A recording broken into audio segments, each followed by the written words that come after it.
Come to the fair. Fall fairs have been a feature of North American life since early in the 19th century. At the end of the harvest, people from rural areas have come together to celebrate. Usually, these fairs take the form of a competition regarding the best of all farm products of that year.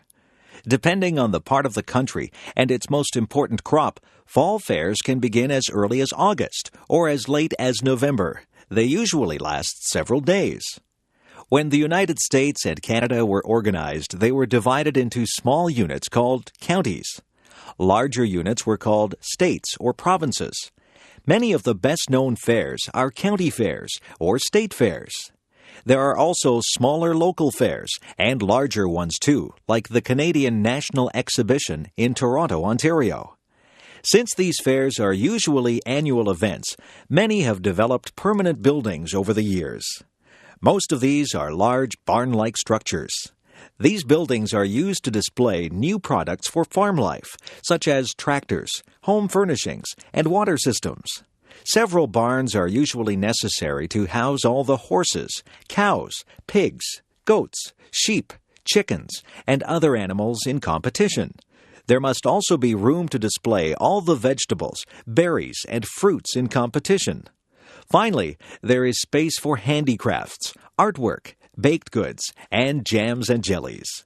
Usually there is a grandstand, which is a stage with wooden seats around it. Here, entertainers perform for an audience during the fair. Country and Western singers are usually popular at fairs, but so are comedians, clowns, dancers, and musicians. There may also be other contests, such as a beauty competition for Queen of the Fair, tests of strength for the men, or pie-eating events. Most fairs also have a racetrack, which is used for horse racing, or in some cases, auto racing. Fairs have helped to improve animal breeds, and races encourage the breeding of fast horses. Plowing contests test the strength and steadiness of horses, and so do pulling contests. This spirit of competition has led to improvements in all areas of farming. Every kind of grain, fruit, vegetable, berry, and animal is tested, and only the best win a ribbon. This encourages fairness to improve their products. Farm women compete to produce the best homemade food and crafts. Many kinds of fruit and vegetables are stored in glass jars for the winter. The best of these also receive prizes. Most fairs have a dining area where there is good food served to the public. The goal of improving farming is sponsored by the governments of Canada and the USA. 4-H clubs are youth organizations that encourage farm children to take an interest in farming. 4-H clubs aim at improving the heads, hearts, hands, and health of their members. There are also women's organizations, such as the Women's Institutes in Canada, which work to make the life of farm families better. Fall fairs have taken over the idea of the Midway from the circus. The Midway has rides like Ferris wheels, merry-go-rounds, and roller coasters. It also has games of chance and skill, such as trying to throw a small hoop over a large bottle. One nice thing about fall fairs is that they are fun for the whole family. Children enjoy the Midway and the farm animals. Women like the crafts, food, and household exhibits. Men like the machinery, the horse races, and the crop exhibits. Everyone likes the grandstand shows. Nowadays, not so many people live on farms, but people from towns and cities still enjoy going to fall fairs. They are part of our North American heritage. Video designed by English7levels.com. Hiroshima. North American children know about Hiroshima. They are taught about the dangers of nuclear war. Sometimes they learn the details of the damage that was done. They learn about what happened at 8:15 a.m. on August 6, 1945. People were eating breakfast. Children were going to school and adults going to work. There was a blinding flash of light, a scorching heat, and a mushroom cloud rose up. People close to the explosion were instantly vaporized. Many of those further away would die from burns and radiation. 60,000 houses were destroyed immediately. One concrete structure remained standing, although it was damaged. The local government left the atomic dome standing as a memorial to the explosion. Even those who were not seriously injured in the explosion later became very ill. They became very sick from radiation poisoning. Many developed leukemia. Sadako Sasaki was 2 years old when the bomb exploded. She was apparently uninjured and grew up normally until she was 12. Then she developed leukemia, a disease of the blood and bone marrow. Sadako began to fold paper cranes to protect her from the illness. However, she died in 1955 before she reached 1,000 paper cranes. Her example inspired the Children's Monument at Hiroshima. There is a peace museum in Hiroshima which has objects left by the explosion. These include bottles, metal, stones, and tiles, twisted into strange shapes by the heat. There are objects on which people were vaporized, so that their shape appears like a shadow on the material. There are bits of burnt clothing and many photographs. Why was the bomb dropped? World War II was a long and bitter war. The rules of war, which said not to kill civilians, were forgotten. Hitler bombed London, hoping to break the spirit of the English. Then England bombed Germany to destroy the factories and kill the people who worked in them. Americans wanted revenge for the Japanese attack on Pearl Harbor. The U.S. government had spent $6 billion developing the A-bomb and wanted to use it. Some say that they also wanted to warn the Russians not to cause trouble for America. When American forces advanced on Japan in 1945, they had to decide what to do. Would Japan surrender, or would they fight to the last soldier? American leaders feared that they might lose many men by an invasion. Dropping the atomic bomb would end the war very quickly. President Truman made the decision to use it. Since then, most people have felt that this decision was wrong. It was such a terrible thing to do to people, children, old people, women, men, and babies. Hiroshima inspired many people to try to ban the bomb. They wanted to ensure that atomic bombs would not be used again. Even some of the scientists and air crews involved in making and dropping the bomb at Hiroshima wanted it banned. Perhaps if we can all remember what happened that day, there will be no more Hiroshimas. Niagara Falls. Niagara Falls is one of the world's leading tourist attractions. Millions of people around the world visit here each year.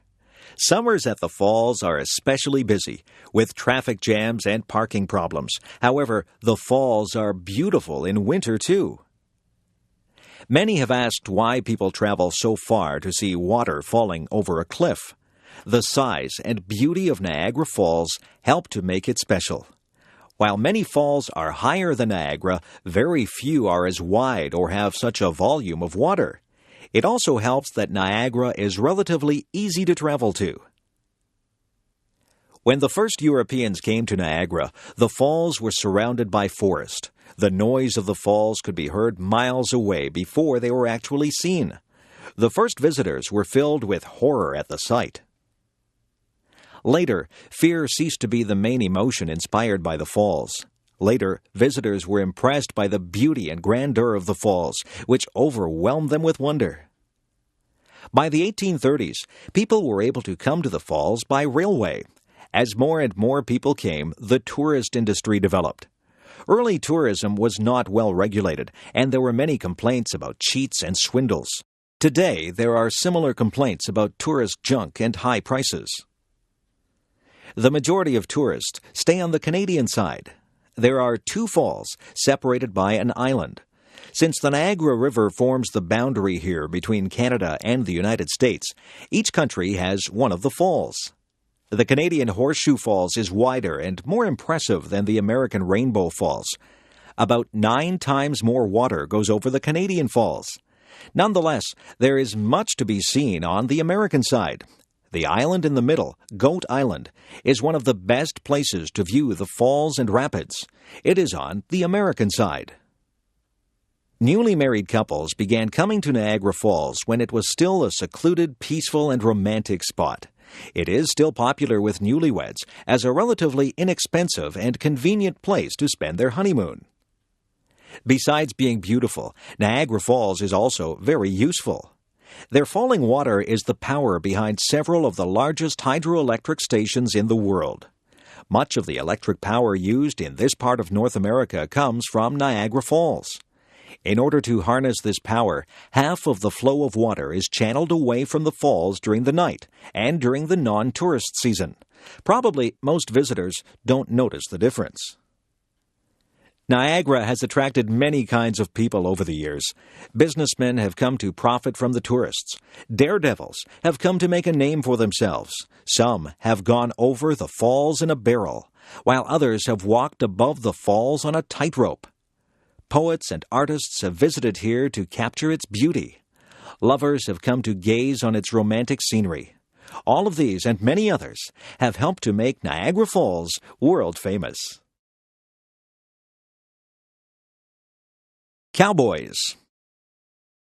The golden age of the American cowboy was short-lived. It began in the 1860s with the great cattle drives from Texas north to Kansas. By 1890, when railroads had reached remote areas, there was no more need for large-scale cattle drives. Of course, cowboys have a history before 1860. In fact, there were Mexican cowboys long before that. The Spanish conqueror of Mexico, Hernán Cortés, brought cattle with him in 1521. Cortés also branded his cattle with a three-cross design.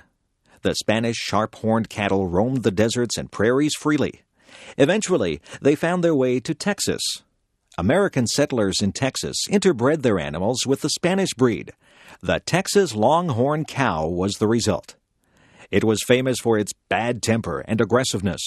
The Longhorn was a dangerous animal, with each of its horns measuring up to 3 1/2 feet long. After the American Civil War ended in 1865, disbanded soldiers who were former black slaves and young men seeking adventure headed west. At that time, there were about 5 million cattle in Texas. Back in the east, there was a big demand for beef. By this time, railways from the east extended as far west as Kansas. It was still more than 600 miles from South Texas to the railway. Between the two places, there were rivers to cross, Indian tribes, badlands, and other problems. A fur trader named Jesse Chisholm had driven his wagon north in 1865. Cowboys and cattle followed the Chisholm Trail north to Abilene, Kansas. This cattle trail became the most famous route for driving cattle until it was barred with barbed wire in 1884.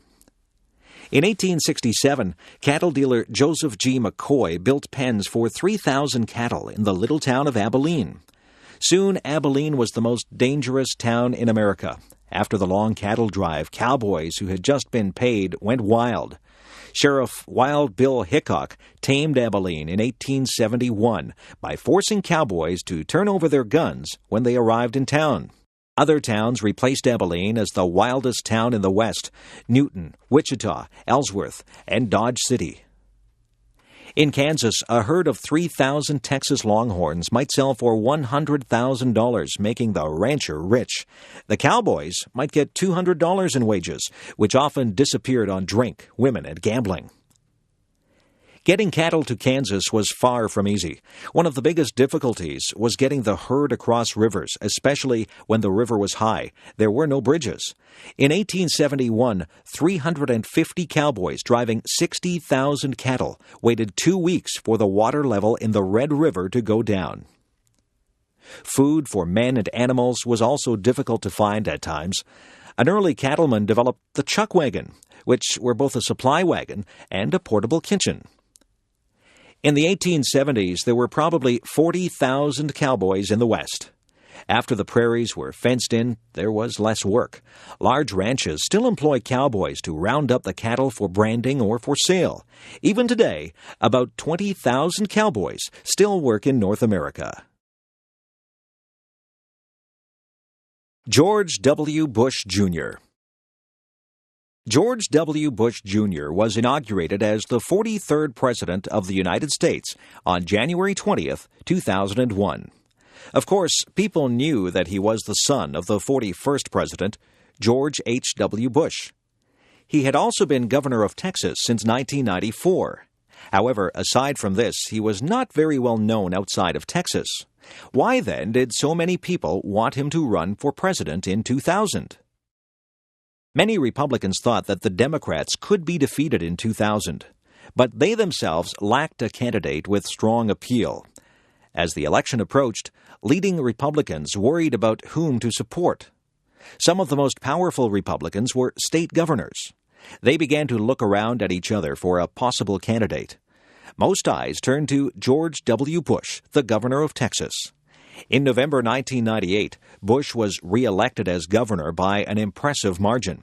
By now, Bush was the leading Republican candidate in the polls. Of course, one advantage that Governor Bush had was a familiar name.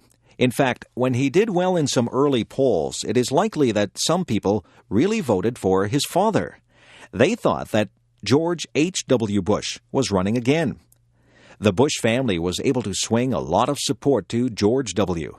It also helped that his brother Jeb was now governor of Florida. Parents George and Barbara were both born in eastern United States, but in 1948, George moved to Texas, where he made a fortune in the oil business. He went into politics in the 1960s and 70s and served in a number of important positions. He was Ronald Reagan's vice president from 1981 to 1989 and president from 1989 to 1993. George W. was born in 1946, the oldest of the Bush children. 3 more brothers and 2 sisters were also born. The youngest sister died of leukemia as a child. George W. attended the same prestigious Eastern colleges as his father. Then he came back to Texas and was a fighter pilot with the Texas Air National Guard. During the early 70s, he wandered from place to place, trying different jobs. After attending Harvard Business School from 1972 to 1975, he came back to Texas and started his own oil exploration company.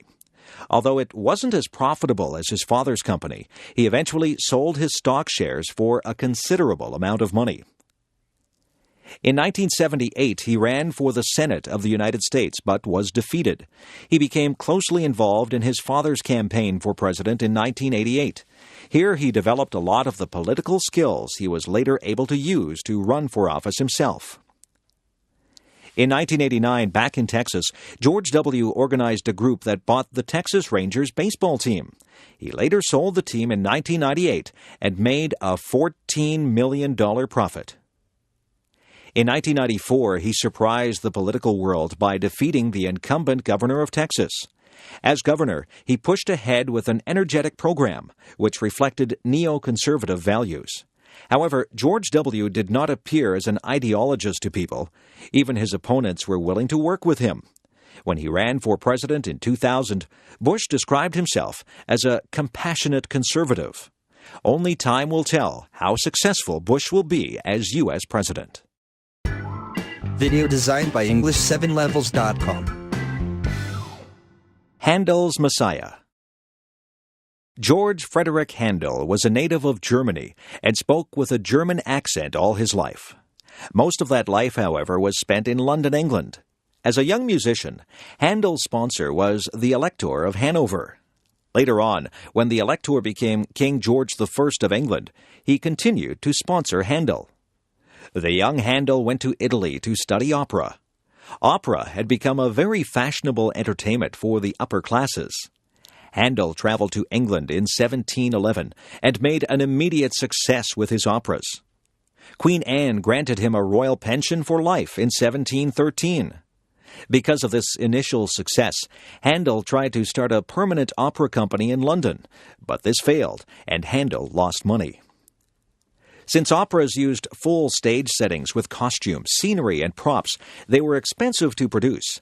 Handel decided to produce oratorios in which the parts were simply sung without actions.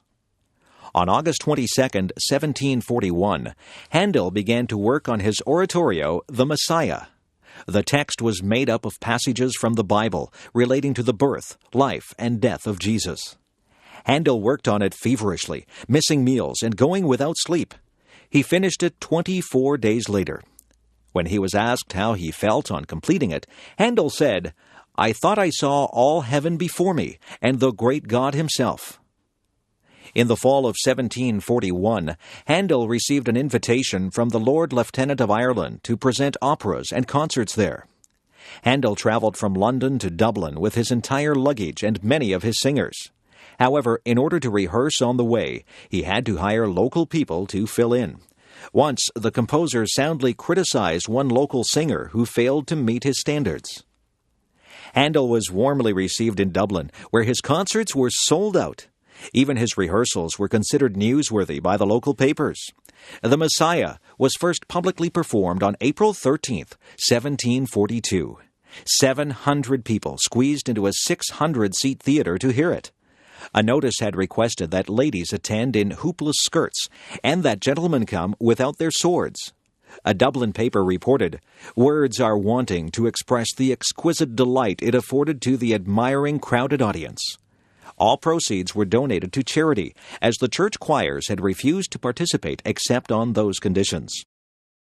Handel returned to London in August 1742 and prepared the oratorio for the London stage. The Messiah made its London debut on March 23, 1743, with King George II in the audience.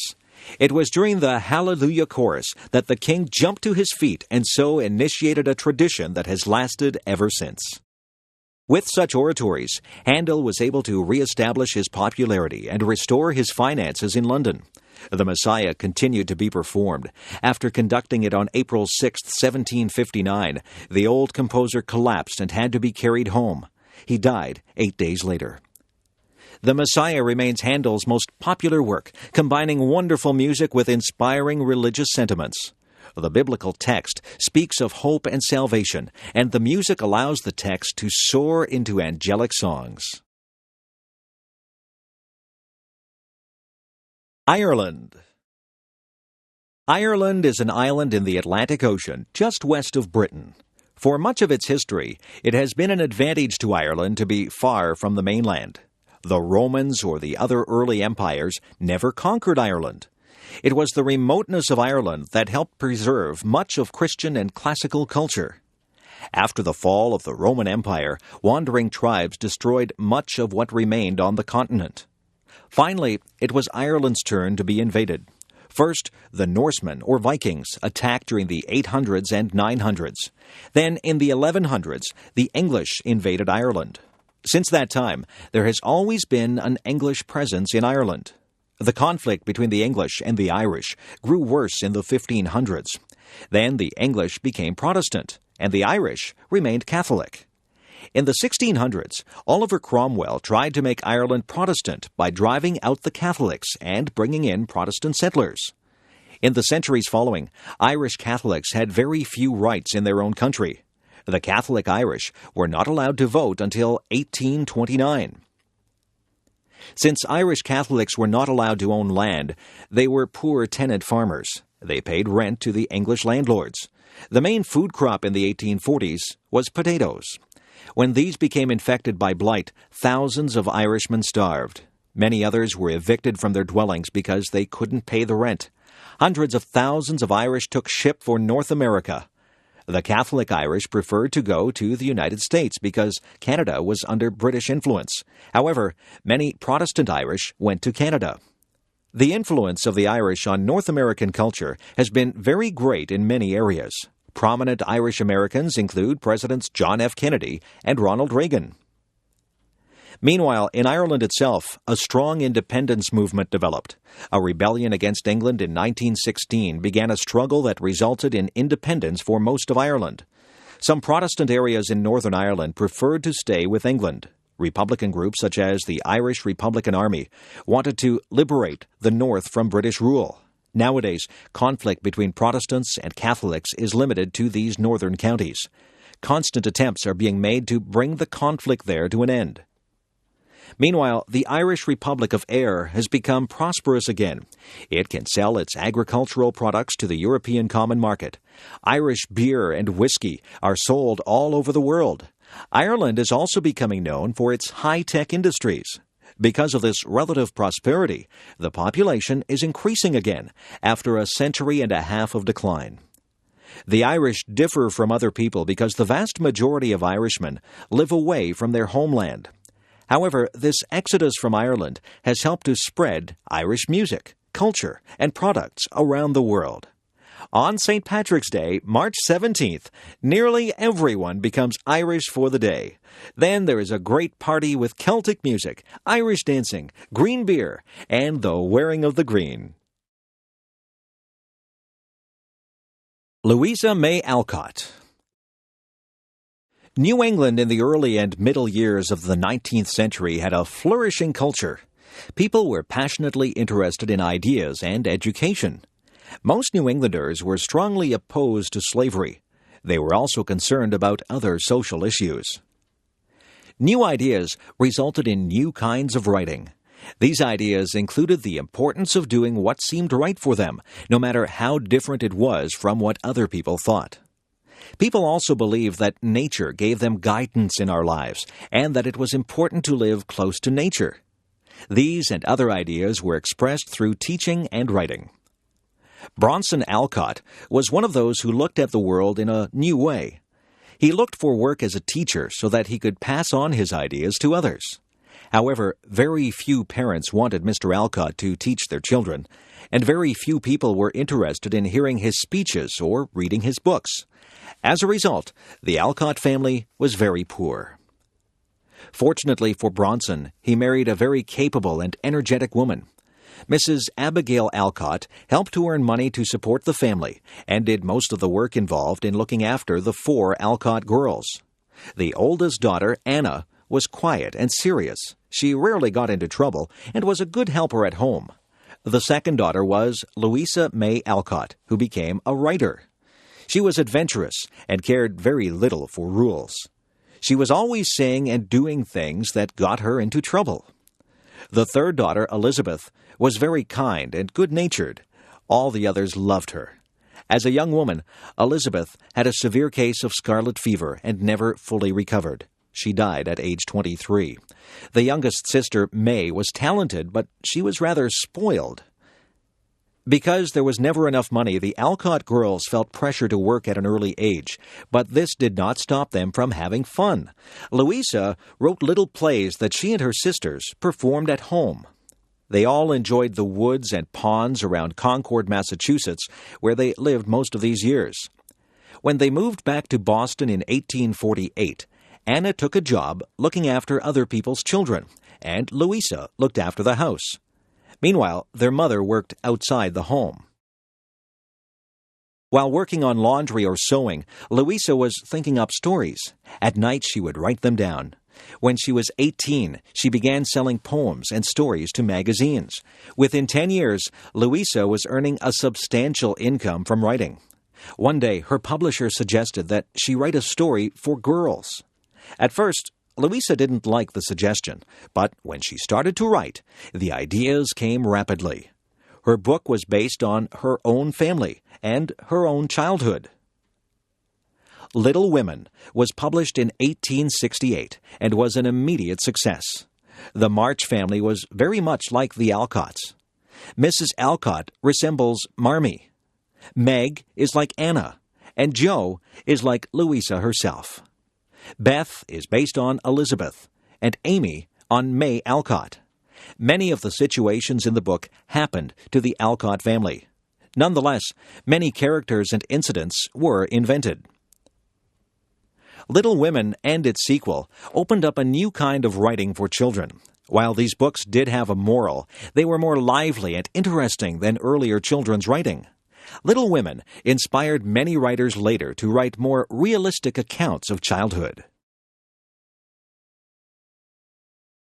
Niagara-on-the-Lake. Niagara-on-the-Lake is a little town at the mouth of the Niagara River. It is only 12 miles north of Niagara Falls. It used to be true that very few tourists would bother to travel from the falls down to Niagara-on-the-Lake. Nowadays, however, the little town itself is a major tourist attraction. The town has a remarkable history. The area played an important role in both the American Revolutionary War and the War of 1812. As a result, the little town has two forts, Fort George and Fort Mississauga.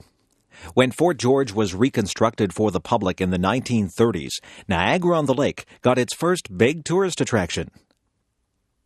Because Niagara-on-the-Lake was the first capital of Ontario, it has many significant firsts. There was the first parliament in the province, the first legal society, the first library, the first newspaper, the first museum building, and many more firsts. Besides its history, the town, which is bordered by Lake Ontario and the Niagara River, has beautiful scenery. On a summer's day, visitors can watch the sailboats going out the river to the lake. On the land side, Niagara is part of the fruit belt of Ontario. Peaches, pears, apples, cherries, and strawberries grow here in abundance. There are also long rows of vines, and winemaking has recently become a major industry. The mild, humid climate allows plants to flourish. The trees, especially the oaks, grow to remarkable heights. Flowering trees and shrubs perfume the air in the spring. Gardens are often spectacular for much of the year. Because of this, Niagara-on-the-Lake attracts many painters and photographers. Many of the private homes also have a long history, and great care is taken to keep them looking their best. The biggest single attraction is the Shaw Festival Theatre. The festival was founded in 1962 by a group of Shaw enthusiasts. Early productions were often held in the historic courthouse on the main street, and plays still take place there. In 1973, however, a new 861-seat Shaw Theatre was built at the south end of town. Since then, traffic to Niagara-on-the-Lake has been steady all through the long summer season. In 1996, Niagara-on-the-Lake was voted the prettiest town in Canada. Partly, it is the scale of things that makes the Old Town so attractive. The Old Town is only about 8 blocks long by 8 blocks wide. It has a population of little more than 1,000 people. Nonetheless, there is a lot for people to do and see. There are many interesting shops, old hotels, bookstores, art galleries, museums, a golf course, a marina, historic churches and cemeteries, several parks, 3 theaters, and lots of restaurants. Because it is small, Niagara-on-the-Lake is a good place to walk around or bicycle around. There are also horse and wagon rides. Although the main street can be hectic in tourist season, one doesn't have to go far off the main street to get in touch with an older, slower time. Most of the downtown buildings haven't changed much since the days of Queen Victoria, and tourists can still imagine that they are back in the days before computers and television. Newspapers. All the great cities in the world now have newspapers. But newspapers, as we know them today, are not that old. The very first newspapers began long after the invention of printing. They started in Europe in the 1600s and were usually only a couple of pages long. For a long time, newspapers were not very common. Governments didn't want public discussion of their policies and decisions. Often, they closed down papers or taxed them heavily. The stamp tax on newspapers and pamphlets was one of the causes of the American Revolution. Newspapers began to grow in size when they discovered advertising as a source of income. Nowadays, advertising is the main revenue source for most newspapers. As newspapers became more widely circulated, they could ask for more money for their advertisements. By the late 18th century, newspapers were in common use in Europe. The 1800s and early 1900s was the golden age of newspapers. Improvements in transportation, communication, and printing processes made it easier to collect news from near and far, and to publish papers more quickly and more cheaply. The Weekly Dispatch and the Times, both of London, England, were leading newspapers through much of the 1800s. The Times was one of the first papers to include illustrations. It was the first newspaper to use a steam engine to turn the presses. When the tax on newspapers was reduced in 1836, the Times was able to increase its size considerably. In 1840, it began to use the telegraph to collect news stories. In 1855, the tax on newspapers was finally lifted. The Times made its greatest reputation during the Crimean War between Britain and Russia. British armies fighting in Russia's Crimean Peninsula were not only unsuccessful in the war, but were suffering severely from illnesses. The Times sent out the world's first war correspondent, William Howard Russell, in 1854. His reports from the battle lines had a powerful effect on the British public. A war fund was organized to help the soldiers. Russell forced the government to accept the offer of Florence Nightingale to organize nurses to travel to Crimea. A photographer, Roger Fenton, sent back photos from the war, which were published in the Times. Meanwhile, in America, a more popular approach to newspapers had developed. The newspaper had spread west with the pioneers, and nearly every little settlement had its own paper. American newspapers were cheaper and livelier than British ones. They were aimed at the average person rather than the governing class. Examples of the new style of editing and publishing were Joseph Pulitzer and William Randolph Hearst. Hearst especially employed sensational and emotional writing, which aimed at stirring up the public to action. Hearst is sometimes accused of starting the Spanish-American War of 1898 with his overheated editorials. Nonetheless, his methods were successful in raising circulation and were widely imitated. The modern newspaper contains more than hard news. In fact, news may be a fairly small part of it.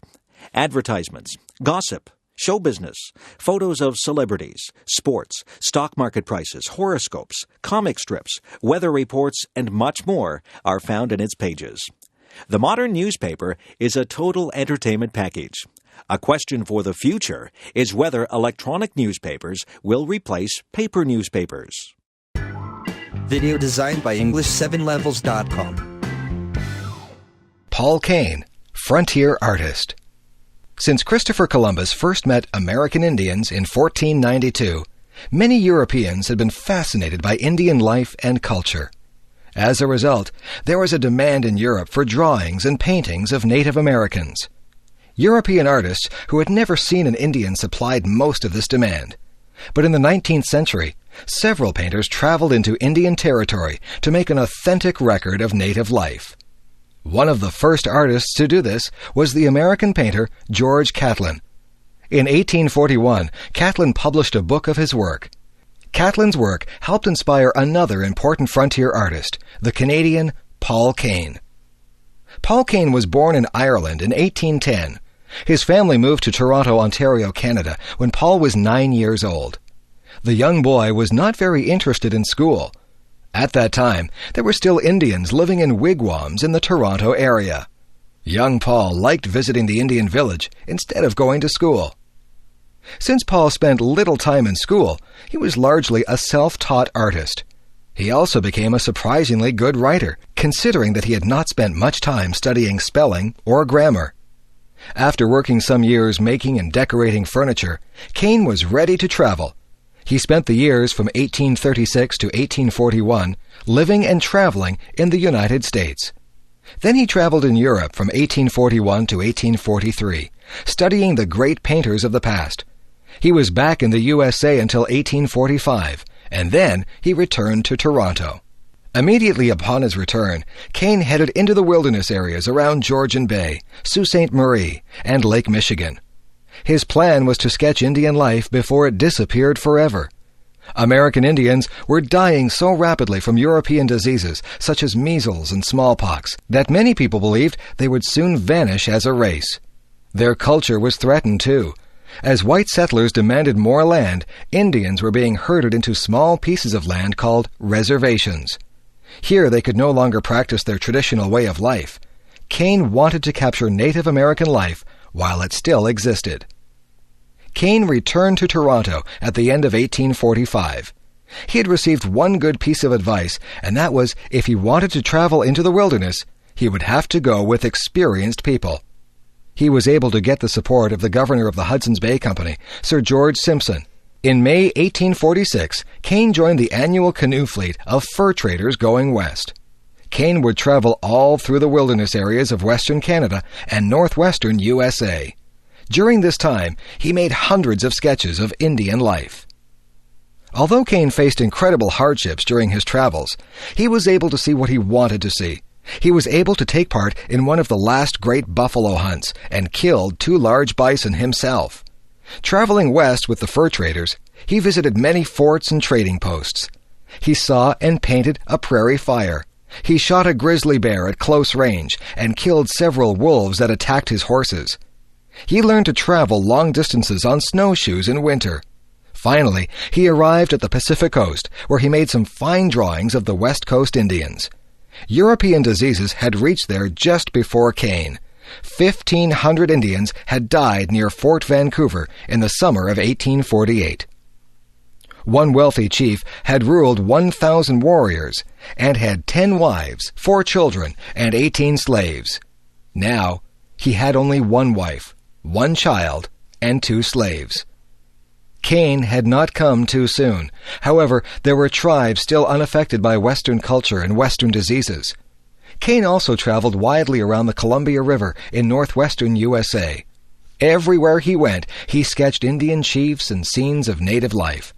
On his return trip, he encountered a large war party of 1,500 braves on the warpath against their traditional enemies. He was able to sketch the leading chief, Big Snake, who was later killed in single combat during the battle. When he arrived back in Toronto, Kane gave an exhibit of his sketches and watercolors. Most of the rest of his life was spent turning these drawings into finished paintings. Plains Indians. The best-known picture of an American Indian is a warrior in buckskin riding a horse, wearing a headdress of eagle feathers, and carrying a spear or bow and arrow. This is a picture of a Plains Indian, and it appears in many Hollywood westerns and on the American 5-cent piece. There were many tribes of Plains Indians, for the Northern American prairies or plains stretch from the northern forest of western Canada down to the states of Oklahoma and Texas in southern USA. It's interesting that our image of the Plains Indian is only true for the last couple hundred years. It was not until the 1600s that Plains Indians began to ride horses. There were no horses in America until Spanish soldiers brought them in the 1500s and 1600s. Some of these horses escaped and ran wild on the prairies of America. It was these wild horses that the Plains Indians learned to tame. Before they had horses, the Indians hunted buffalo on foot. Buffalo were huge bison or wild cattle which traveled in very large herds. A big herd might have millions of buffalo. It was difficult to cross the prairie because these animals blocked your way. The Plains Indians had various ways of killing buffalo. Before they had horses, Indian hunters would quietly creep up close to the herd. Then they would fire their arrows together. There was always the danger that the herd would stampede and trample the hunters. Another method was to drive the buffalo over a steep cliff. There are a number of places on the plains where this was done. Once the Plains Indians had horses, they preferred to hunt buffalo on horseback. When the tribe started to use guns, they could kill many buffalo. Artist Paul Kane describes a buffalo hunt in the Red River Valley in 1846. The hunters carried their bullets in their mouths so that they could shoot faster. They could ride right into the herd, shooting at close quarters. They would drop an article of clothes on the slain buffalo to mark it for themselves. Then they would continue the hunt. After the hunt, the Indians would skin the animals, and the women would dry the meat and store it in fat. A single hunt might kill more than 30,000 buffalo. The Plains Indians received nearly everything they needed from the buffalo. Of course, they used buffalo meat for food. They also used the buffalo skins for clothing, blankets, and the covering of their teepees. These teepees were cone-shaped tents, which were easy to put up and take down. The Plains Indians were nomadic and followed the animals they hunted. Since these animals were plentiful, Plains Indians usually led a comfortable life. They developed complex religions and social rituals, as well as specialized societies or clubs. There were also rituals and customs for hunting and warfare. Many Plains Indians fought hard against the settlement of the Great Plains. The American government discouraged the hunting of buffalo because without the buffalo, the Plains Indians would not be able to fight.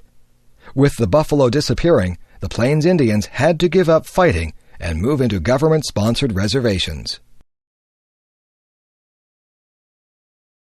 Pocahontas and John Smith. In 1606, King James of England approved the establishment of 2 colonies along the eastern coast of America.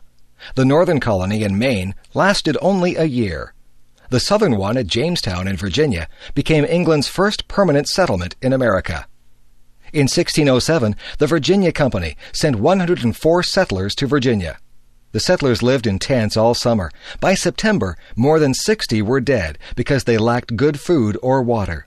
The leaders of the colony were not energetic and did little to make the settlers find food. One member of the company, Captain John Smith, was determined that the colony would survive. Smith pressured the colonists to build huts, a storehouse, and a church.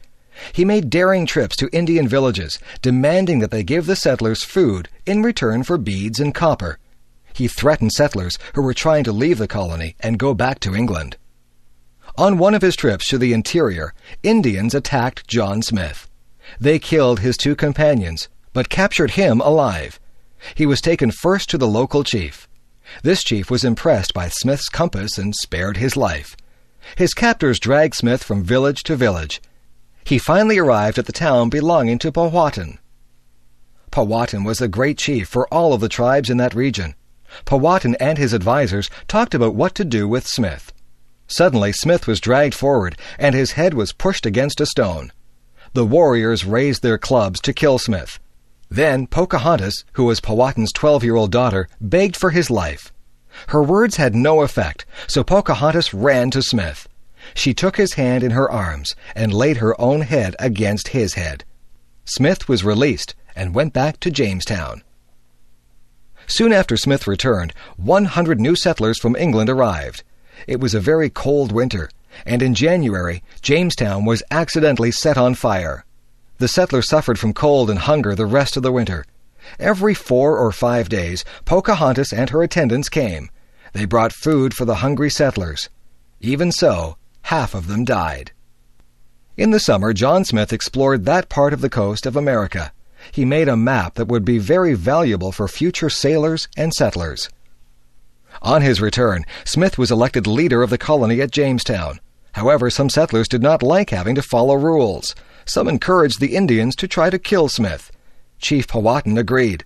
He also refused to supply food to the colony, hoping to starve them out. Pocahontas warned Smith about the plot against his life. Smith had to fight off several attempts to kill him. Finally, the colony seemed to be growing, and the Indians became peaceful. But in late 1609, Smith was injured in an explosion and returned to England. Pocahontas remained a friend to the colony. She married John Rolfe, one of the settlers. In 1616, she traveled to England with her husband and son. There she saw John Smith once again.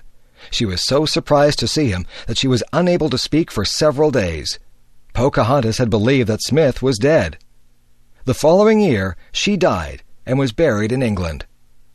Pocahontas's love for Smith and Smith's determination to fight for the colony had saved Jamestown and given the English their first colony in America. Remember the Alamo. The first Europeans in the American Southwest were Spanish explorers and conquerors. They were followed by religious orders that set up missions to Christianize the Indians. One of these missions was San Antonio de Valero. It was founded in 1718 in what is now San Antonio, Texas. Later, the mission structure became known as the Alamo. In 1821, Moses Austin had persuaded the Spanish authorities to give him a charter to settle 200,000 acres in Texas. The elder Austin died shortly after this. 5 weeks later, his son Stephen Austin traveled to San Antonio to have this charter confirmed by the Spanish governor. In 1822, Austin led 150 settlers into Texas. When Austin learned afterwards that Mexico was now independent of Spain, he journeyed to Mexico City to have his charter reconfirmed. The Mexicans appointed Austin regional administrator for his colony. Texas grew rapidly. Cotton farming and cattle ranching were profitable and attracted American settlers. By 1830, there were 16,000 Americans in Texas, 4 times the Spanish-Mexican population. Sam Houston had been a successful soldier and politician. He was a friend and supporter of President Andrew Jackson. However, personal problems and political difficulties led him to leave the USA for Texas. Meanwhile, the struggle for control of Mexico had been won in 1833 by Santa Anna. However, the independent thinking of the Texans infuriated Santa Anna. He had Stephen Austin thrown in jail and sent an army into Texas. Austin was released from jail in time to organize the defense of Texas. The Mexican army was besieged inside the Alamo, and after fierce fighting, surrendered. The Mexicans were allowed to go home. Sam Houston was now elected the state's supreme commander.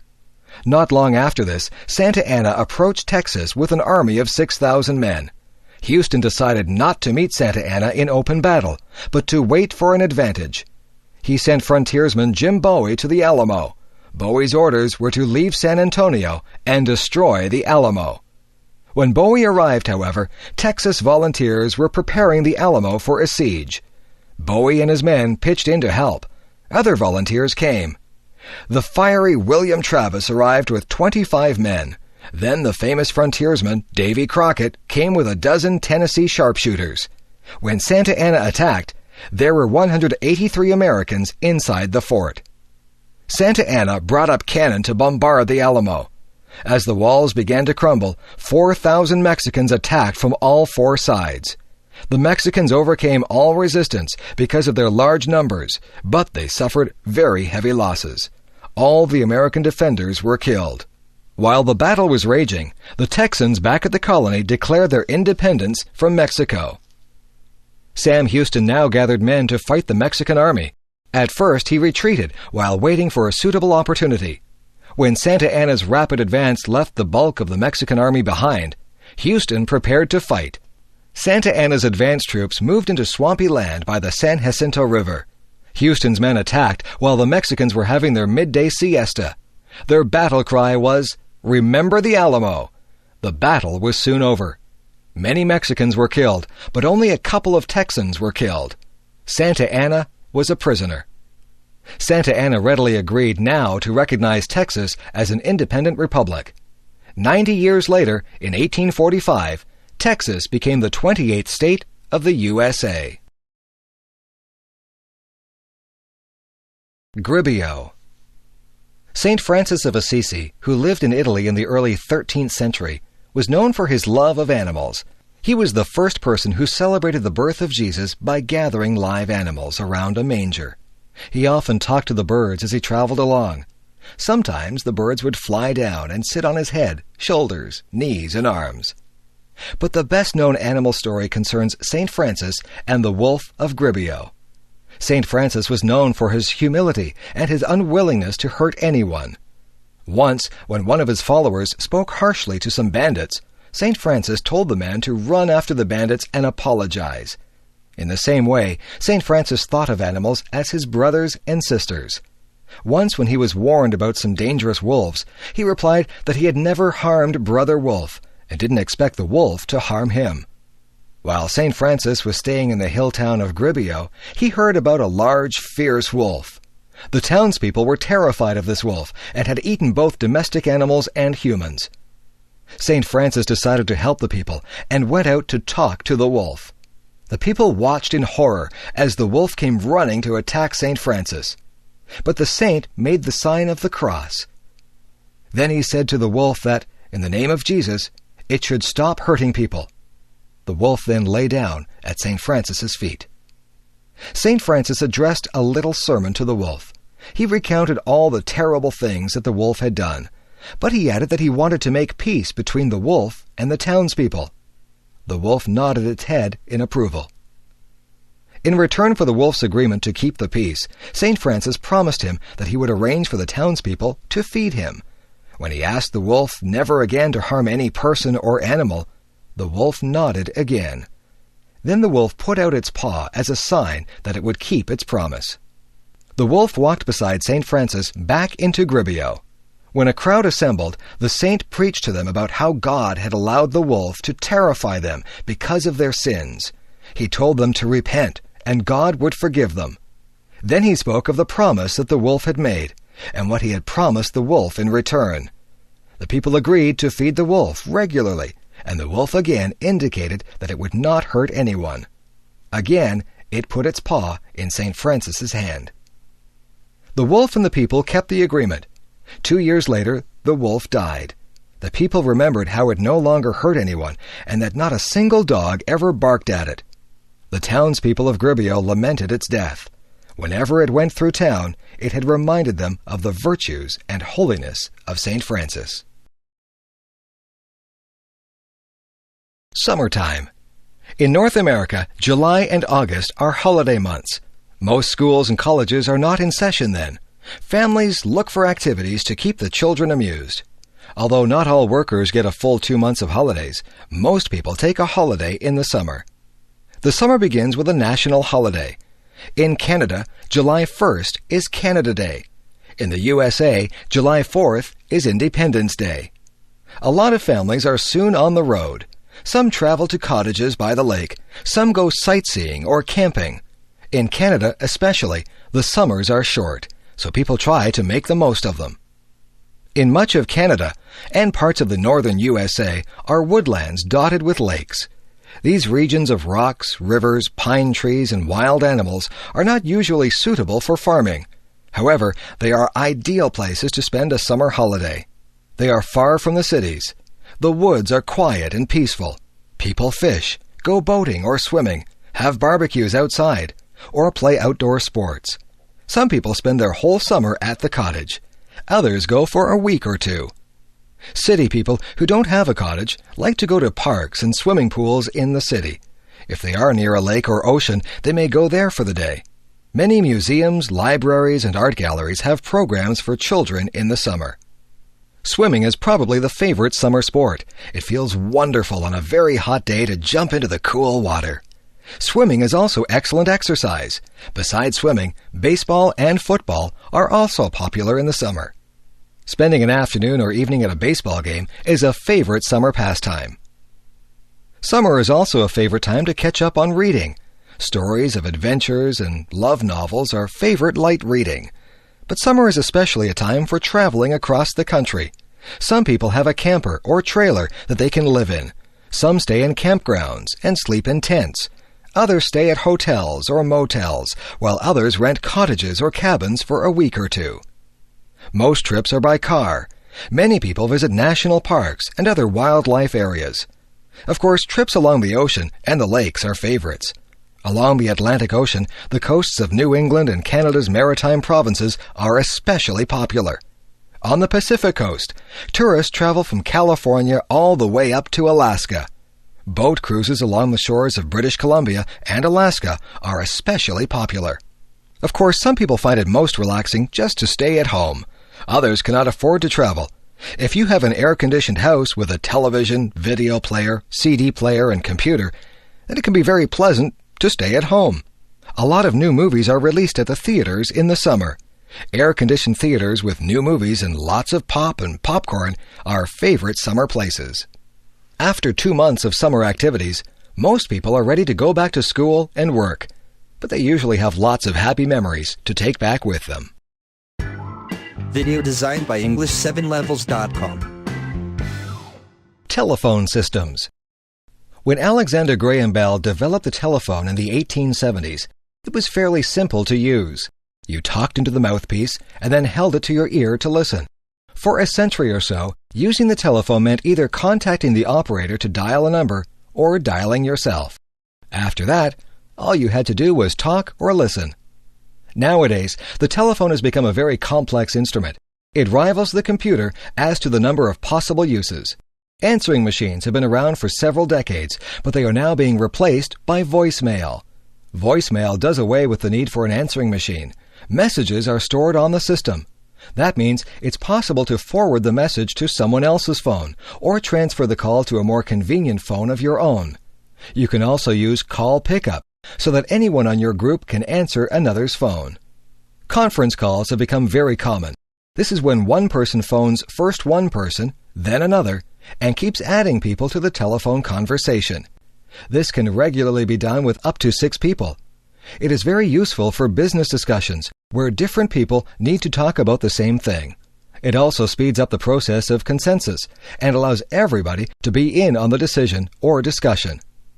The modern phone has many more features. If you don't want the caller to know what is being said in your office, you can push the mute button. If you want to hang up without putting the receiver down, press goodbye. If you don't want to receive calls, just forward them all into your voicemail. Newer phones will indicate when you have voicemail messages.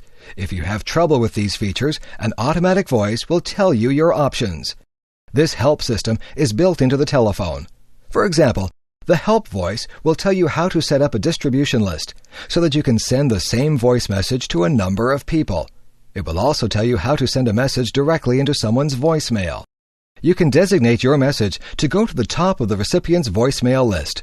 You can also program it so that the recipient cannot forward it. Some systems have limits on how much space can be used for individual voicemail. There are a number of courtesies that voicemail users should follow. Your greeting on your voicemail should be simple. If you are unable to take calls for any reason, you might want to explain that in your recorded greeting. If you are on vacation, you might want to include that information in your greeting. Don't use voicemail as a way to avoid answering the telephone. Some people use voicemail to screen calls. This can be annoying to someone who can never contact you directly.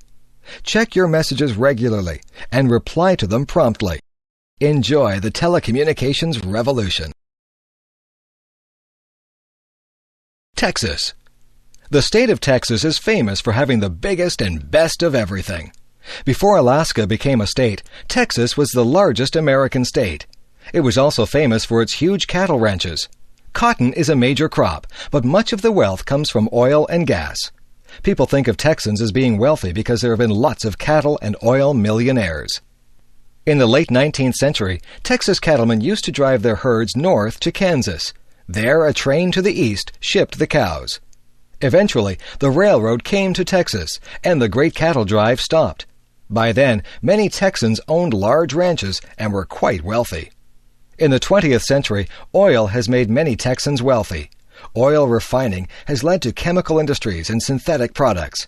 Most Texans now live in cities. Many oil companies have their headquarters in Dallas. Other large manufacturing cities are Houston, Corpus Christi, Fort Worth, and Austin, which is the capital of Texas. Several cities, such as San Antonio and El Paso, have a strong Spanish influence. This dates back to the first Spanish visitors in the 16th century. The old mission at San Antonio is famous as the Alamo, where an important battle for Texas independence was fought. Texas is a huge area with mountains, deserts, prairies, rivers, and islands. The rugged beauty of its grasslands and deserts attracts many tourists. For a state that is mostly dry, Texas has a remarkable variety of wildflowers in the spring. Its animals and birds differ from other parts of the USA. Texas has the armored insect eater, the armadillo, the swift-running bird, the roadrunner, prairie dogs, jackrabbits, kangaroo rats, wild pigs, horned lizards, and 100 species of snakes. As might be expected also, it has many beautiful kinds of cacti and other desert plants. At its largest, Texas is more than 600 miles wide by 600 miles long. Such a large area develops a distinct culture of its own, and Texans are widely recognized by their accent and manner of speaking, their attitudes and interests, and their sense of independence and self-reliance. Texas is also known for its beautiful women, who regularly win national beauty contests. Its men have a reputation for being rugged, for not talking more than they have to, and for being straightforward and honest. Although many people think of cowboys and Indians when they think of Texas, it is a center for high-tech industries. The American Space Program has its headquarters in Houston, and Mission Control Center is there. Texas is also an important manufacturer of computers and other high-tech products. Oil production is still important in Texas, but it ranks third as a source of revenue behind manufacturing and tourism. The colorful history of Texas and its wonderful scenery contribute to a thriving tourist industry. Texas is also an important business and financial area. Yes, even though times have changed, Texans proudly maintain that their state still has the biggest and best of everything. The Ford Pinto case. Businessmen often complain that their profits are negatively affected by government regulations. On the other hand, history has proven that it is necessary to regulate business in at least one area: public safety. There is ample evidence that consideration for the safety of the public is not always a priority in business decisions. Back in 1912, the Titanic smashed into an iceberg, killing hundreds of people. It was going too fast through a large collection of icebergs while attempting to set a speed record. Unfortunately, there were not enough lifeboats to accommodate the passengers. Usually when such a tragedy occurs, the company is not found guilty. Instead, safety regulations are enacted for future cases. In the future, ships were ordered to carry a sufficient supply of lifeboats. In 1978, the Ford Motor Company was indicted on the charge of homicide. This was the first time such a charge had been brought against an American corporation.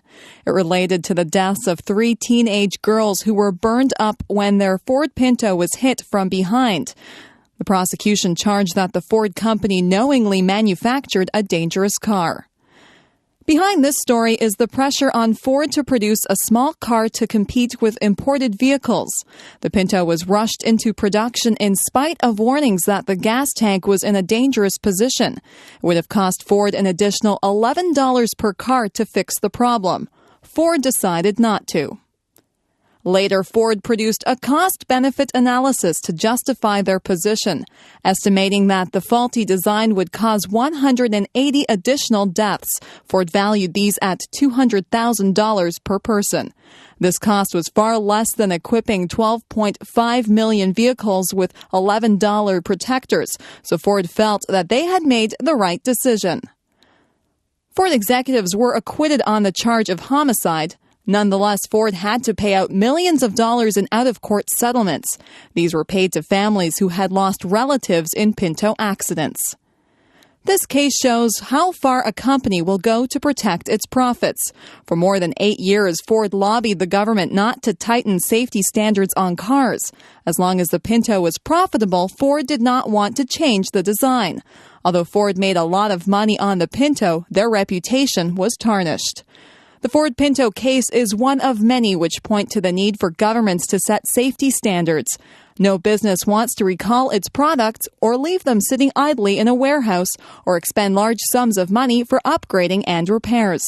No airplane company wants to have its planes in the hangar when they could be in the air making money for the corporation. As a result, commercial companies are seldom motivated to look closely at product or service safety. This is especially true today when the bottom line in business is seen as a justification for every decision. For this reason, governments have to oversee issues of public safety. Most businesses are too busy working on profits to have much time or concern for doing so. The Golden Man, El Dorado. When Christopher Columbus sailed west from Spain in 1492, he was trying to reach the Spice Islands, which today are called Indonesia.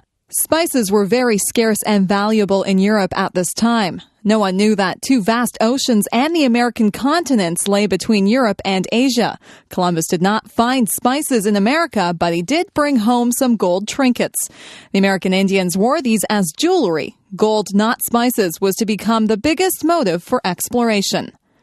Expeditions into the interior of the Americas were very costly and very risky. Only by promising the authorities huge profits could sailors and soldiers raise money for their expeditions. They also needed to promise rich rewards in order to get followers and crews. If a leader returned to Europe without gold and jewels, he might end up in jail. No wonder the Spanish conquerors were always searching for gold. At first, the Spaniards stayed around the coasts of the Caribbean Sea, but stories of gold in the interior tempted them to explore inland. They asked the Indians where their gold jewelry came from. The Indians would point further inland. They said that a wealthy people lived in the high mountains that traded gold and emeralds for pearls, cotton, and shells. The Spanish emperor had given the rights to exploit present-day Venezuela and Colombia to his German bankers in 1528. So Germans Dalfinger, Fetherman, and Hohermuth led a series of expeditions into the jungles, grasslands, and mountains. Meanwhile, Spanish conquerors had found immense riches in gold and silver. Hernando Cortez had captured the kingdom of the Aztecs in Mexico in 1519. He had sent immense treasures to Europe. Soon after this, Francisco Pizarro began to explore the west coast of South America. In 1531, Pizarro invaded Peru and destroyed the kingdom of the Incas. Pizarro melted down the gold and silver treasures of the Incas and sent gold and silver bricks back to Spain. The rush to find more gold became very heated. Rumors came down from the mountains of Colombia about a golden man, El Hombre Dorado. There were stories about a king so rich that he wore gold dust instead of a coat. Colombia was the kingdom of the Chibchas. They were a trading people who traded salt and emeralds for gold, cotton, pearls, and shells. The actual gold did not come from their kingdom. It was found in the mountain rivers and brought to the Chibchas for refining and metalwork. Several armies converged on Chibcha territory. The first to arrive was the Spaniard Quesada, coming up the Magdalena River from the Caribbean. He found the chief cities of the Chibchas and seized their gold and emeralds. Shortly afterwards, one of Pizarro's captains arrived from Peru and Ecuador. Then the German Fetherman arrived from Venezuela. Quesada gave the latecomers some gold and jewels to ease their disappointment. Quesada's men also found out about the Golden Man. High in the mountains was a lake created by a meteorite. The Indians believed that the golden god from the sky now lived at the bottom of the lake. When a new leader of the tribe was elected, he was covered in grease and fine gold dust was blown over his body so that he appeared to be made of gold. He was taken out to the middle of the lake on a raft. He would jump into the lake and stay in the water till the gold dust was washed off. It was considered an offering to the god. Gold ornaments were also tossed in the lake. Then the king and his followers would return to the shore. The ceremony was stopped several generations before the Europeans arrived. Many people were unwilling to believe that this was the whole story. They began to search for a golden city hidden in the jungle. Many explorers perished in this search. In their search for gold, the Spanish conquerors destroyed the great Indian civilizations of America. Towns and villages had been ruined, thousands of people killed, and wonderful pieces of art melted down.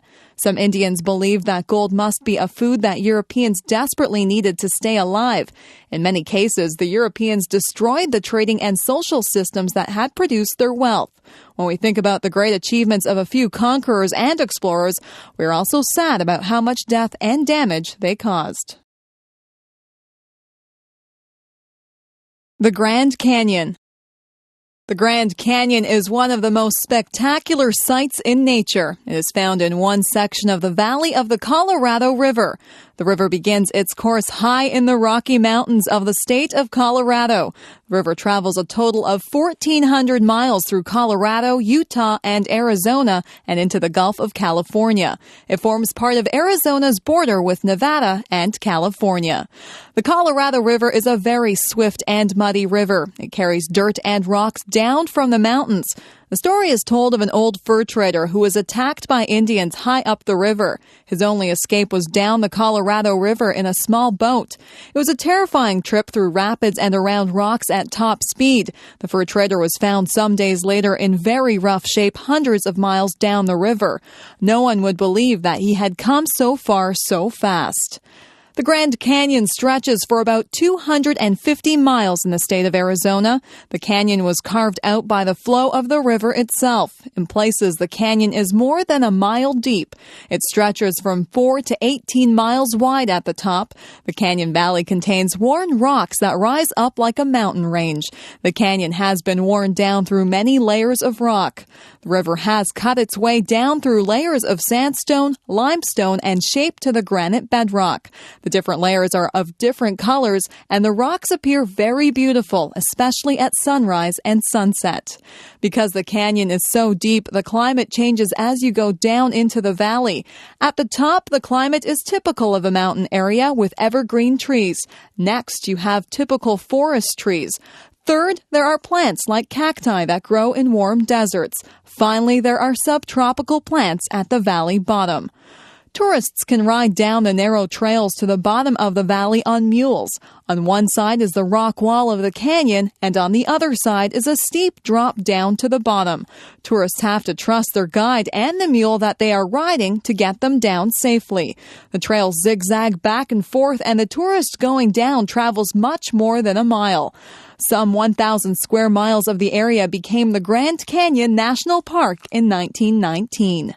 Because the Colorado River is very swift and runs through dry country, several dams have been built along it. These are designed to harness its power, save its water, and provide recreational opportunities. The best-known dam is Hoover Dam, formerly Boulder Dam, on the Arizona-Nevada border. This impressive structure is 727 feet high and 1,282 feet long. Elevators are used to carry workers up and down inside the dam. The water, which is backed up by the Hoover Dam, forms Lake Mead. Lake Mead is used to irrigate nearby land as well as for boating and fishing. The dam itself is a major source of electric power for this section of the country. Visitors to the Grand Canyon are often filled with awe by the size and beauty of the canyon. People seem very small in comparison to the immense cliffs, valleys, and the mighty river. The Niagara Parks Commission. Niagara Falls, Canada became a major tourist attraction in the mid-1830s. By this time, roads, canals, and railways were able to bring people from urban centers like New York and Boston. However, the chance for big profits attracted dishonest businessmen. One hotel in the 1860s was popularly known as the Cave of the 40 Thieves. There were many complaints from tourists about tricks that were used to get their money. Some businessmen tried to put up fences around the falls so that all visitors would have to pay them to see the falls. In time, these complaints reached the ears of important people. In 1873, Lord Dufferin, the Governor-General of Canada, proposed that the government buy all the land around the falls. On the American side, New York State bought 412 acres around the American Rainbow Falls in 1885. In the same year, land was bought near the Canadian Horseshoe Falls and named Queen Victoria Park. A commission was formed to obtain control of all land along the Niagara River. This was made easier because a narrow strip along the river was already government land. However, the commission wanted to preserve all the beautiful scenery along the river and near the falls for the general public. The first commissioner of the park was Sir Kazimierz Gzowski, a distinguished engineer of Polish birth. Before the Queen Victoria Park Commission began to buy up land besides the falls, tourists had to pay for everything. There were no public washrooms, no drinking fountains, and no safety barriers around the falls. As a result, it was not uncommon for tourists crowding close to the falls or hypnotized by the flow of the river to step too close and fall in. The commission took care of these problems and also set up parks and picnic areas. In 1927, the commission's name was changed to the Niagara Parks Commission. It now supervises numerous attractions and parks from Niagara-on-the-Lake on Lake Ontario down to Fort Erie on Lake Erie. Each section of the 56-kilometer stretch of Niagara Parks has its own places of interest. These are joined by the Niagara Parkway, a road that runs the whole length of the river. Sir Winston Churchill called the Parkway the prettiest Sunday afternoon drive in the world. The Niagara Parks Commission operates restaurants, parks and gardens, rides, museums and historic houses, golf courses, native sites and gift shops. Near the falls are restaurants, parks, greenhouses, the journey behind the falls, and the Maid of the Mist boat ride. North of the falls at Niagara Gorge are the Spanish Arrow car ride and the Great Gorge Adventure. The Commission also operates a school of horticulture with large gardens. Queenston Heights is a park commemorating one of Canada's heroes, General Isaac Brock. In nearby Queenston are historic houses connected with two other important Canadians, Laura Secord and William Lyon Mackenzie. The Commission also operates two historic forts dating from the War of 1812, Fort George and Old Fort Erie. The Niagara Parks Commission has played a major role in making Niagara Falls and the Niagara River one of the leading tourist areas in the world. The Commission shows how governments can work to make visits to natural wonders like Niagara Falls a good experience for the general public. The Welland Canal. Before railways and automobiles became common, transporting goods over long distances was a difficult chore. In early North America, roads were often bad or non-existent. In the winter, snow and cold weather made travel difficult. Frontier farmers had trouble selling their crops because it was hard to get them to the cities. Often rivers and lakes were the best ways to travel. Fur traders carried their furs and other supplies in canoes, but even large canoes were not big enough to hold a shipment of wheat. Rapids and waterfalls meant that goods had to be taken out of the canoe and carried to the next body of calm water. One way to improve water transportation was to build a canal. In New York State, Governor DeWitt Clinton had constructed the Erie Canal from the Niagara River to the Hudson River soon after the War of 1812. Because relations between the United States and Canada were still not very friendly, this was another reason to build a canal on the Canadian side. Canals could be used to move supplies and troops during wartime. Sometimes the British government would forbid Canadian farmers to sell food to the USA. Without a canal to move their farm produce, crops were sometimes left to rot. A St. Catharines, Ontario merchant named William Hamilton Merritt thought about all these things in the 1820s. He also thought that flour mills needed a more reliable source of water to operate. St. Catharines is on 12 Mile Creek below the Niagara Escarpment. This creek runs towards Lake Ontario. It rises above the escarpment, which stands from 150 to 300 feet high, then runs towards Lake Ontario. If Merritt could join the 12 Mile Creek to one of the rivers, which ran to Lake Erie, the canal would provide transportation and water power. The problem was to find a way to move boats up the escarpment. From 1824 to 1829, Merritt and his friends hired laborers to dig away tons of dirt and rock. Nearly all the work was done with shovels, pickaxes, horses, and wagons. In places, the ground was soft and landslides occurred.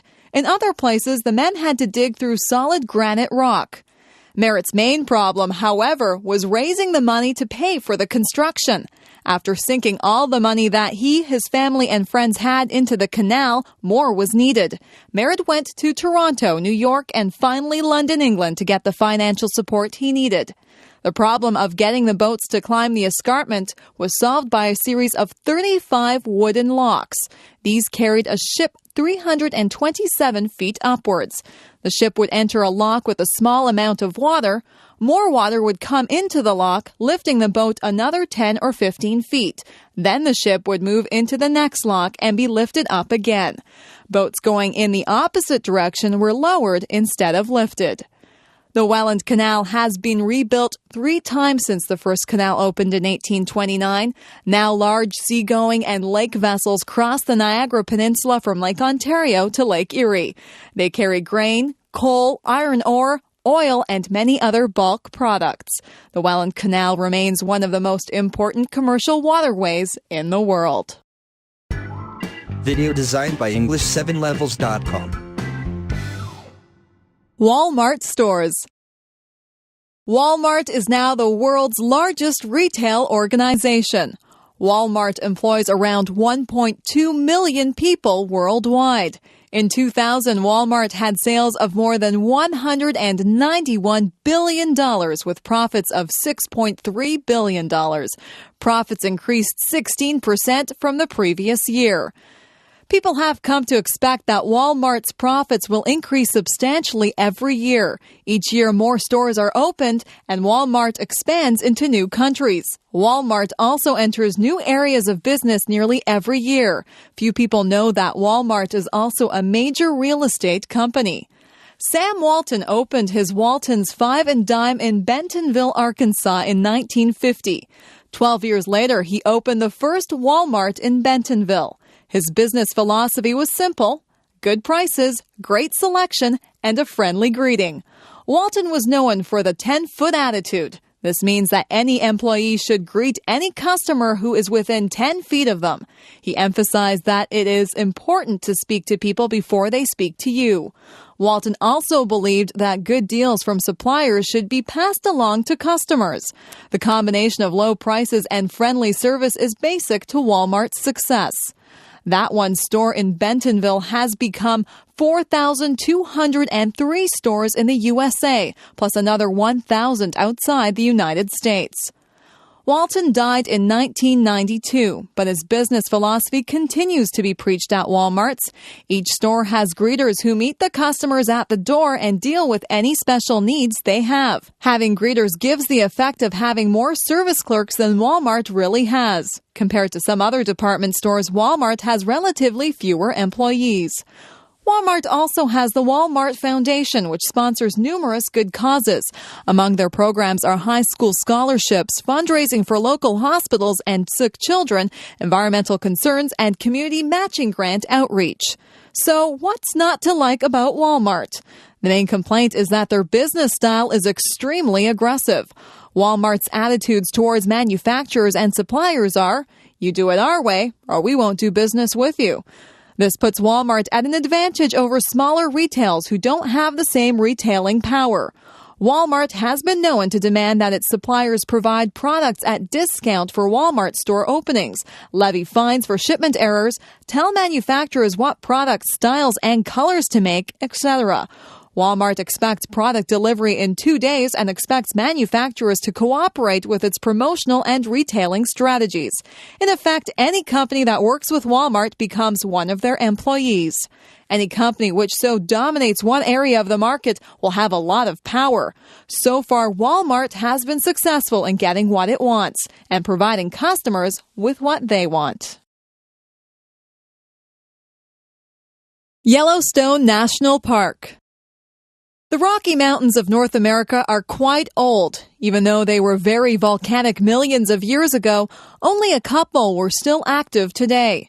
In Yellowstone National Park, however, there is a large area of land which indicates recent volcanic activity. This area contains hot springs, geysers, and mud springs. Hot springs, like geysers, are caused by underground water being heated by hot rocks down in the earth. This hot water is then forced to the surface. When the surface rock is soft or porous, then the hot water bubbles up like a spring. When the surface rock is hard, then the hot water shoots up through any hole in the rock that it can find. These spurts of hot water are called geysers. Yellowstone also contains mud pots or mud springs. These happen when the hot water is turned to steam and the steam carries mud and clay to the surface. Yellowstone Park is high up in the Rocky Mountains of Wyoming. Very few white people went there until the 1860s. It is said that Indians avoided the area because they thought that evil spirits lived there. In 1869, 3 men from Montana decided to explore this remote area. They were very impressed with its natural wonders and talked about it to others.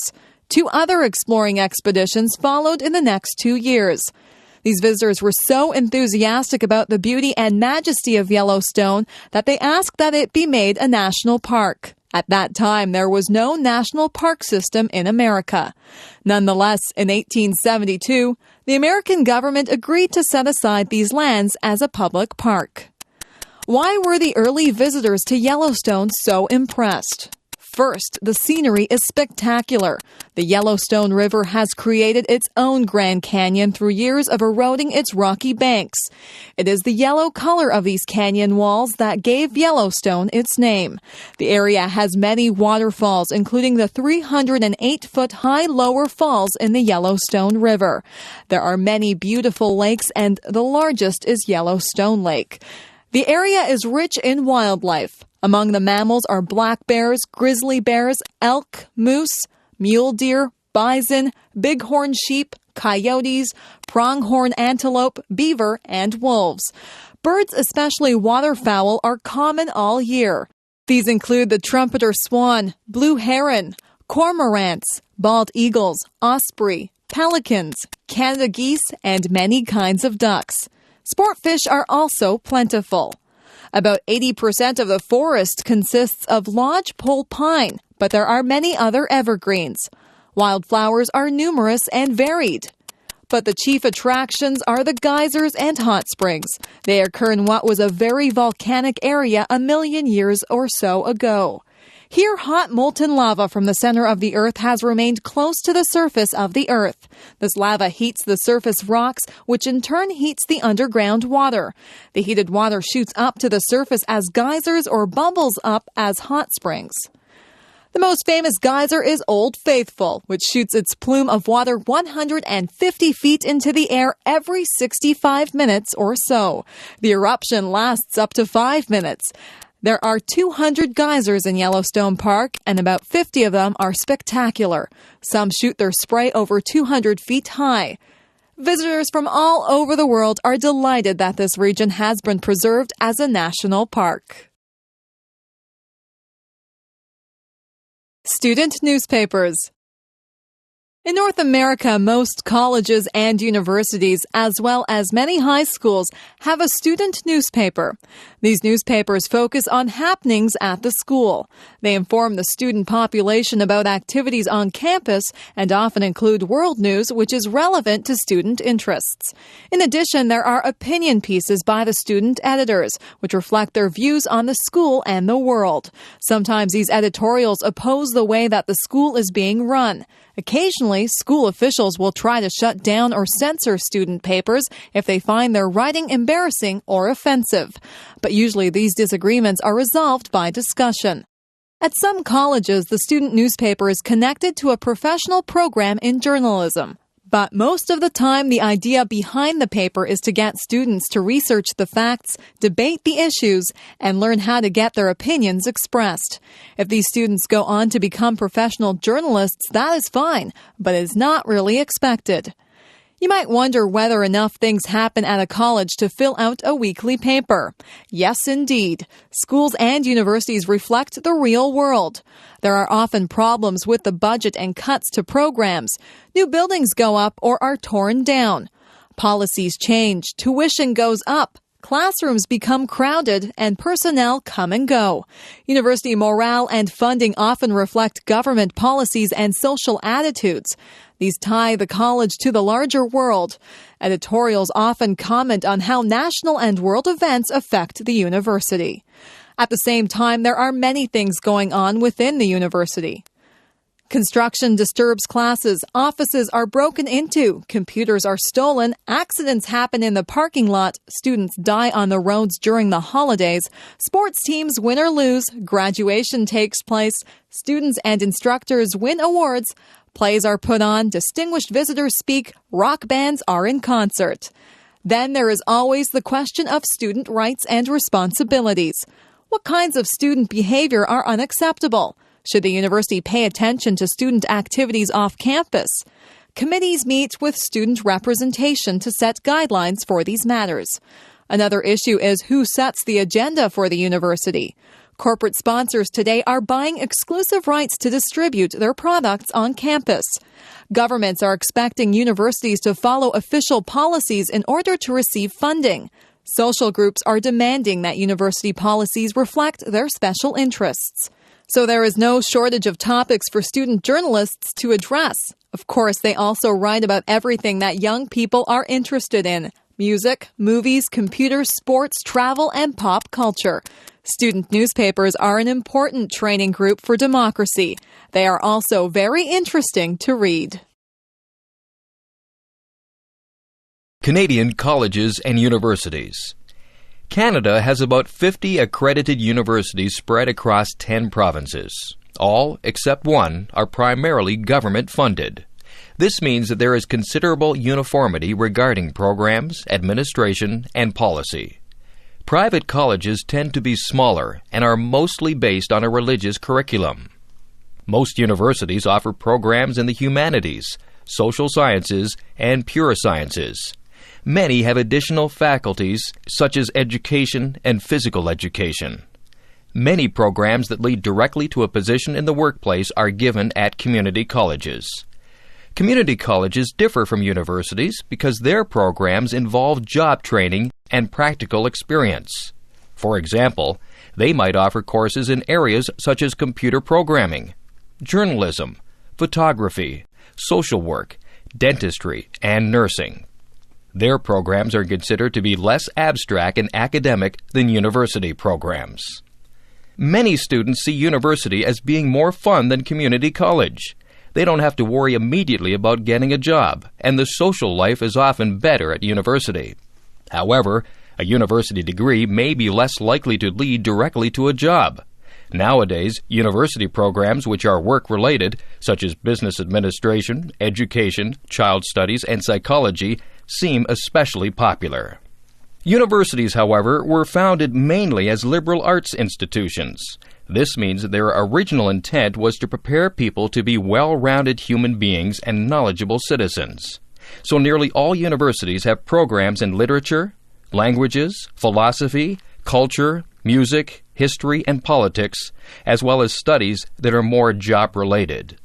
A pass BA or BSc degree in Canada is normally 3 full years of study after secondary school. A bachelor degree with honors includes 1 more year of study. A master's degree is a further 1 or 2 years. A doctorate usually requires 4 or more years. This is similar to the United States, except that their bachelor degree is normally 3 years, and their master's degree may be up to 3 years. To gain entrance to university, you usually need to graduate from secondary school with a B average. Some programs will require an A average. Tuition costs have gone up in recent years as governments have handed over less money to colleges and universities. More students now have to work during the school year to pay their expenses. Attending college and university is known to be one of the most carefree periods in a person's life. As long as you keep up with your readings and assignments, you should be able to avoid major difficulties. Facilities for athletics, student radio and newspapers, pubs and lounges, and generally pleasant surroundings make campus life agreeable. It is a good time to make friends, learn new skills, and take calculated risks. Moreover, colleges and universities are a good practical investment as they help to prepare young people for a changing world. Coffee and donuts.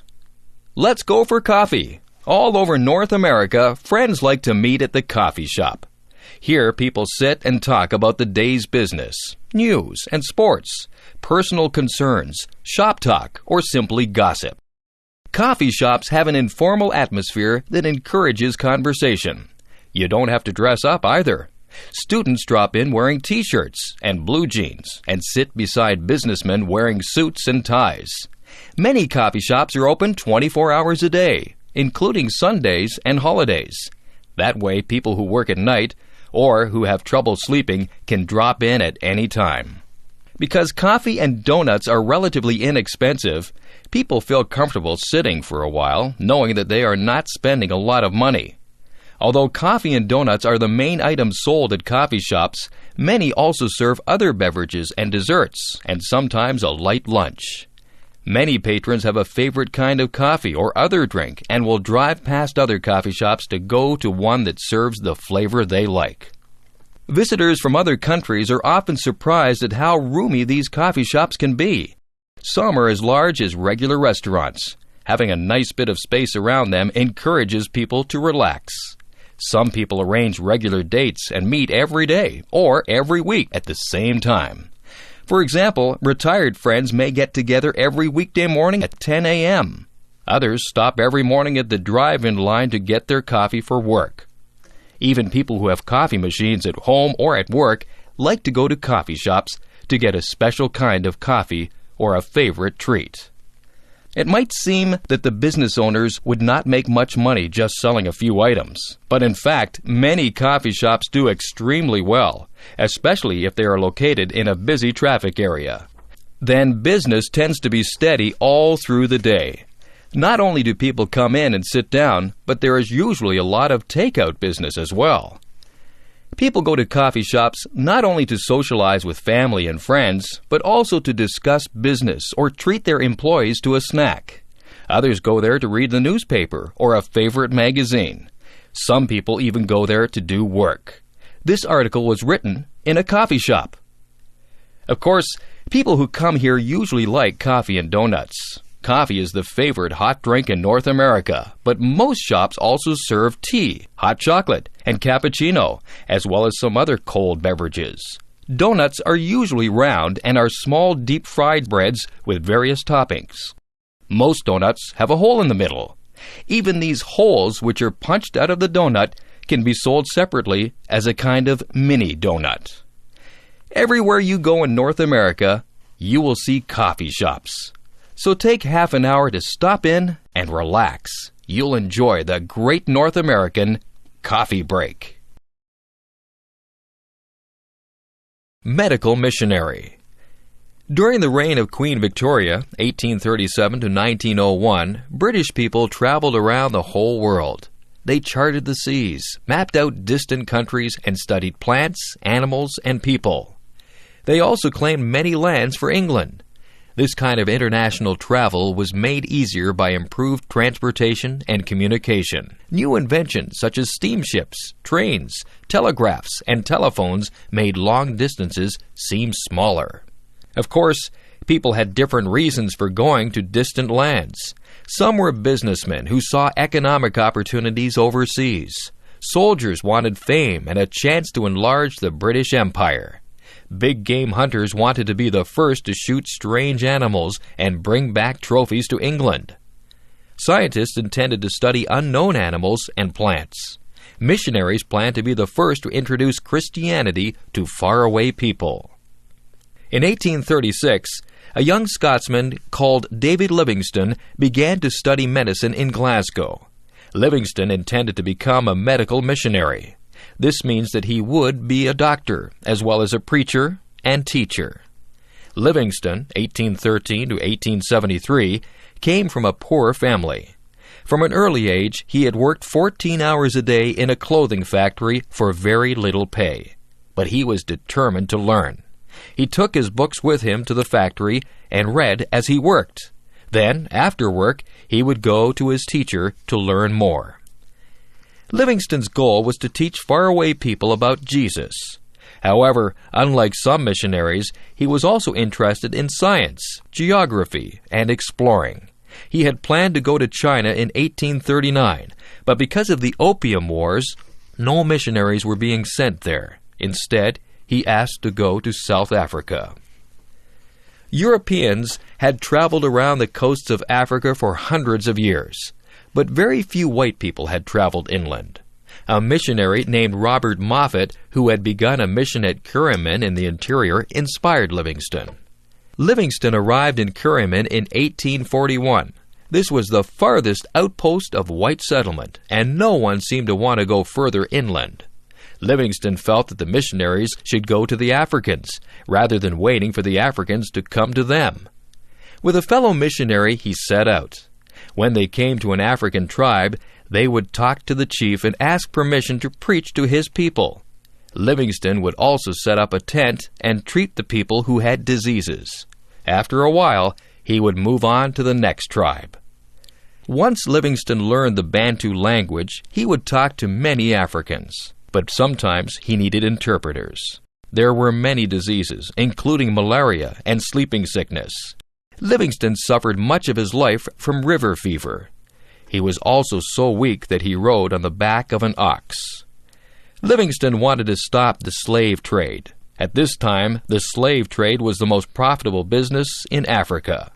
Livingstone hoped that if other kinds of trade were developed, then slavery could be abolished. In order to open up trade, he wanted to find an easy route into the center of Africa. Livingstone kept going further into the interior. He was probably the first European to cross the Kalahari Desert before reaching Lake Ngami in present-day Botswana. Not long after, he traveled further inland. He explored the sources of the Zambezi and Kansai rivers and eventually reached the west coast of Africa and Luanda, Angola. Livingstone was being criticized for neglecting missionary work in order to explore. Livingstone replied that he was opening up the continent for missionaries. Meanwhile, he was becoming famous as a great explorer. The British government commissioned him to explore the Zambezi River.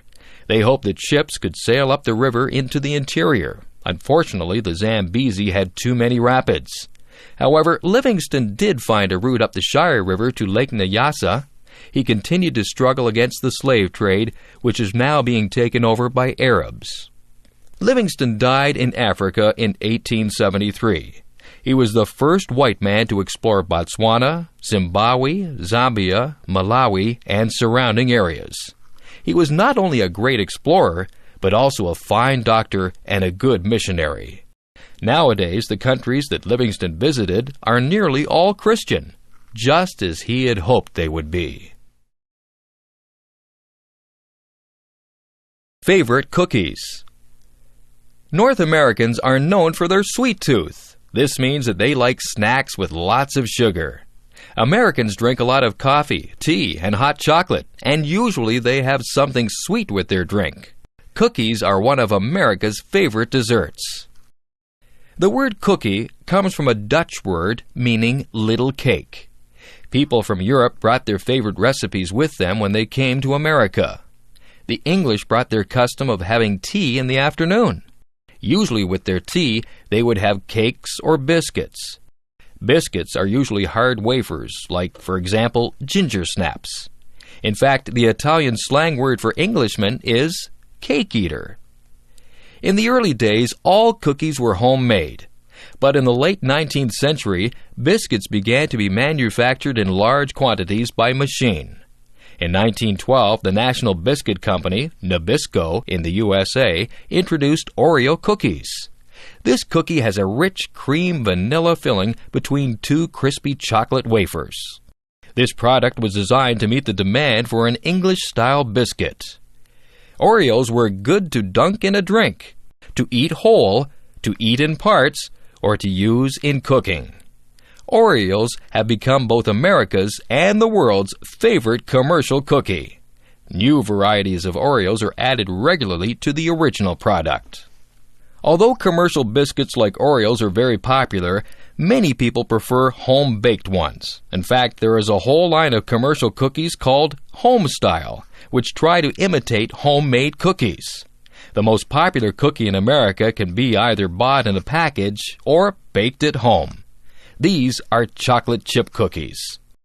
Ruth and Kenneth Wakefield operated the Toll House Inn in Whitman, Massachusetts.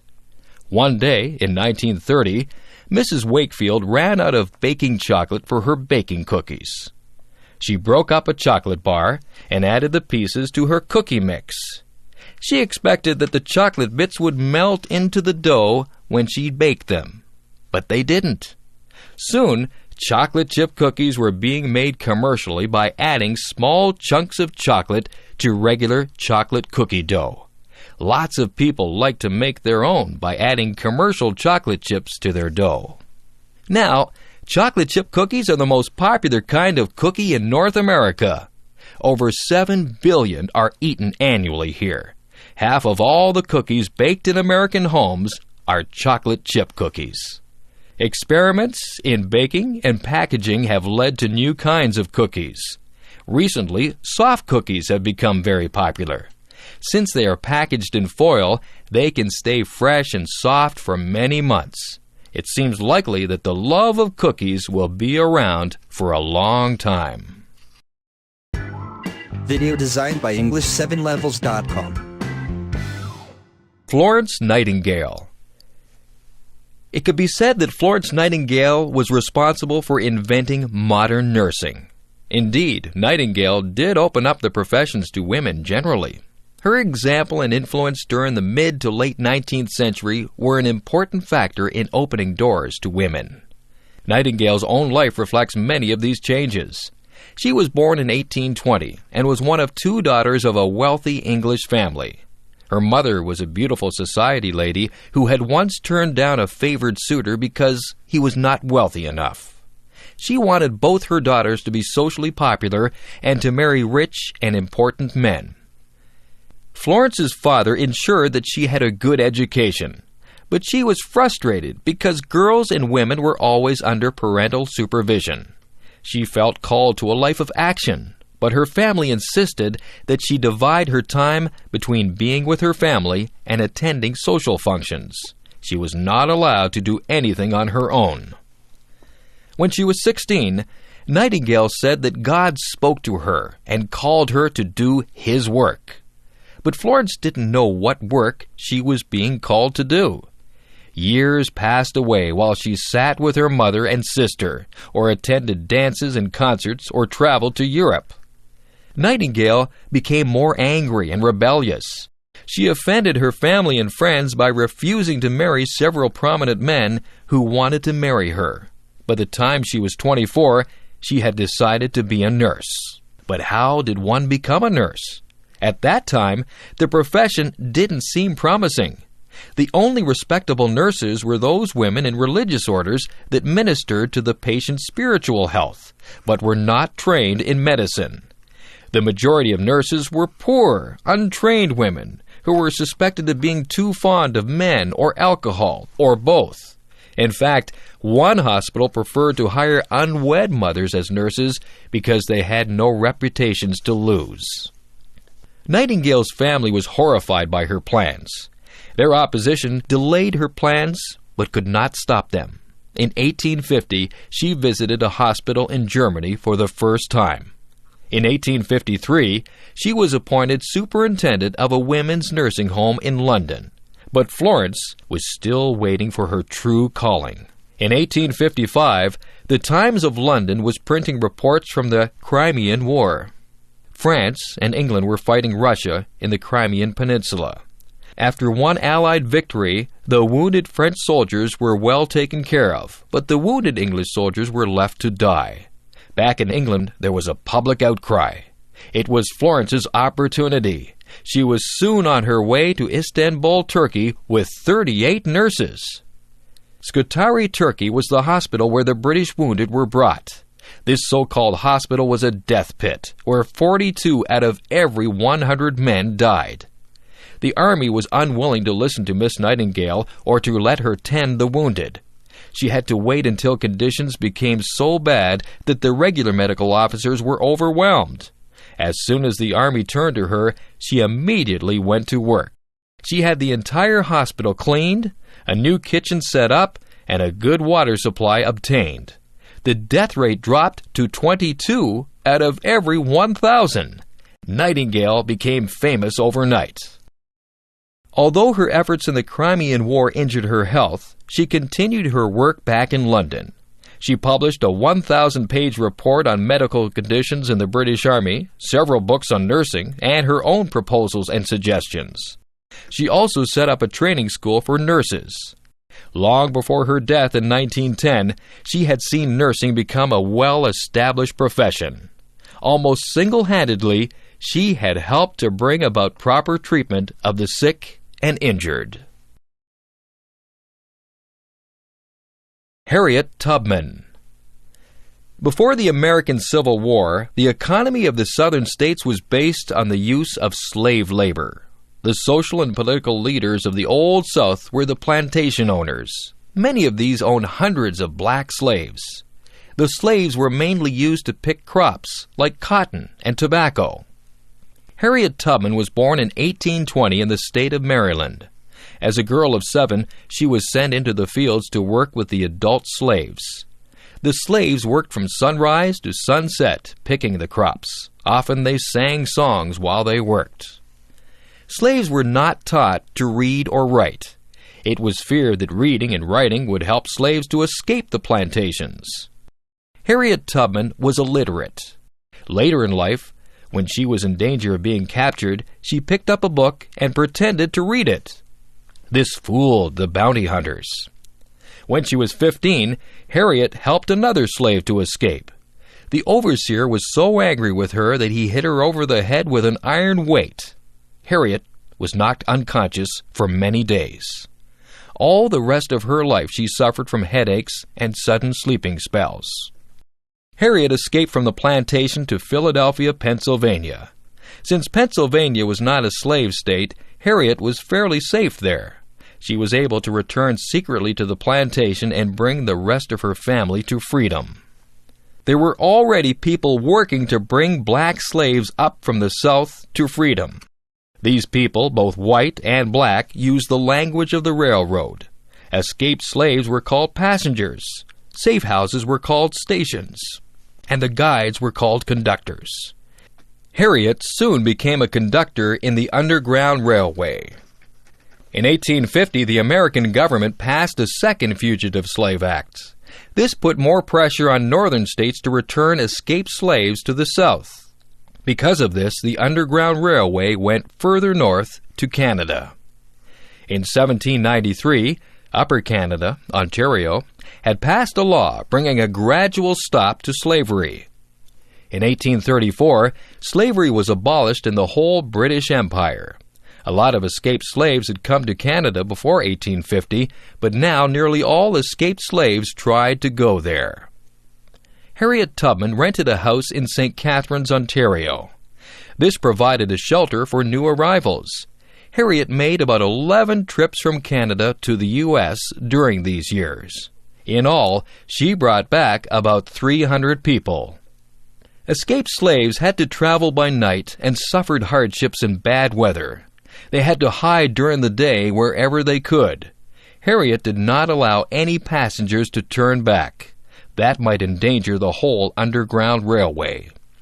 When the slave owners heard about Harriet, they offered a reward for her capture, but no one caught her or turned her in. When the Civil War broke out in 1861, she acted as a spy for the northern states. After the war, she married a black American soldier, Nelson Davis. In 1869, a book was written about Harriet Tubman. Black slaves knew Harriet as Moses. The Bible tells this story of how Moses led the people of Israel out of slavery in Egypt. He led them north to Palestine. In the same way, Harriet Tubman delivered many of her people from slavery and led them north to freedom.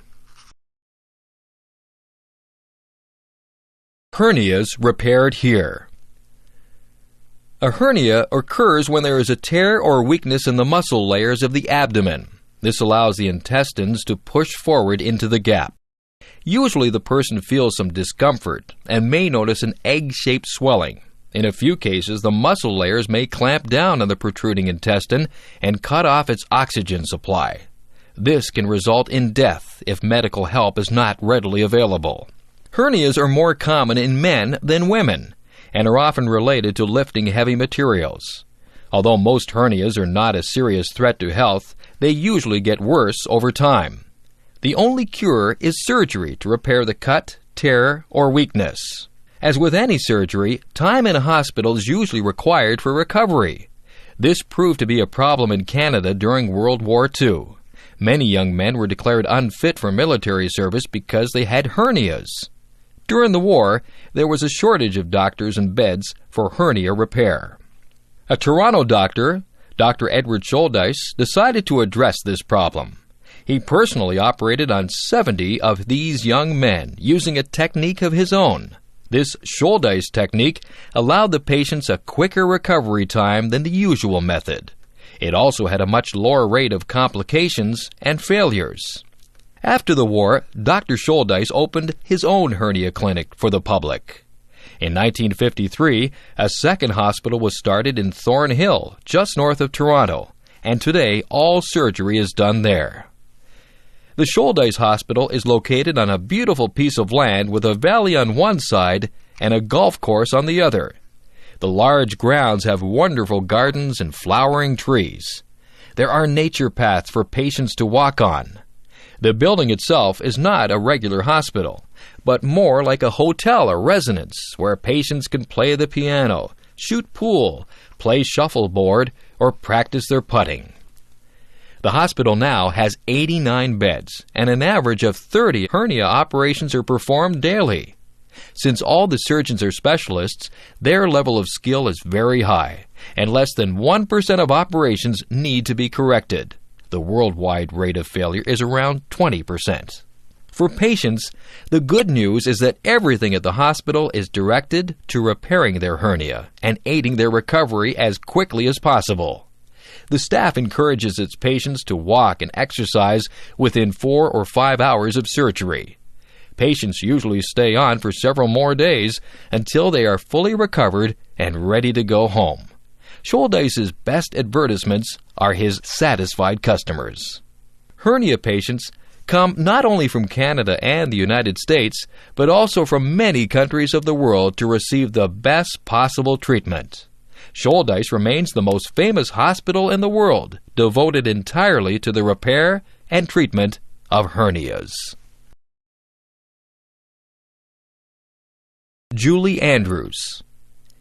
Julie Andrews, born Julia Elizabeth Wells, was born on October 1, 1935. She lived in a small town called Walton-on-the-Thames in England, which is south of London. Her father, Ted Wells, was a teacher, and mother, Barbara, was a pianist and piano teacher. She also played piano for her sister's dancing school. Julie learned ballet and tap as a toddler from her aunt, Joan Morris. By the time Julie was 3, she could read and write. When Julie was 4, her parents divorced, and Barbara married Ted Andrews, a performer during the war and an excellent tenor. He soon began giving Julie singing lessons. At 7 years of age, Julie had an unbelievable range of 4 octaves. She soon changed her last name to Andrews, the last name of her stepfather. As she grew older, Julie became one of England's most popular performers. In early childhood, Julie loved to play with her 2 younger half-brothers, but soon went on to stardom. At age 12, Julie was cast in a London play and stopped the show with her remarkable talent. She starred in many different BBC productions during the 40s. Later, she starred in many Broadway plays such as The Boyfriend, My Fair Lady, and Camelot. It was the latter play that Walt Disney made a special trip to New York to see, and he decided then and there that Julie was perfect for the role of Mary Poppins in the film of the same name. Mary Poppins was the high-spirited magical nanny of Jane and Michael Banks, 2 small British children. Julie also starred in many other films, such as the Americanization of Emily, Hawaii, Thoroughly Modern Millie, and my personal favorite, The Sound of Music. In this production, she plays Maria, the lively governess of Austrian naval captain George von Trapp's 7 children, Liesel, Frederick, Louisa, Kurt, Brigitta, Marta, and Gretel. Another of Julie's talents is writing. 2 of her best-known books are The Last of the Really Great Whangdoodles and Mandy. Julie also has 5 children, a daughter, Emma Kate Walton, from her marriage to Tony Walton, 4 children from her second marriage to Blake Edwards, 2 of whom were from Blake's previous marriage, Jennifer and Jeffrey, and 2 who were adopted from Vietnam, Amy and Joanna. In 1998, tragedy struck Julie. She lost her extraordinary talent for singing due to surgery on her throat in order to remove a benign tumor. A year later, she made an attempt to sing again. However, her voice will never be the same. Julie has recently been on Britain's Royal Honour List and is now a dame. Potato chips and corn chips. The story goes that the potato chip was invented in Saratoga Springs, New York in 1853. Multimillionaire Cornelius Vanderbilt complained to the chef that his fried potatoes were sliced too thickly. Chef George Crumb responded by slicing the potatoes paper thin and frying them in hot oil. The potato chip became an instant success. Many companies have made large profits on chips. The most successful brands are associated with the Frito-Lay Company. Herman W. Lay of Nashville, Tennessee was selling potato chips from the back of his car in the early 1930s. He soon became a successful distributor for a brand of potato chips which were made in Atlanta, Georgia. When that company ran into financial problems, Lay arranged to buy them out. It now became H.W. Lay and Company. Meanwhile in Texas, Elmer Doolin was trying to sell chips made from corn dough. This was an old Mexican recipe which Doolin had found in San Antonio, Texas. At first, these Fritos corn chips were made in Mr. Doolin's mother's kitchen. It took a few years before they sold very well. Mr. Doolin moved the company to Dallas and began to expand his market. In 1945, he granted the H.W. Lay Company the rights to make Fritos corn chips for the American Southeast. In 1961, the two companies merged to become Frito-Lay Incorporated. In 1965, Frito-Lay merged with Pepsi to become PepsiCo Incorporated, one of the largest snack food and beverage companies in the world.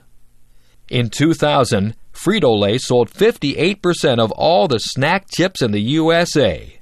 In Canada and the United States, Frito-Lay products had sales of $9.9 billion. The most popular brand was Lay's potato chips, followed by Doritos, Ruffles, Tostitos, Cheetos, and Fritos.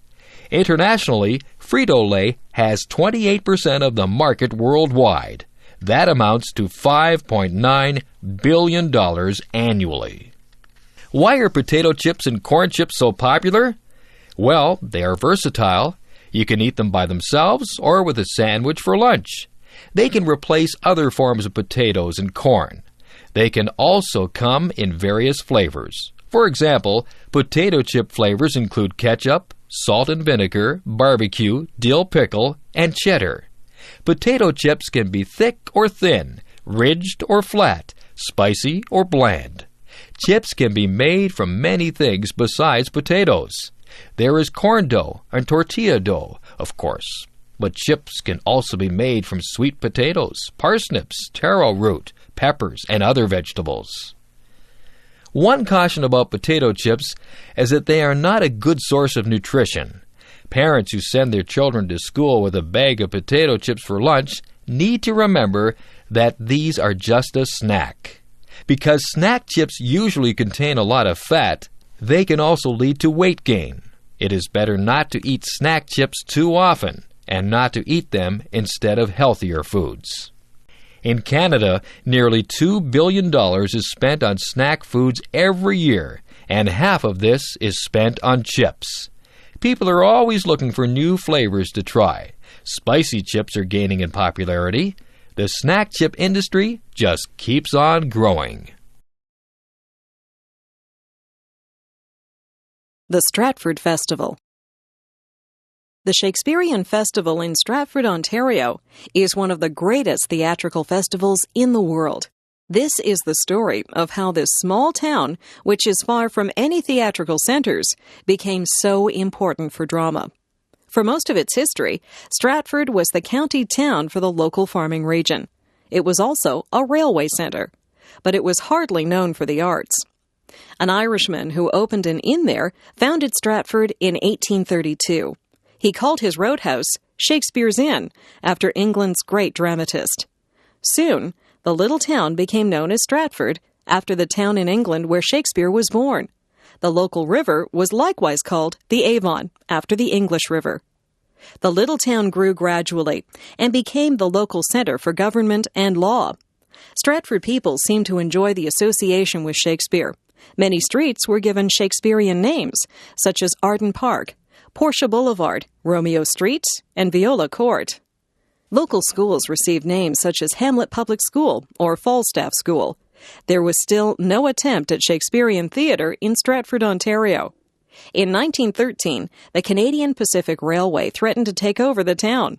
They proposed a railway line running through the center of Stratford, which would have taken over much of the town's parkland. The townspeople voted down this proposal. Instead, they expanded the parkland along the Avon River. These parks were enhanced with gardens, and in 1918, a pair of swans was added. These swans were an imitation of the swans on English rivers. In 1950, it appeared that the railway would be closing some of its workshops in Stratford. The town was looking for ideas that might lead to new employment opportunities. This was when one citizen, Tom Patterson, suggested that the town sponsor a drama festival. Patterson was able to get Irish director Tyrone Guthrie to come to Stratford in 1952. Guthrie agreed to head up the 1953 season. Everyone in Stratford pitched in to raise the necessary money and prepare the stage. Since there was no time to put up a building, the plays were staged under a huge tent. 2 plays were put on during a 6-week season, and with great success. In 1957, a permanent theater was built. The Stratford season in 2001 runs for more than 6 months, from late April to early November. There are 14 plays in production at 3 different theaters. Altogether, there are 668 performances, with a total attendance of 580,000 people. About 40% of the audience comes from the United States. Tom Patterson's plan to ease unemployment in Stratford has worked well. The festival has helped to create nearly 6,000 jobs and generate wages and salaries of $110 million annually. In total, the festival brings about $170 million of revenue into the Stratford area. Of course, to the audiences who come back every year, the main attraction is seeing some of the best Shakespearean theatre in the world. The Stratford Festival Company is Canada's leading acting company, and many of its actors have become internationally known. The Two Cultures. In 1956, English writer and scientist C.P. Snow wrote an essay on the two cultures. By this, he meant that in the West, there's a scientific culture and a literary culture. Scientists do not talk very much to literary men, and vice versa. Neither group seems to know or want to know very much about the other. Snow argues that the scientific people and the literary people are moving further and further apart. Few scientists or engineers read literature. Very few writers or intellectuals know or care anything about science. This, Snow thinks, is a major problem in the world today. Literary culture seems to be anti-science and anti-technology. This affects Western reluctance to train more scientists and engineers. The standard of living in the West and throughout the world depends on having scientists and engineers. Nonetheless, relatively little effort is given to encouraging and developing these areas of education. Westerners who are part of the literary culture do not encourage or understand the scientific revolution. As a result, they are insensitive to the desire of third world peoples to improve their lives through technology. Snow talks about how the standard of living in England has improved since 1800. Snow's grandfather did not go far in school, but he did learn to read and write. Living in 1900, he realized that he was better off than his grandfather, who lived in the early 1800s. Snow's great-great-grandfather was a farm laborer who didn't know how to read or write. Snow feels that a similar transformation could happen even in very poor countries. It could happen in a short time if the West supplied capital and engineers. Snow believes that this is the Industrial Revolution that has transformed the West. This is what has allowed the farm laborers to go on to school and to learn employable skills. In 1800, only a small portion of society could expect to live well. Now, nearly everyone has access to education and training.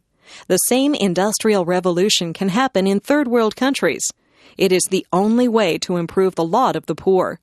Snow agrees that most scientists and engineers do not read novels or cultivate the arts. However, he doesn't consider this to be as dangerous as when literary people ignore science and technology.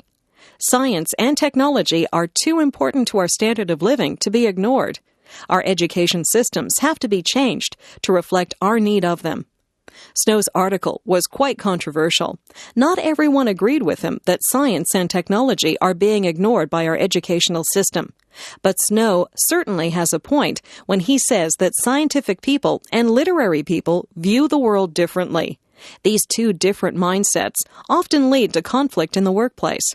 Snow may be right that it is too easy for literary-minded students to ignore science and scientifically-minded students to ignore literature. The war that both sides won.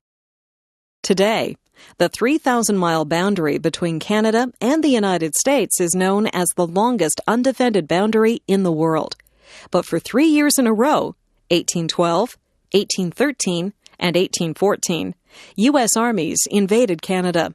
When both sides failed to win a clear victory and the costs of the war kept growing, the two countries decided that peace was the best policy. On June 18, 1812, the United States declared war on Great Britain. The United States had proclaimed their independence from Britain in 1776, 36 years earlier.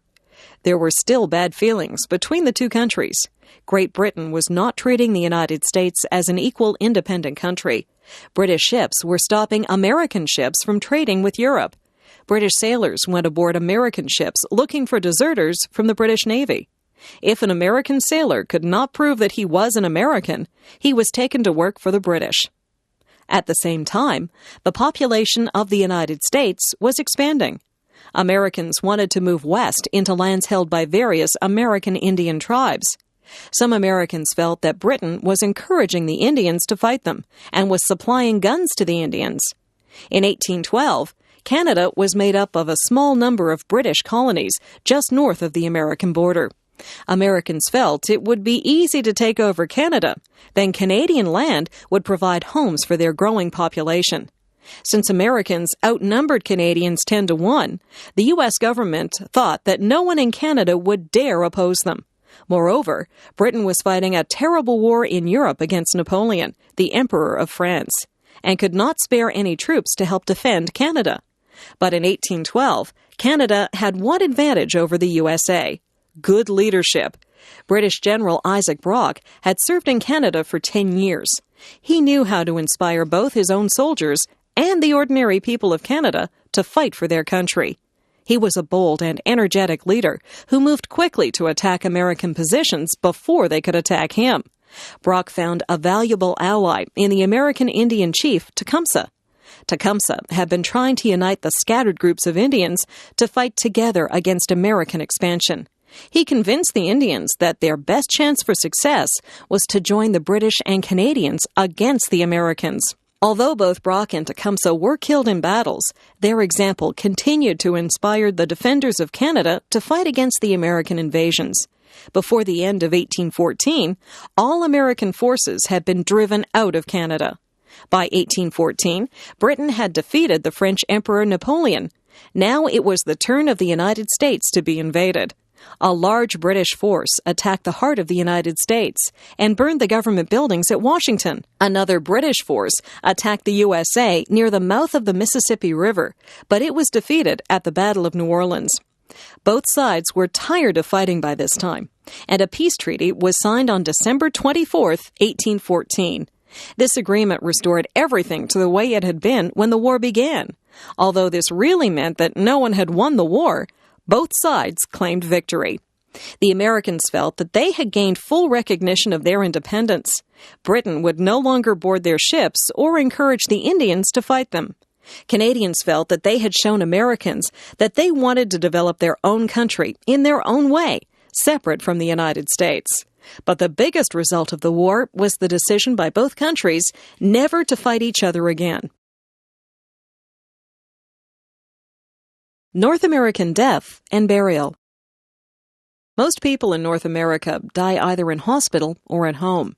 When someone dies, arrangements are made with a funeral home to get the body and prepare it for burial. Funeral homes are private businesses. They usually handle most or all aspects of a funeral, except for providing the burial plot. That usually has to be purchased separately. Funeral homes may operate in many kinds of buildings. Old, roomy private homes and new, modern one-level buildings are common types. When the funeral director receives the body, his staff embalms it so it will not decay quickly and will look lifelike at the funeral service. For 1 or 2 days before the burial, friends, relatives, and acquaintances are invited to visit the funeral home and pay their respects to the dead person. The deceased person is usually dressed in their best clothes and lying on their back in a coffin. A coffin is a large wooden or metal chest designed to hold the body. Members of the dead person's immediate family usually act as hosts for the funeral home visitation. They greet the mourners and talk to them about the deceased. Usually, there are happy photographs of the dead person near the coffin. Gifts of flowers also surround the coffin. Usually, the mourners are asked to sign a guest book. The funeral service may take place at a church if the deceased person wanted that. Frequently, however, the service is held at a chapel at the funeral home. Attending a funeral is considered a sign of respect, and people will often travel a long distance to attend. Usually, friends and relatives will take a day off work for the occasion. Notices are put in the newspaper for several days before, so that people will know when to come. A minister or priest usually conducts the funeral service.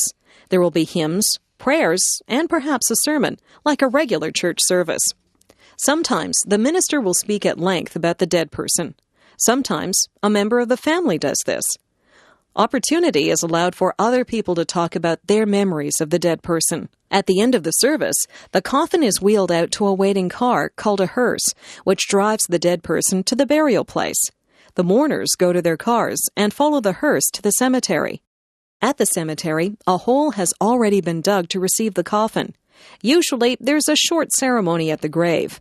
Sometimes, flowers are put on top of the coffin as it is lowered into the grave. A handful of soil is tossed on the coffin, indicating burial. Usually, the mourners leave before the cemetery workers cover the coffin with earth. Then the mourners may go back to a church hall or restaurant for a meal. A funeral can be quite costly. Even an inexpensive coffin can be several $1,000s. Sometimes, the deceased will be placed in an expensive rental coffin for the visitation and funeral, but buried in a less expensive coffin. Even so, a full funeral rarely costs less than $5,000 and is usually quite a lot more. This does not include the price of the burial plot or the stone grave marker. Sometimes poor people are buried at government expense. It is traditional in North America to bury the whole body in the ground. However, cremation is becoming more popular. The advantage of cremation is that it is less expensive, uses less land, and it appeals to people who don't want an elaborate funeral. Some people may wonder why so much attention is paid to a dead person, but funerals are really for the living. They are a way of saying goodbye to the dead person and receiving mutual support and encouragement from friends and family. Some funeral homes help to organize grief counseling or support groups to grieving family members. Usually, the funeral service is performed in the Christian tradition and refers to the hope of resurrection or rebirth from the dead that Christians believe in.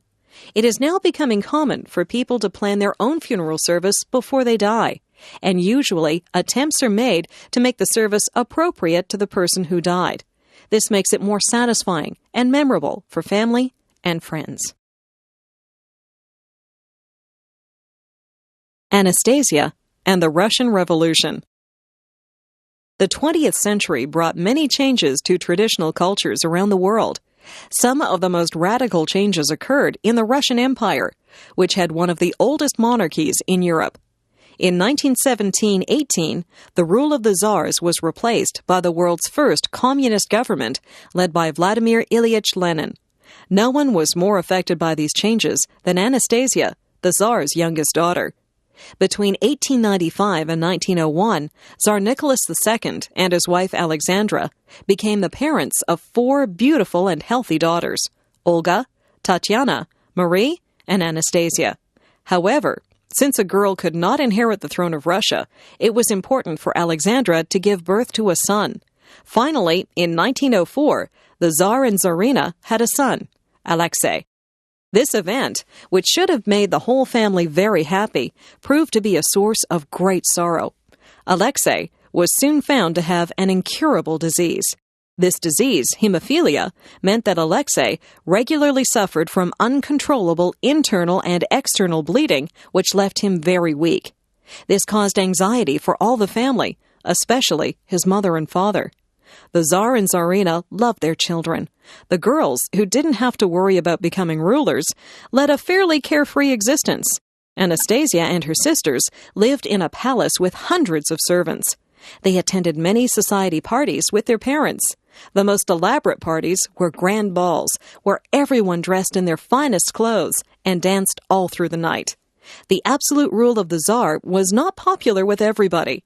The majority of the population was poor peasant farmers who could barely keep themselves and their families alive. If they moved into the city to get jobs in the factories, they had to work long hours for very low wages and live in slum conditions. Popular opposition forced the Tsar in 1905 to give up some of his power to an elected parliament. None of the girls married. They all lived a happy life together. They moved from palace to palace, attended by their private tutors, visiting the beach and sailing on the royal yacht. Anastasia was the clown of the family. She didn't like schoolwork, but she enjoyed painting and photography. Many of her photos of the royal family in happy times survive. Soon the Tsar's problems worsened. The Empress, Alexandra, worried about her son and became ill. War with Germany broke out in 1914, and the Russians suffered many defeats and losses. In March 1917, there was a popular revolution, and the Tsar was deposed. From that time on, the royal family were prisoners. At first, they were treated kindly, but in November, the Bolsheviks, or communists, gained control of the revolution. Lenin and his followers hated the Tsar. The royal family had been living in Tobolsk in Siberia. Because of fears that they might escape, they were brought back to Ekaterinburg in the Ural region. Here, after midnight on June 19, 1918, the entire royal family was shot by the Bolsheviks. To some, this news was too dreadful to be believed. The thought that the Tsar's lively and beautiful daughters had been killed was too hard to bear. Within a couple of years, a woman who went by the name of Anna Anderson appeared in Western Europe. She claimed to be Anastasia. Some believed her story, and some did not. With the fall of the Soviet Union, it was possible to investigate the murder of the royal family. It was also possible to prove that Anna Anderson was not the real Anastasia. After a long search, the bodies of Anastasia and Alexei were found. They had died with the rest of the family. A great mystery was finally solved. Australian origins. In many countries, leading families proudly trace their ancestors back to some significant group of people. In the USA, prominent families may boast that their family came over on the Mayflower in 1620. In England, ladies and gentlemen are happy to announce that their ancestors came to Britain with William the Conqueror in 1066. In Australia, however, many leading families are reluctant to talk about their origins. In fact, many years ago, one Australian city burned its early records so that no one would know who their ancestors were. The reason for that is that Australia began its history as a British penal colony. In 18th century England, there was a large gap between the rich and the poor. To make matters worse, many farmers had been forced off their land by powerful landowners. These homeless people wandered to the cities, where employment was often hard to find. Frequent wars gave temporary employment to young men as soldiers and sailors, but when the war was over, they were no better off than before. As a result, theft was extremely common. To protect themselves, the upper class made theft punishable by hanging. The problem with this was that juries were often reluctant to hang someone for stealing something small and might declare the person not guilty. For example, if a man or woman stole a loaf of bread to feed their children, the jury might just let them go. To prevent this, the courts came up with a new category of punishment: exile or transportation. If the judge or jury was reluctant to sentence the accused to death, they would ship them far away from England across the seas. However, if the person was found back in England again, he or she would be hanged. At first, England sent its convicts to America's 13 colonies. However, when the United States declared its independence in 1776, this was no longer possible. England considered sending criminals to West Africa, but the land and climate were considered unsuitable. So finally, Great Britain decided to use the huge, almost uninhabited country of Australia. At this time, not a single European was living anywhere on the continent. In the fall of 1786, a fleet of English ships began to take convicts on board. This process continued till the sailing date of May 13, 1787. Many British jails had been cleared of both male and female prisoners. Since the convicts were technically under a sentence of death, there was little concern for making them comfortable. At first, the convicts were chained below decks, but later some were released when well out to sea. One man had been sentenced for theft of a winter coat, another for stealing cucumbers from a garden, a third for carrying off a sheep. Among the women, one was guilty of stealing a large cheese, another of taking several yards of cloth. These ships, known as the First Fleet, carried 1,442 convicts, sailors, marines, and officers. The fleet finally arrived at Botany Bay on January 10, 1788. Later that month, they moved down to Sydney Harbour. No preparations whatsoever had been made. The forest came right up to the shore. Soon the fleet members were cutting down trees and trying to put up tents. It was June 1790 before further supplies arrived from England. Meanwhile, many convicts suffered from sickness, aggravated by the lack of good food. In conclusion, Australians need not be ashamed of their origins. In time, great things were achieved, in spite of the almost complete lack of help from the English government. Many ex-convicts became respectable settlers who began prosperous farms and businesses. The members of the First Fleet, whether convicts or not, deserve to be honored as the founders of Australia. Video designed by English7levels.com. Casa Loma. Many people visit Europe and see the old castles left from the days of knighthood. Very few return home with plans to build their own castle. Toronto businessman Henry Pellet actually built such a castle, Casa Loma. Pellet was born in Kingston, Ontario in 1859, but the family soon moved to Toronto. His father opened Toronto's first stock brokerage firm in 1866. Pellet Sr. became part of Toronto's financial elite, and Henry Pellet eventually joined his father in business. The young Pellet was especially attracted by the military and the British Armed Forces. When Henry was 18, he joined the Queen's Own Rifles, a militia unit. He was soon one of the soldiers sent to suppress a railway strike. At 21, he was made an officer and gradually moved up through the ranks, eventually becoming a brigadier general. Meanwhile, Henry was learning the stock brokerage business. He soon showed considerable ability at forming new companies. Electricity was a recent invention, and Pellet hoped to be among the foremost developers. In 1883, he founded the Toronto Electric Light Company, and later was an owner of the Toronto Electric Railway. He also made money as a land speculator in the Canadian West. Unlike many businessmen of the time, however, Pellet believed in community service. He sponsored many charitable organizations and supported various good causes. In spite of his business dealings, Pellet found time to tour England and Europe regularly. He brought back ideas for a castle on the hill. Pellet's castle, however, would not be a damp, drafty castle of the Middle Ages. It would have the latest technology. Construction of Casa Loma began in 1910 and was completed in 1914. Outwardly, it looked like a medieval castle, but inside, it was comfortable and luxurious. There were 98 rooms, 3 bowling alleys, 30 bathrooms, 25 fireplaces, and 5,000 electric lights. It had an electric elevator and an indoor swimming pool.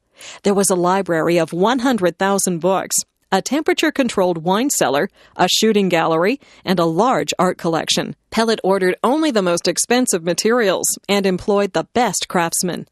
The cost of all of this was $3.5 million, a huge sum in those days. Pellet and his wife liked to entertain. They often opened up Casa Loma for special events. Sometimes he would invite all 1,000 men from the Queen's Own Rifles over for the weekend. The Pellets also held parties for the staff. Pellet had hoped that Casa Loma would be the center of an extensive subdivision. He hoped that wealthy people would build grand homes nearby, and so he bought up the land near his castle. Unfortunately for Pellet, most of the people coming to Toronto were poor immigrants who couldn't afford large houses. Pellet was unable to sell his land holdings, and his income declined. In 1924, Pellet turned Casa Loma over to the City of Toronto because he could not pay his property tax. All the contents of Casa Loma went on auction soon after. His $1.5 million collection of art and artifacts sold for only $250,000. Now Casa Loma is a leading Toronto tourist attraction. The castle in the middle of the city has 400,000 visitors each year. It is the closest thing in North America to a real European castle. Charlie Brown. On October 2, 1950, a new comic strip appeared in American newspapers. The hero of the strip was a round-headed kid named Charlie Brown. In the very first cartoon, 2 young schoolmates watch Charlie Brown walking by, and one comments, "Well, here comes old Charlie Brown. Yes, sir, good old Charlie Brown. How I hate him." This comic strip was to become one of the most popular in history. Its creator, Charles M. Schulz, drew the strip for 50 years until his death. but reruns of Peanuts still appear regularly in the newspaper. What are some of the characteristics of Charlie Brown and his friends that have made the cartoon popular? Charlie Brown is an unlikely hero. Other kids don't like being around him because the things he does never seem to work out properly. Kids want to be with someone who's good-looking, popular, and successful so they can feel part of his success. Charlie Brown is always worrying, hardly ever upbeat, afraid of failure, and always making mistakes. His kite gets snagged in the tree. He needs counseling from Lucy. His dog Snoopy is more popular than he is, and the little red-haired girl never notices him. In short, Charlie Brown is a loser. Charlie Brown illustrates all the insecurities that kids have. Many of these anxieties carry over into adult life. Sometimes they reflect problems in the life of the comic strip's creator, Charles M. Schulz. Schulz suffered from depression much of his life and had a difficult time in school. He was not very popular with his classmates. Humor and laughter are often a way of dealing with problems. And in the Peanuts strip, the world can laugh at all the silly things that people do. Because of his honest way of dealing with problems, Charlie Brown and his friends are more interesting than the average comic strip characters. The characters represent adult personality types. Charlie Brown is wishy-washy and is afraid to do things for fear of failure. Lucy is a pushy, overbearing female who thinks she knows it all. Linus, her younger brother, is intellectual but insecure.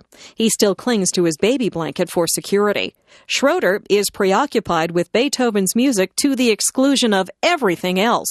Sally, Charlie Brown's younger sister, combines both a romantic attachment to Linus and a desire for material things. Peppermint Patty is a tomboy who loves baseball, but nonetheless has a romantic crush on Charlie Brown. Snoopy, the dog, represents a cool, detached, inventive individual who also relies on basic creature comforts. These characters add up to a human comedy. In the comic strip, we can see ourselves and the people around us making mistakes, getting second chances, but tending to do the same things over again. Behind the humor of Peanuts is a serious message. Words can hurt. Relationships are important. Truth is difficult to find. Criticism is too common. Greed can easily overpower us. These messages are both timeless and timely. Peanuts has also been turned into television specials and several movies. Snoopy stuffed toys are popular all over the world. A huge industry has grown from a simple comic strip. Perhaps this means that while we all secretly want to be winners, we really identify more closely with the Charlie Browns of this world. Conquering Lake Ontario. In 490 BC, the Greek runner Philippides ran the 24 miles from Marathon to Athens to announce the Athenian victory. His endurance was so much admired that runners ever since have attempted to run similar long marathon distances. In the 20th century, however, long-distance swimming has also attracted attention and admiration. To swim the English Channel or Juan de Fuca Strait between Vancouver Island and the mainland have become challenges for both male and female swimmers. In September 1954, some Canadian businessmen from Toronto offered veteran Californian champion Florence Chadwick $10,000 if she could swim Lake Ontario. They felt sure that such a feat would attract large crowds. Chadwick had swum the English Channel in both directions.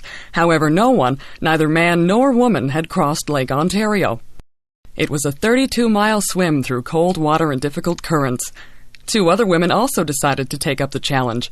One, Winnie Roach Lausler, had also swum the English Channel. The other was a 16-year-old girl named Marilyn Bell. The swimmers traveled to the mouth of the Niagara River on the south side of Lake Ontario. They would swim from Youngstown in the USA back to Toronto. Bad weather delayed the swim for several days. During the night of September 8th, the weather cleared, and the swimmers entered the water before midnight. Guided by her coach's flashlight, Marilyn swam through the dark water and soon passed Chadwick, who was lifted from the water after swimming 12 miles.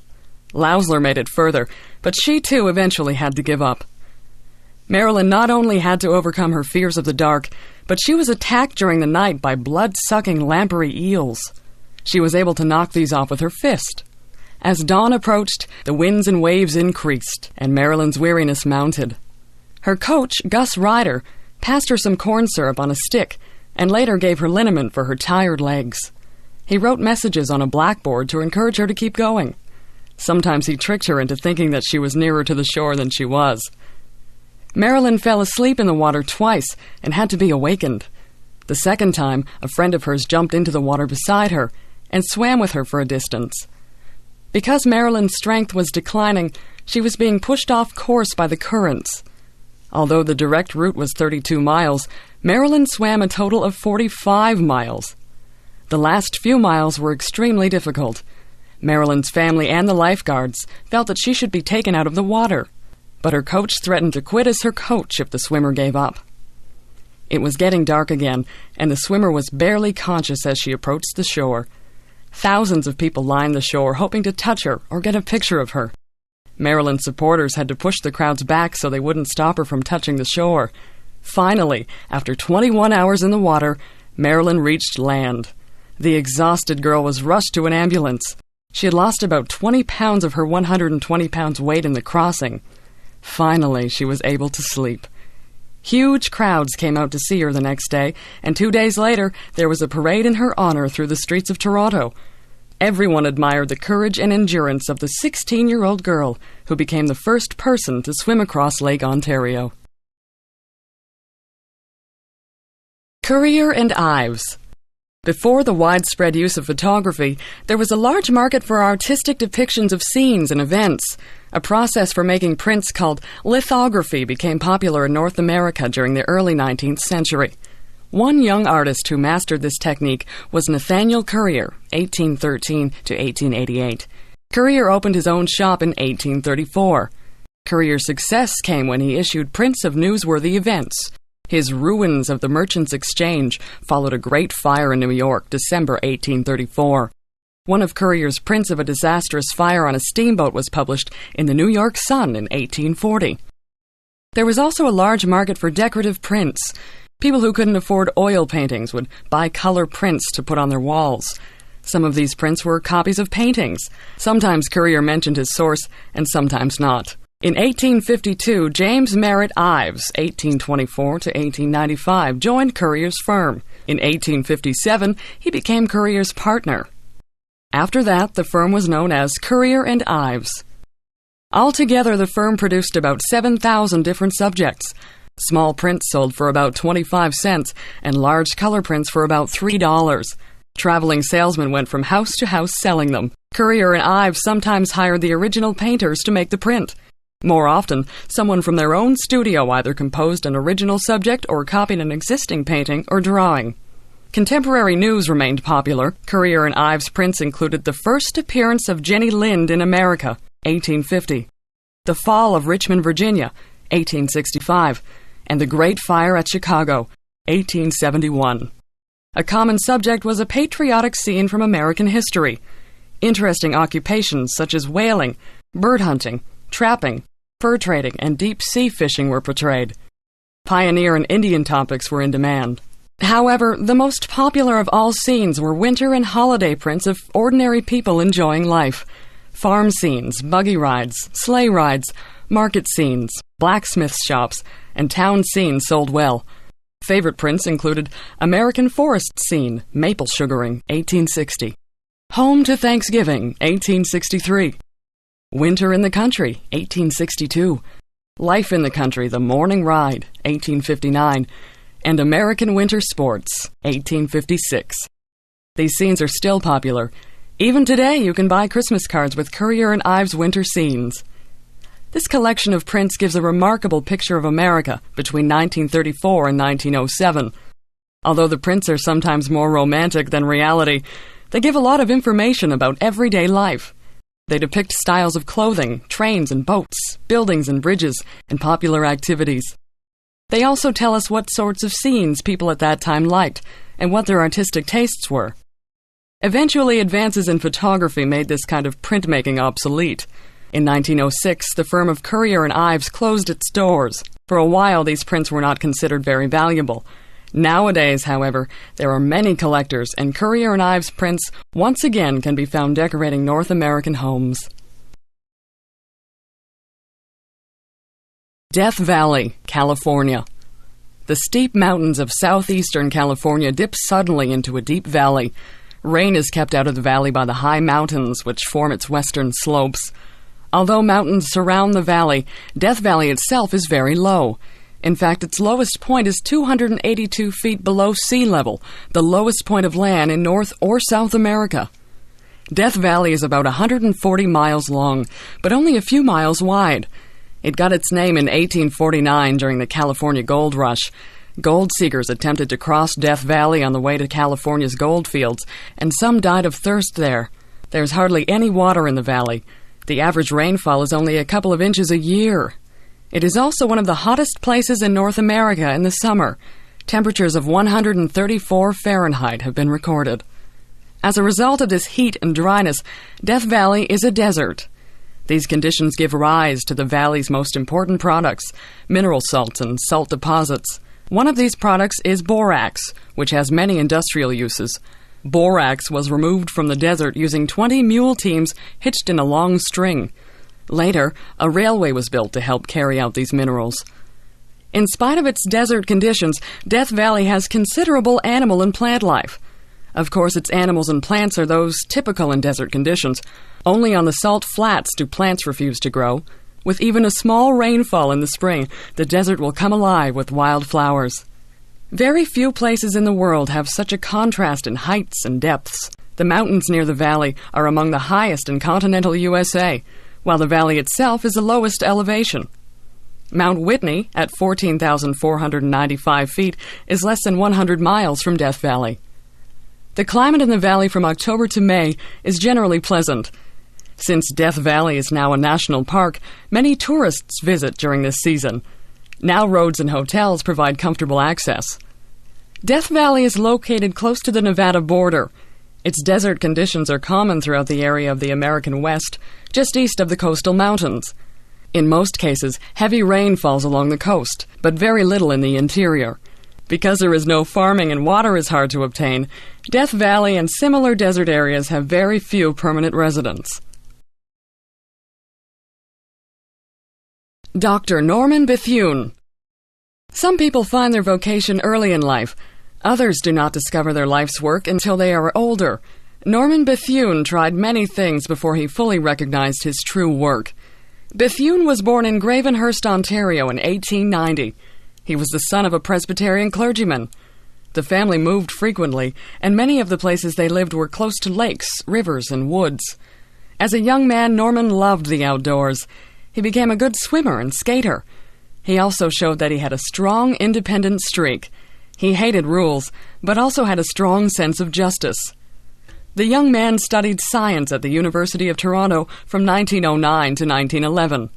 After that, he worked for Frontier College. This was a volunteer organization where instructors did the same jobs as local workers during the day and taught them English in the evening. He then returned to Toronto to study medicine. Early in World War I, he joined the Army Medical Corps. He reached France in February 1915, but was wounded in April and eventually returned to Canada. He went back to the war in 1917. At the end of the war, he continued to study medicine in London, England. While he was in England, he married a Scottish woman, Frances Campbell Penny. Although Bethune loved her very much, their marriage ended in divorce in 1927. The couple moved to Detroit, Michigan in 1924, where Bethune opened a medical practice.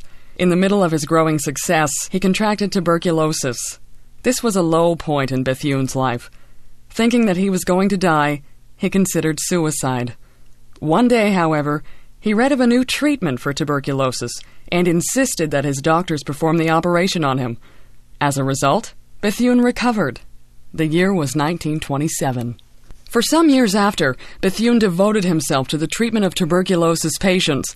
However, he began to notice a pattern.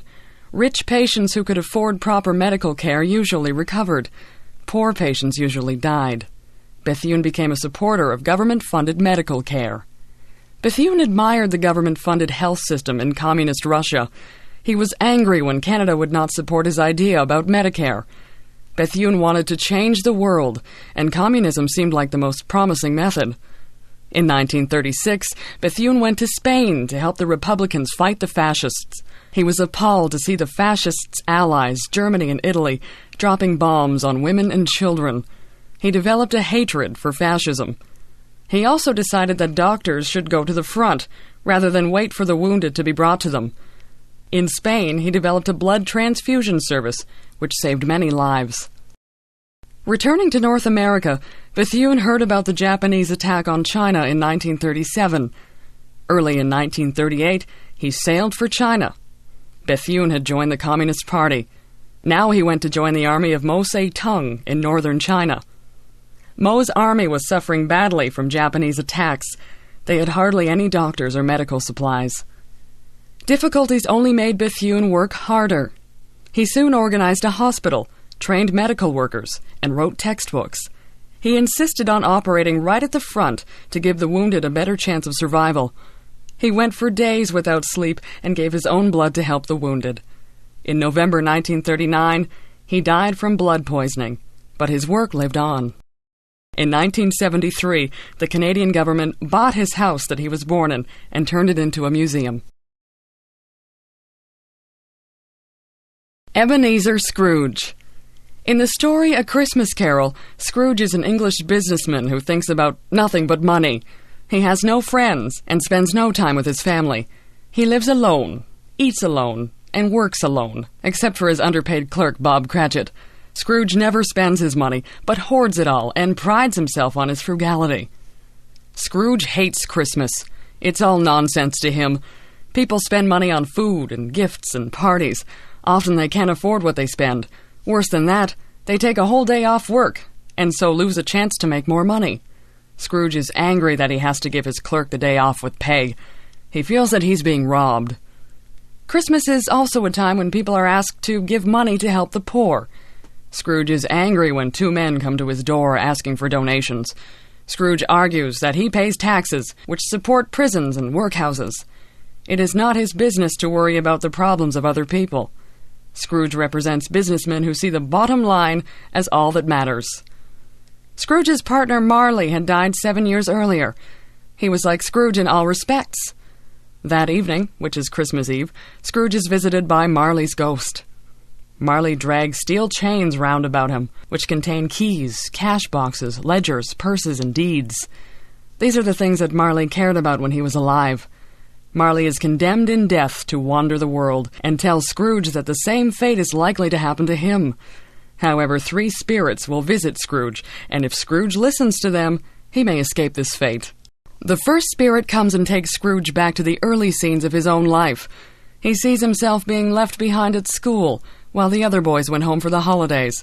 Then his little sister arrives to tell him he could go home too. Another scene was of a cheerful Christmas party when Scrooge was a young man. A third scene showed him with the girl he was planning to marry.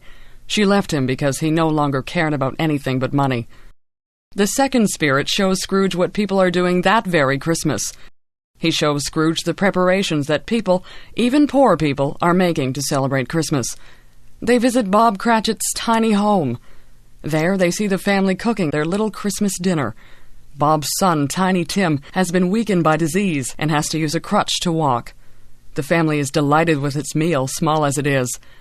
They see other scenes of poor people, miners and sailors, celebrating Christmas. Finally, they visit Scrooge's nephew and view his Christmas party and its games. The third spirit was the spirit of Christmas yet to come, the future. This spirit does not talk, but points to scenes connected with Scrooge. They overhear some businessmen joking about someone who has recently died. Scrooge sees that he no longer occupies his usual place of business. The spirit then shows him 2 women who have stolen the bedclothes, curtains, and clothes off the dead man and taken them to a pawnbroker. The spirit takes Scrooge to the room where the dead man died. The only people who are happy about the death are a young couple who owed him money. The spirit then shows Scrooge the Cratchit's house, where they're mourning the death of Tiny Tim. Finally, the spirit takes him to a churchyard, where they stand among the graves. Then the spirit points to the name of the dead man on the tombstone, Ebenezer Scrooge. Scrooge is going to die, and no one will care.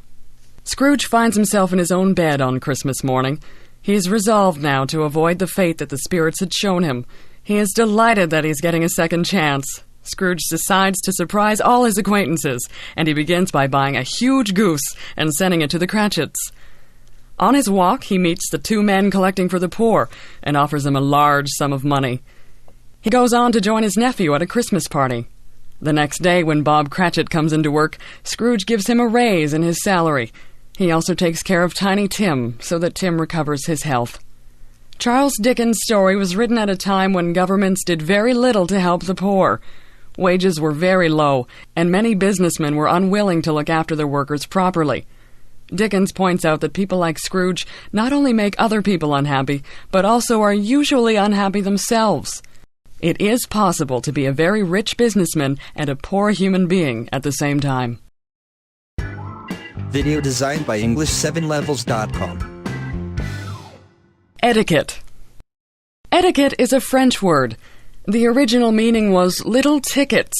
These tickets were given to people who were attending a public ceremony. Printed on the ticket were instructions about how to behave on this occasion, so etiquette came to mean the way to behave on public occasions. Etiquette today includes how to introduce people, how to eat properly, how to dress for different occasions, how to speak to different people, and what to do on special occasions. Almost every part of social life can have its particular etiquette. Sometimes etiquette changes or seems to change. There was much behavior attached to courtship, such as a man holding the door open for a woman. Nowadays, some people find this outdated. But politeness is always a good idea. It is nice to hold the door open for the next person, whoever they are.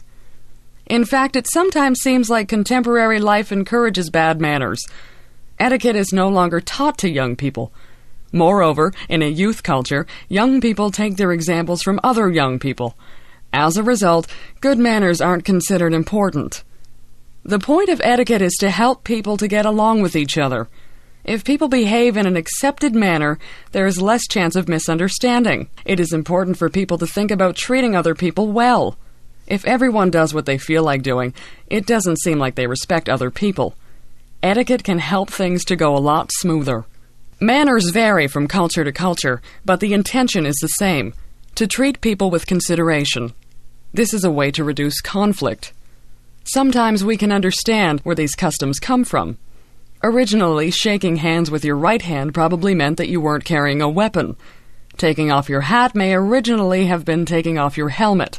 This meant that you weren't going to fight. Nowadays, there are new areas of social life. For example, a lot of conversation now takes place on the telephone. Perhaps because there is no traditional telephone etiquette, some people feel free to be rude. Try to treat the person on the phone just the way you would treat them if you were actually talking to them. Most people feel it is rude to interrupt a conversation, but many people seem to think that it is okay to interrupt someone talking on the phone. Children especially need to be taught not to interrupt. The Internet also needs its own etiquette or netiquette. Because you cannot see whom you are talking to, and they may be thousands of miles away, it is easy to misunderstand. Also, people cannot hear the tone of your voice over the Internet. For this reason, some people use smileys, little faces, to show how they are feeling. If they make a joke, they can use a smiling face or print grin after their remark. This tips off the recipient that their remark is not to be taken seriously. Using simple words like please and thank you can make everyday life a lot smoother and happier. Like a lot of other things, we do not realize the importance of etiquette until it starts to disappear. Gambling. Many governments have turned to legalized gambling as a way to increase revenues. Raising taxes has become very unpopular, and gambling can be seen as a cash cow. Large casinos are often considered good for areas with high unemployment. Most new casinos include a variety of slot machines, table games such as blackjack, and roulette wheels. Opponents of gambling point to problems associated with it. Crime rates go up, especially with respect to theft and prostitution. People become addicted to gambling and play until they are broke. Stress is put on families when one member gambles and the grocery and rent money are spent. On the other hand, many people view gambling as an exciting form of entertainment. They look forward to the opportunity to play the lottery or go to the casino. Often they feel that they are getting good value in terms of entertainment for what they spend. The truth is probably that some people can control the urge to gamble while some cannot. People who find gambling really exciting feel that they have to go back for that high, even if it means spending all their money. Many people doubt that governments should promote gambling, since it is certain to produce addicts. There has also been some question whether gambling is good for the local economy. If a casino is built in an area of high unemployment, will local people really benefit? The answer seems to be both yes and no. People may benefit if the gamblers come in large numbers from outside the area and spend their money there. That is, if the casino is a notable tourist attraction. On the other hand, if not many people come from outside the area, there are few benefits.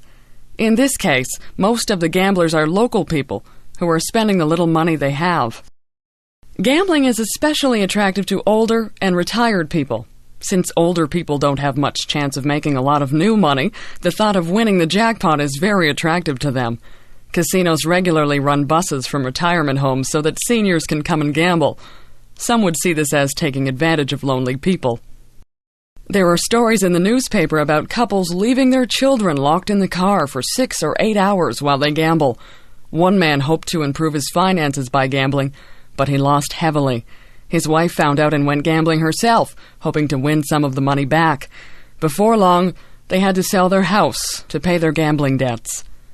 Gambling has usually been associated with organized crime.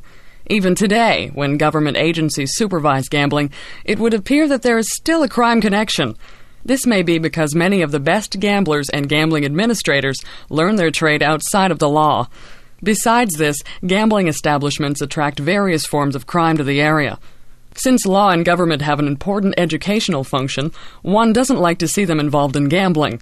Government should be more than profit maximizers. They should be concerned chiefly with the public good. Gilbert and Sullivan. Gilbert and Sullivan are the authors of many lively and humorous operettas. These works are the most popular of their kind and are regularly performed today. But the two authors are known almost as well for their arguments and disagreements. The famous partners were very different people with very different interests.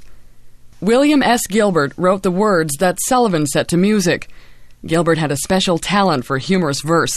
He loved puns and had a very quick wit. Personally, though, he was very businesslike. He had wanted to enter the military and always had the look of a soldier about him. He was fond of giving orders and disliked criticism of anything he did. Arthur S. Sullivan, on the other hand, was a sensitive, emotional person whose main interest was music. Sullivan came from a poor family, but his musical talents and good looks had helped him to succeed. Sullivan wanted to write serious classical music, but, as a poor man, he needed a source of income. Sullivan also needed someone to direct him. On his own, he had trouble deciding what to do. Gilbert and Sullivan never became really good friends, and at the end of their lives, they had little contact with each other. But the writer and musician needed each other. Gilbert needed a composer who could enliven his writings for the stage. Sullivan needed someone to write a text for his music. Sullivan, who tended to be lazy, needed someone to push him. A theatrical manager named Richard Doyley Cart arranged their first collaboration. Gilbert visited Sullivan and read him his satire on the legal system, Trial by Jury. Sullivan loved the piece and quickly wrote the music. Trial by Jury was produced in 1875 and became the first triumph for the partners. Doyley Cart decided to form an acting company, which would stage future works by Gilbert and Sullivan. A string of successes follows.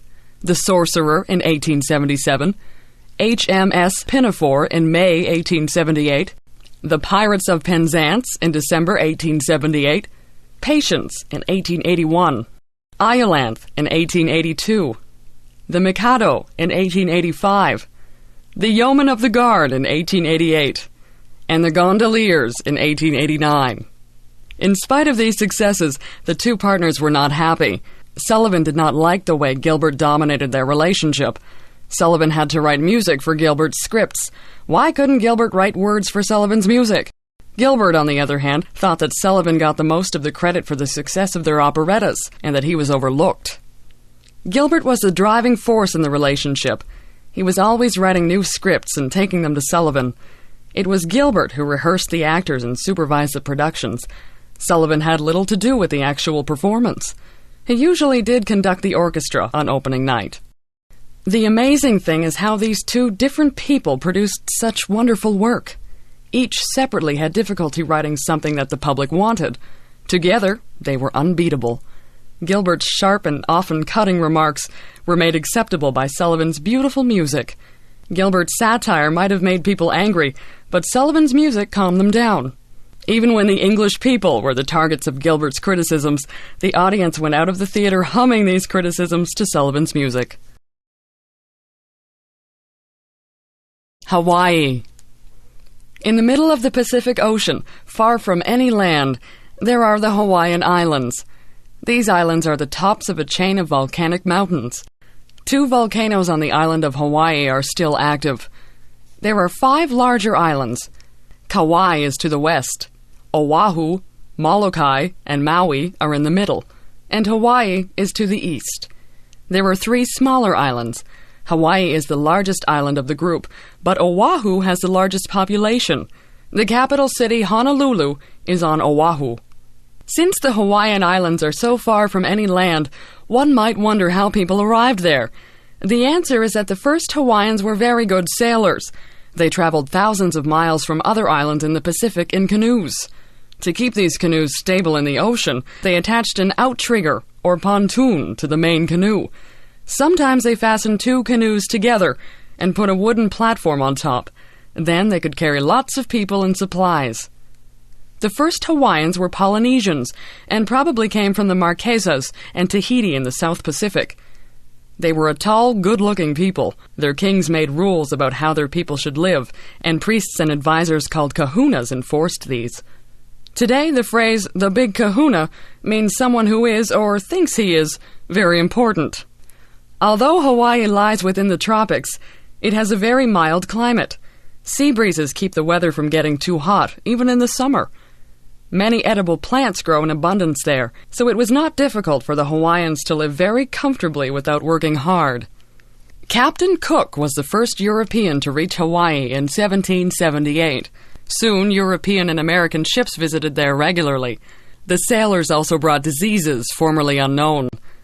By 1853, the population had dropped to 73,000 from about 300,000 when Cook visited in 1778. Besides Europeans, people from China, Japan, and the Philippines came to live there. Soon, large plantations of sugarcane and pineapples developed. As more and more land came under Western control, the native monarchy was undermined. American plantation owners were able to arrange for United States control of the islands. Today, the largest industry is tourism. Since the climate is good all year round, visitors can come at any time. When you arrive, a young Hawaiian woman will greet you. She will put a beautiful flower necklace called a lei around your neck. Hula dancers entertain tourists. Hula dancers wear skirts made of long leaves. Each dancer tells a story by moving their arms and hands in a certain way. For meals, the Hawaiians like to dig a pit in the ground, place wood in the pit, and then set the wood on fire. Food wrapped in leaves is then placed on the wood, and the pit is covered with leaves and mats. A feast cooked this way is called a luau. These traditions nowadays are usually performed for tourists or on special holidays. Hawaii is the 50th state of the United States, and its people enjoy all the advantages of the modern world. Henry Ford. Some inventions are based on simple ideas or principles.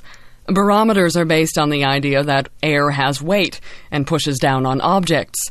A barometer measures this air pressure.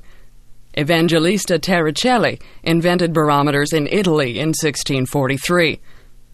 Other inventions have taken longer to develop. The automobile has thousands of parts, and it took a long time to make a really useful car. Henry Ford was one of the first people to make a reliable automobile. In 1765, James Watt invented the steam engine. Within a few years, a Frenchman, Nicolas Cugnot, had built a steam-powered vehicle. These steam carriages were used in England in the 1800s, but they were big and slow. They looked like a train without the tracks. Most people preferred to travel by train. In Germany, during the 1870s and 1880s, Nikolaus Otto and Gottlieb Daimler developed the internal combustion engine. This ran by burning gasoline. Another German, Karl Benz, built a gasoline-powered car.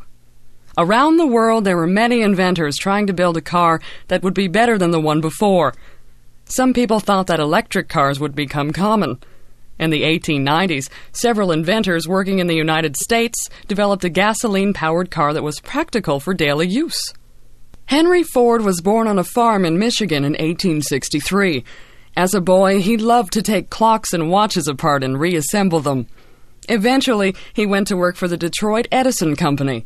In his spare time, he worked on a horseless carriage, as the early cars were called. In 1896, he completed a car that ran smoothly. He later sold it and made another one. Since early cars were made by hand, they were usually quite expensive. Not only that, but when they broke down, there were no repair shops to take them to. One had to know how to repair a car oneself. Henry Ford tried to make cars which would be affordable and which would not break down very easily. His Ford Motor Company was formed in 1903 in Detroit, Michigan. Since many parts had to be brought together to make a car, Ford developed the assembly line. On the line, each worker would do one specific job. When the car reached the end of the assembly line, it was finished. In this way, many cars could be made in a single day. The result was that Ford was able to bring the price of cars down. Ford's Model T car was advertised as being as frisky as a jackrabbit and more durable than a mule. Since it cost hundreds rather than thousands of dollars, many ordinary families were now able to buy a car. Once many people had cars, their habits began to change. People didn't have to live next to the factories or offices that they worked in. Going for Sunday drives or traveling to tourist sites became a common thing. In 1905, a car drove across the United States and back again. In 1912, a car went across Canada from coast to coast. Soon there was public pressure for good roads so that cars could travel anywhere in North America. Henry Ford was not the only inventor of the modern car. However, he was able to make a car that everyone could use and afford.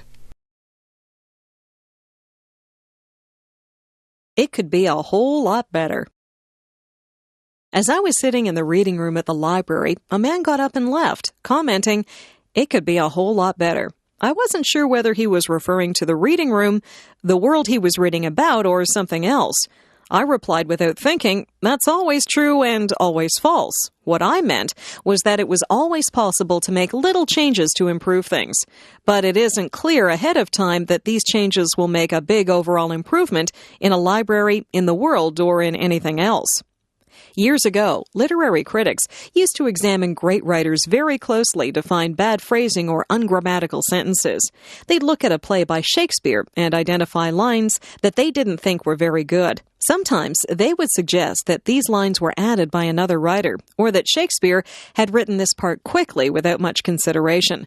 Sometimes they would omit or improve on the lines. It is doubtful that any of Shakespeare's plays were actually improved by these critics. An entire play needs high points and low points, poetry and prose. The whole thing is greater than its individual parts, and changing a couple of these parts may not improve the whole thing. It is the same in many other areas: music, athletics, scholarship, and probably everyday living. It's not always the singer or musician who is flawless that we admire most. Sometimes it is the person whose performance is not perfect, but who puts a special energy, feeling, or enthusiasm into their work that we admire. It is true that little things can sometimes add up to a big difference. Changing a bad habit can make a difference in your life and in the lives of the people around you. Giving up smoking, for example, or ceasing to criticize a family member can make an important difference. Sometimes, however, we are only looking at the symptoms of a larger problem. For example, nearly everyone would agree that giving up smoking is a good idea. But if our smoking is related to emotional problems or stress in our lives, then giving up smoking may make us feel even worse. It may be necessary to deal with the root problem. It can happen, too, that being always on the lookout for ways to improve things may become a problem in itself. Perfectionism means never being satisfied with things as they are, especially if we're always criticizing people around us for not being good enough. This can become a bad thing.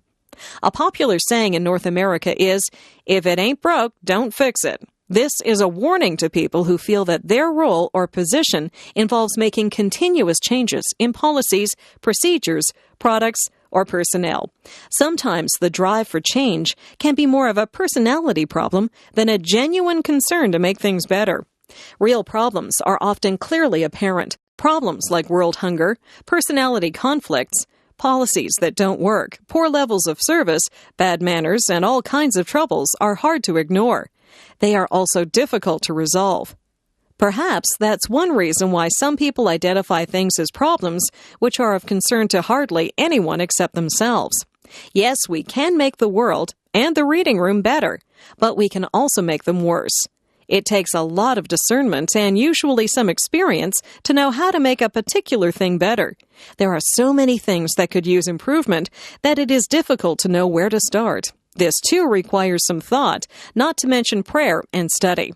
We can start by asking whether the thing we see as a problem is also a problem for other people. If it isn't, then maybe our energy and attention might be better employed elsewhere. John Chapman, American pioneer. When the first Europeans came to North America, they found dense forests coming down right to the shore. So thick were the forests that it was said that a squirrel could travel from the Atlantic Ocean to the Mississippi River without once touching the ground. Clearing these trees to make room for fields and buildings was a very difficult task for the early settlers. Another difficulty was finding enough food in this new land. Many European crops could not grow in this climate. Carrying and storing seeds over a long period was also risky. Native Indians were often helpful in teaching the settlers how to find food, but sometimes there were no Indians nearby, or they were hostile. John Chapman is famous today because he helped the early settlers grow one important product: apples. Apples could be eaten fresh in the fall or stored through the winter. They could be made into fresh apple juice or alcoholic cider. They could be dried or made into applesauce. Apples also could be made into vinegar, which is very useful for keeping vegetables from spoiling. John Chapman was born in Massachusetts in 1774, the year before the American Revolution began. John's father joined George Washington's army to fight for American independence from Great Britain. While the war was going on, John's mother died. In 1870, John's father married again, and soon John had lots of younger brothers and sisters. John probably worked on his father's farm as he was growing up. Then he worked on neighboring farms. It may be at this time that John began to learn about apples. After the Revolutionary War, the population of the USA was expanding. Many Americans wanted to go west over the mountains to find land in Indian Territory. In the fall of 1797, young John Chapman headed west to Pennsylvania. On his way, he gathered leftover apple seeds from the cider mills that he passed. As usual, John walked barefoot, but as he traveled, snow began to fall. He tore strips off his coat and tied them around his feet. Then he made snowshoes out of tree branches. When he arrived in the West, he began to clear land and plant apple seeds. This began a pattern that would last Chapman's whole life. He would travel ahead of the settlers, clear land, and then sell his baby apple trees to the settlers when they arrived. When the area became too settled, Chapman would move further west and start again. Many settlers regarded John Chapman as a strange character. He never bought new clothes, but wore whatever old clothes came his way. But he was always welcome at a settler's cabin. John was good at clearing land, telling stories, and growing apples. He liked children, and children liked him. He was a religious man and would read to the settlers about God and living together peacefully. At this time, there was conflict between the settlers and Indians about land. John managed to be friendly with both groups, but John did warn the settlers if the Indians were planning to attack them. Every fall, John went east to gather more apple seeds. He would then go farther west and find some empty land to plant his seeds. During the warm weather, he tended all his fields of baby apple trees. Once they were properly grown, he sold the seedlings to settlers. When he had earned enough money, he bought land to grow more apple trees. In his own lifetime, he became known as Johnny Appleseed. Legends grew up about him. It was said that his bare feet could melt snow and that he could leap across rivers. Johnny Appleseed never built himself a real home.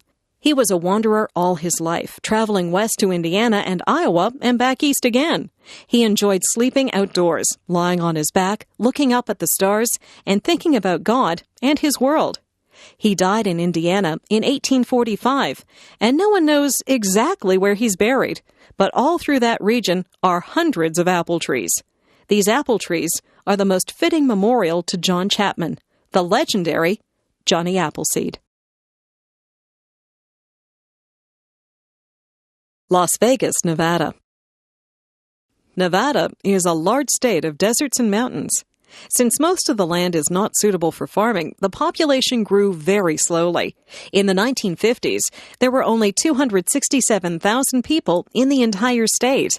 Now, there are nearly 1 million people living in the Las Vegas area alone. Las Vegas has become a major tourist center. It used to be quite a little desert town of the Old West, but in the 1950s and 1960s, hotels and gambling casinos were opened. In order to bring tourists to town, these hotels hired well-known entertainers. Soon, Las Vegas became known as a major entertainment center. In order to promote the growth of Nevada, some activities were allowed which were against the law in other states. These included gambling and prostitution. It was also easier to get married in Nevada than in some other states. Over time, many other attractions were developed. Much of the activity in Las Vegas goes on at some 30 major hotels. Many of these hotels provide a complete range of services and entertainment. Some of them boast 4,000 or 5,000 rooms. It is common for these large hotels to be organized around a particular theme, such as the Middle Ages, the Arabian Nights, the movies, the circus, Paris, Egypt, or the Far East. The hotel, its restaurants, shops, lounges, and entertainment reflect this theme. For example, the Paris Las Vegas Hotel has a 50-story replica of the Eiffel Tower. The Luxor Hotel has a huge image of an Egyptian Sphinx and a replica of the tomb of King Tut. Nearly all of the major hotels also contain a casino, sometimes several casinos.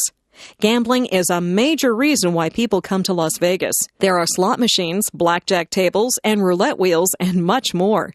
Even though Las Vegas is in the desert, there is an extravagant use of water. Large swimming pools, water slides, artificial waterfalls, and huge fountains are common. Health spas, beauty salons, fashion boutiques, specialty restaurants, and malls abound. Tennis and golf are also popular. The lavish shows at Las Vegas are world famous. Tall dancing showgirls, like the famous Rockettes, wear beautiful but rather skimpy costumes. Some entertainers, like singer Wayne Newton, rarely leave Las Vegas. The pay there is good, and the audiences are appreciative. Near Las Vegas are other tourist sites, such as the giant Hoover Dam. Behind the Hoover Dam is the large artificial lake, Lake Mead. Further up the river is the Grand Canyon. All these things are a short trip from the city. Las Vegas is called the city that never sleeps. At nearly any time of the day or night, there are casinos and shows that are open. A monorail connects many of the leading hotels. Many people view Las Vegas as a total entertainment package. One word of caution: set yourself a limit on how much you will spend at the casinos.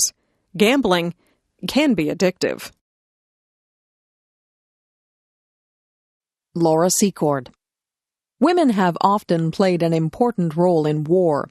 They have worked in munitions factories, made clothing and supplies, encouraged and entertained soldiers, nursed the wounded, and acted as spies. It is rare, however, for a woman to have played a key role in determining the course of a war. Many people believe that Laura Secord played such a role in the War of 1812.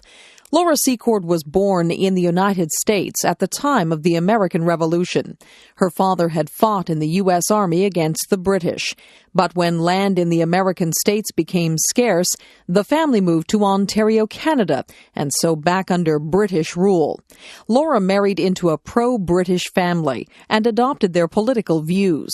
So when the War of 1812 broke out between Britain and America, her husband, James Secord, joined the Canadian militia to defend Ontario against the Americans.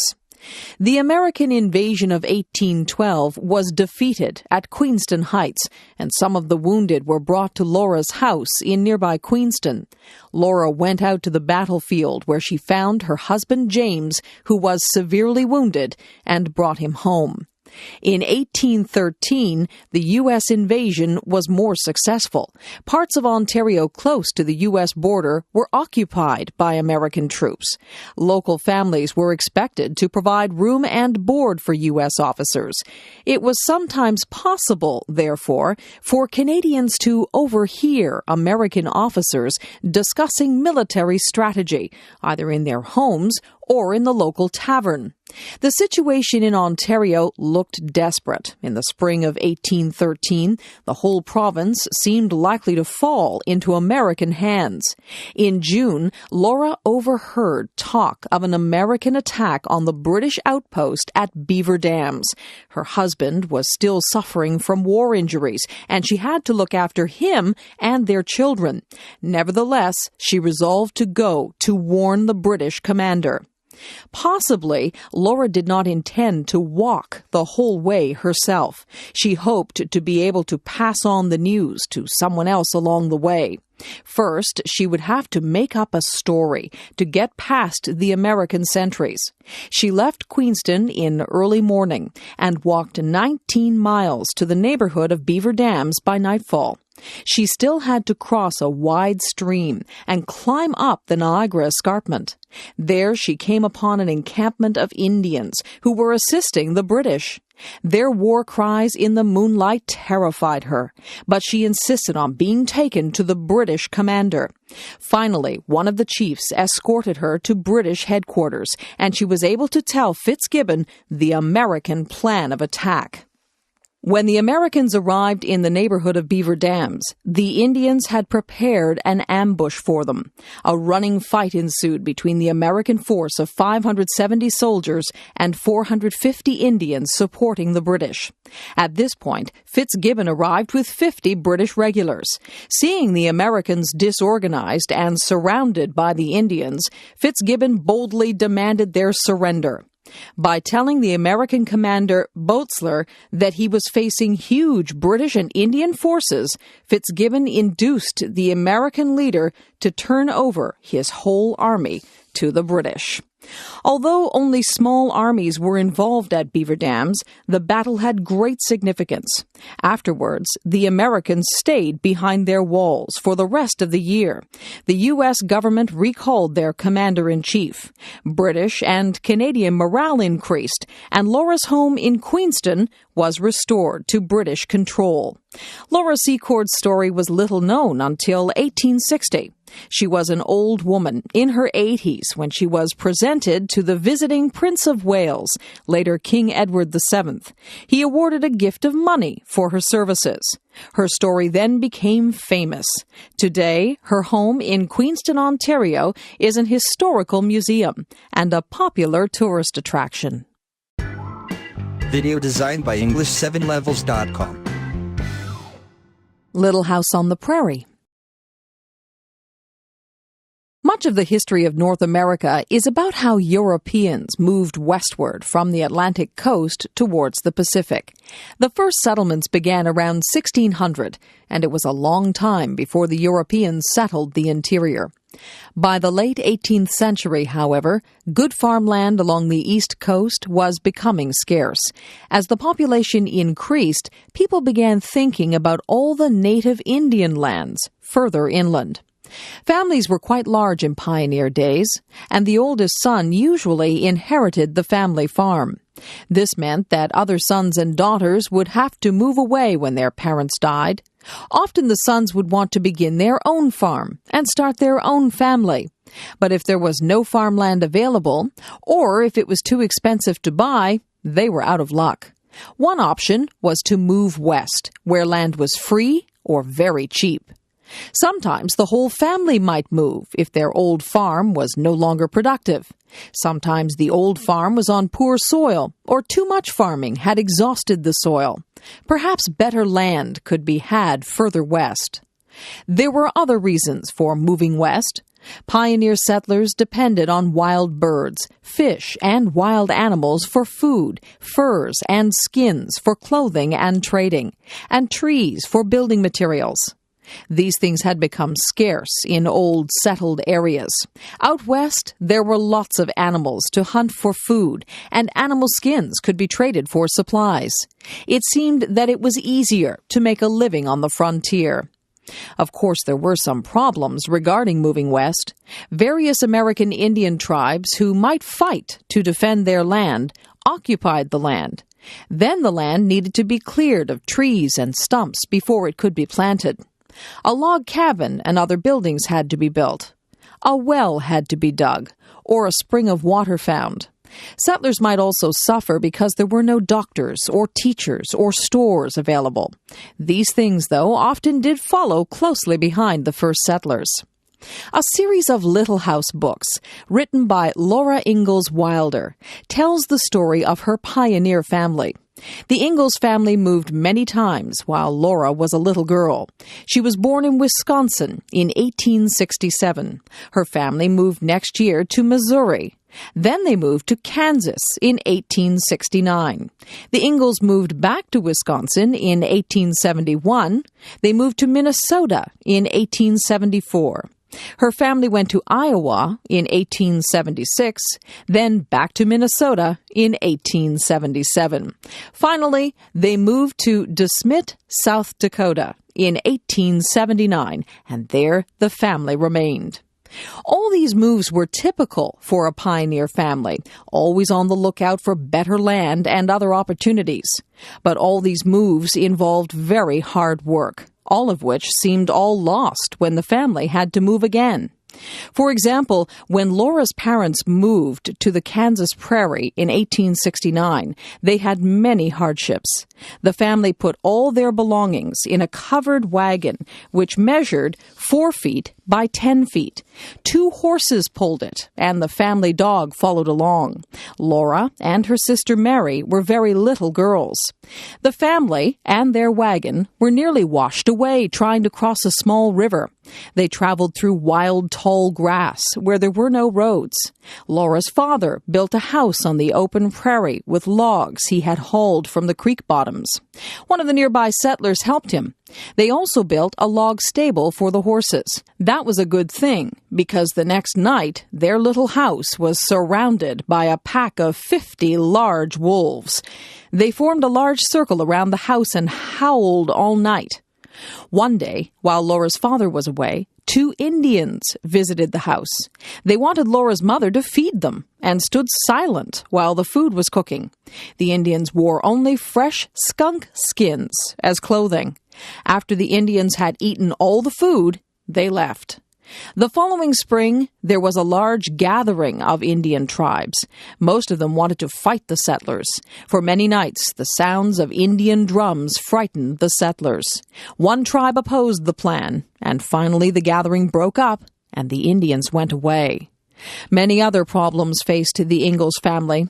These included bad weather, prairie grass fires, and malaria. The worst part was having to leave their new homes. The government decided that Laura's family was living on Indian land and would have to move. So the covered wagon was packed again, and the family traveled north. Such experiences were not unusual for pioneers in the 19th century. Mutiny. Mutiny is a word that has brought fear to the most powerful empires in the world. Mutiny is when soldiers and sailors refuse to obey their commanders, often killing or imprisoning them. Mutiny can spread through whole armies and navies, throwing governments into crisis. No wonder that nations have always taken harsh measures to punish mutinous leaders. The ancient Romans executed every 10th man from an army unit that had mutinied. In the British Navy, mutineers were normally hanged. However, one of history's most famous mutinies did not happen to a whole army or navy. It happened on a single small ship, the HMS Bounty. HMS Bounty set sail from England in December 1787. It was a small, cramped vessel, uncomfortable during a long voyage. Its goal was to sail to the South Pacific and bring back Tahitian breadfruit plants. The government hoped that breadfruit would provide a cheap food for black slaves in the British West Indies. The captain of the Bounty was William Bligh, a veteran of many voyages. His crew, however, was largely made up of inexperienced young men. There was no room on the ship for soldiers or Marines, so Bligh, as the only commissioned officer, had the difficult task of maintaining order. After a long and difficult trip, the Bounty finally arrived in Tahiti in October 1788. Free from the constraints of life aboard ship, the young men enjoyed life on the tropical island with the friendly natives. Many of the sailors established relationships with island women. Meanwhile, the collection of breadfruit plants for the homeward voyage continued. In April 1789, Captain Bligh decided that it was time to return to England. The breadfruit plants were loaded on the deck, making the ship cramped indeed. The Bounty set sail and would no doubt have reached England again, except for the turmoil in the mind of one of its young officers. Fletcher Christian was 24 years old, of dark complexion, and from a good family. As the Bounty pulled further from Tahiti, Fletcher seemed to have decided that he didn't want to return to England. Tahiti had been an earthly paradise, and now long months of discomfort aboard ship awaited him. He was too far from Tahiti to return by himself. He would need the Bounty. On April 28, 1789, some of Fletcher Christian's friends seized control of the ship. Captain Bligh and 18 sailors who supported him were put in a small open boat with limited food and water. Meanwhile, Christian and his 24 followers sailed back to Tahiti. Eventually, Fletcher Christian would sail the Bounty to the uninhabited Pitcairn Islands, far to the south of the shipping lanes. Meanwhile, Bligh and his loyal followers sailed in their open boat almost the width of the Pacific Ocean. They suffered from thirst, hunger, and sickness, as well as hostile natives. Finally, they reached Timor in Indonesia in June and eventually made their way to the capital, Batavia. When they returned to England, Captain Bligh was first greeted as a hero. Soon, however, public attitudes changed. The legend began that Bligh was a cruel tyrant who had caused the mutiny by harsh treatment of his men. Although Bligh had a temper and was not very tactful, this does not appear to be the whole story. In fact, it is the controversy over who is to blame for the mutiny, Bligh or Christian, that has kept the story alive for more than 200 years. North America's rainforest. When people think of rainforests, they usually think of the tropical jungle, but heavy rain can also produce dense forests in temperate areas. Along the northwest coast of North America, there are some of the largest trees in the world. This forest runs along the Pacific coast from Alaska down to northern California. About half of it is in British Columbia, Canada. Several species of trees grow to an immense size. Some grow up to 95 meters, 312 feet high, and 12 meters, 40 feet in circumference. They may be as much as 1,000 years old. Because the trees are so tall, the forest has various levels of growth. Small plants attach themselves to the tall trees and may form a kind of garden in the air. Further down are the tops of the younger trees. Closer to the ground are shrubs and bushes. Along the ground are moss, ferns, berries, and other plants. These old forests have developed over several thousand years. The tall trees are at least several hundred years old. This old forest has several special features. Some of the dead tall trees remain standing and become homes for insects, birds, and small animals. Trees that fall to the ground can become nurse logs for new plants or trees to grow on. Trees that fall across rivers and streams can provide natural dams, which provide quiet water for animals to live in. In recent years, it has become common for logging companies to clear-cut this old forest. To clear-cut a forest means to go into a section of forest with heavy machinery and cut down every tree. Sometimes these clear cuts are as large as some European countries. Logging companies are doing this because it is a cheap method of logging. The problem is that when an old forest is cut, it does not grow back again. Even with replanting, companies produce a tree farm, not an old forest. The complexity of an old forest, which grew over thousands of years, is lost forever. The old forest can shelter many kinds of birds, mammals, fish, and plants that a replanted forest cannot. Another issue is that companies are cutting more and more old forests because they haven't done enough replanting. As long as governments have been willing to let companies cut old forests, neither logging companies nor governments have been much motivated to replant the forests. As a result, most of the old forest has been cut down and continues to be cut at a rapid rate. This situation has also worsened because new technology allows more rapid logging. Clear-cut logging results in erosion, which in turn damages the quality of rivers and streams. This causes a decline in the salmon fishery. Animals like grizzly bears, elk, and deer are harmed by the loss of habitat. Likewise, birds that nest in the old forest, such as bald eagles, owls, woodpeckers, and various seabirds, are being threatened. Recently, public interest in the old rainforests has resulted in an increase in tourism.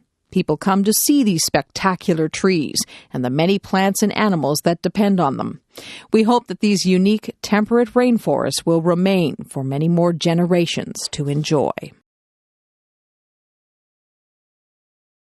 Peggy's Cove, Nova Scotia. Why do people travel hundreds of miles to look at beautiful scenery? And why does one particular place attract many more visitors than similar places not far away? Peggy's Cove in Nova Scotia, Canada is one of those special spots that draws people from all over the world. It is hard to explain its special charm, but anyone who has been there will know what I am talking about. The southern eastern shore of Nova Scotia possesses many picturesque fishing villages and many beautiful seascapes, but one doesn't have to go very far from the capital city of Halifax to see this special spot. There are no trees around Peggy's Cove. The dominant feature are huge, round granite rocks, many of them the size of houses. They seem to be pushing up and out of the land and sea. Nestled inside the circle of these rocks is a group of fishing huts. Now and then a fishing boat leaves by the little bay or cove in order to travel out into the great Atlantic Ocean. For nearly 200 years, there have been fishermen at Peggy's Cove. All around the little harbor, there are huts or fish stores where the fishermen do their work. Here they bring in the fish and clean them, wash them, and salt them. The salted fish are then stored in barrels. Nowadays, however, more fish are sold fresh than salted. Visiting as a tourist, I wandered into one of these little huts while the fisherman was busy at his work. He explained to me that although Peggy's Cove is a tourist destination, it is also a working fishing village. The fishermen get no money from the tourists, but have to take the time to talk to them and explain their work. There are, however, some tourist shops and tea rooms in the vicinity. Part of the charm of Peggy's Cove is that it is so small. The population has been well under 100 people for most of its history. The buildings are mostly small dwellings, with the lighthouse being the most prominent structure. A good variety of fish are caught in the area, including mackerel, herring, haddock, cod, and halibut. Lobsters are also trapped nearby. However, because of overfishing, catches have declined in recent decades. The plants and animals of the area are also of interest. Showy purple lupins grow close to the ocean. They thrive on salty ground, and the closer they grow to the spray of the ocean, the better. One of the world's few carnivorous plants, the common pitcher plant, also grows around Peggy's Cove. Its leaves trap insects, which are digested to nourish the plant. Common birds are the stately blue heron, which likes to fish in the marshy pools. The heron stands several feet high and spears fish and frogs with its sharp beak. Another bird is the osprey, or fishhawk. The osprey's keen eyes can spot a fish moving beneath the surface of the water. It can dive swiftly, hitting the water with great speed, catch the fish in its claws, and then fly away with its catch. I have also seen pools close to the ocean full of large tadpoles. These tadpoles spend several years in the water before they develop into bullfrogs. Bullfrogs, the largest Canadian frog, have been known to eat baby ducks and small fish.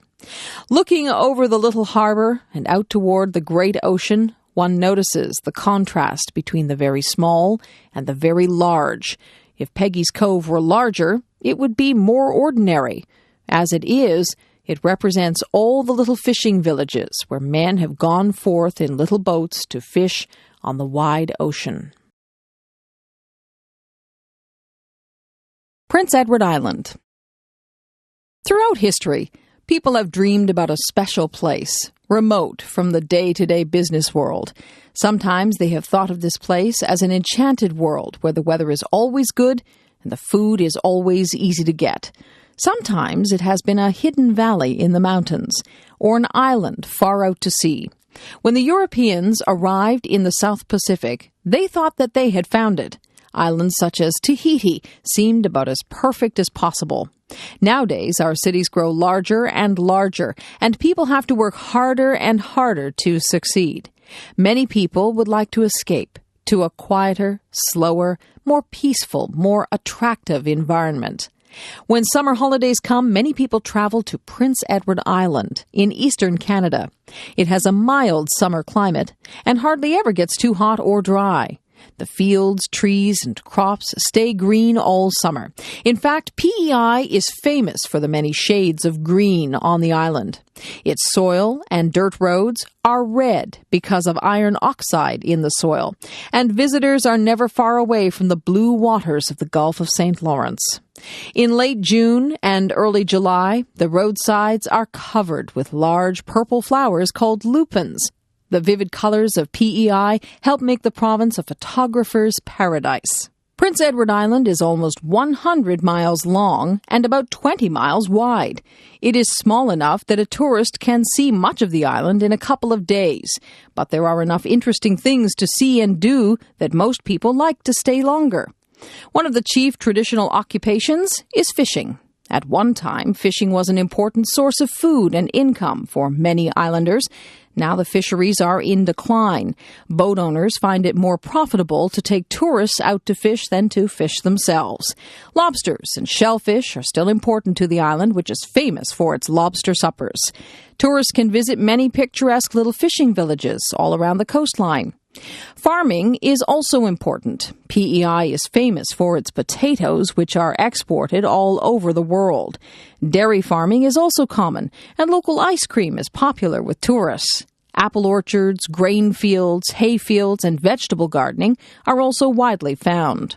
During the era of sailing ships, a lot of shipbuilding took place on the island, but as steel hulls replaced wooden hulls, shipbuilding moved to regions where steel was being produced. The full impact of the Industrial Revolution has never hit PEI. Farming, fishing, and tourism have remained the chief industries. There are no large cities on the island, so if young people want to go to the big city, they have to leave PEI. The majority of island people prefer to live in small towns and villages, just as their ancestors did. Since there wasn't much industry on the island, many people did not have a lot of money. As a result, they made do with their old houses, old furniture, and old ways of doing things. This is why visitors to PEI sometimes feel like they are going back in time. Things on the island seem like they are still the way things were in our parents' or grandparents' day. Most of the people who live on the island are descended from British immigrants in the 18th or 19th centuries. The majority of these were from Scotland, and the Scottish heritage remains strong. There are also some Mi'kmaq Indians and some French Canadians or Acadians. The island has generally avoided social and political strife, and this contributes to the peaceful atmosphere. Islanders welcome people from away as tourists. However, some say that to be a true islander, you have to be born on the island. Nonetheless, some tourists have fallen in love with PEI and have gone there to live. A couple of years ago, a bridge was built to connect the island with the mainland. Many opposed this fixed link, saying that it would destroy the special PEI atmosphere. It remains to be seen whether the island will change now that tourists can drive directly onto the rich red soil. Public transit. Public transportation in North America varies greatly from place to place. Some large cities like New York, Boston, Toronto, and Montreal have subway systems. These same cities usually also have train service into the city. But most towns and cities do not have subways or trains. Some do not even have buses. Most big cities have some sort of public bus service. In most North American cities, people who use the buses complain about poor service. This is partly because most people prefer to drive a car.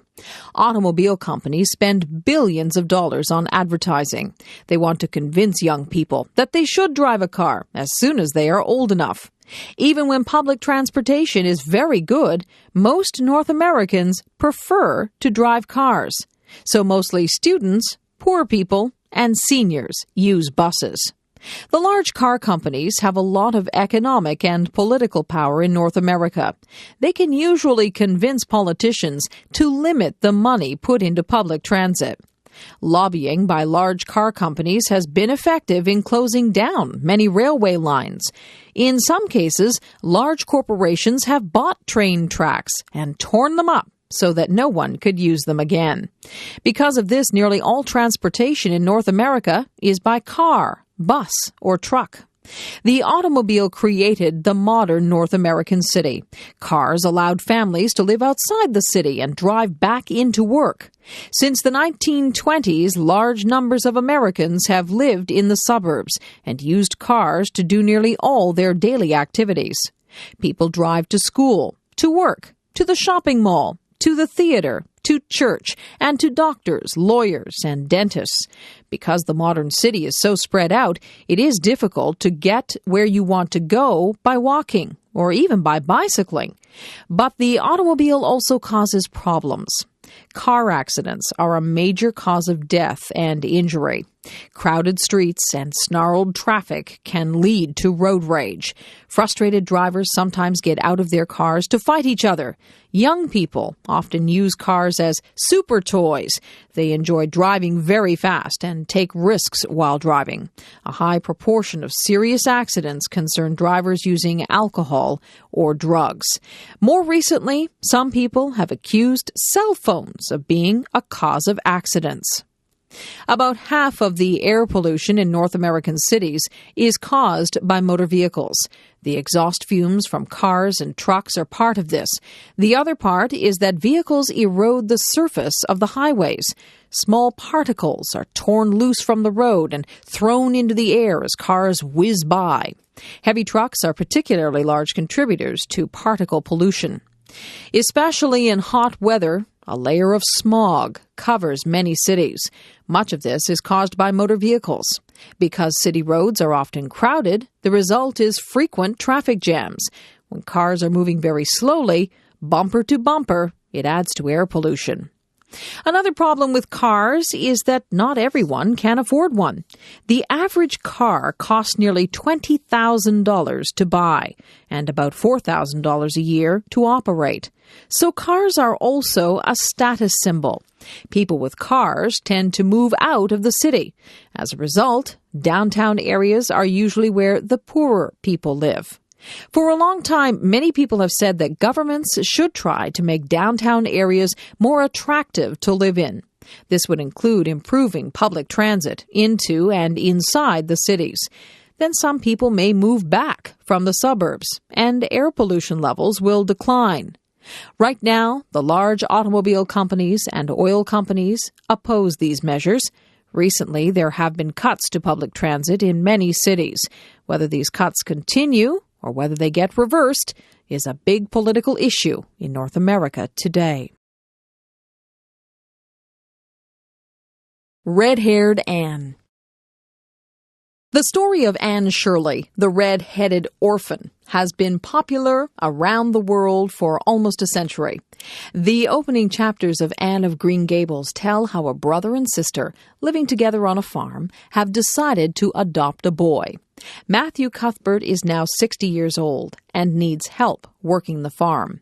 They have sent away to the orphanage, and the boy will be arriving by train.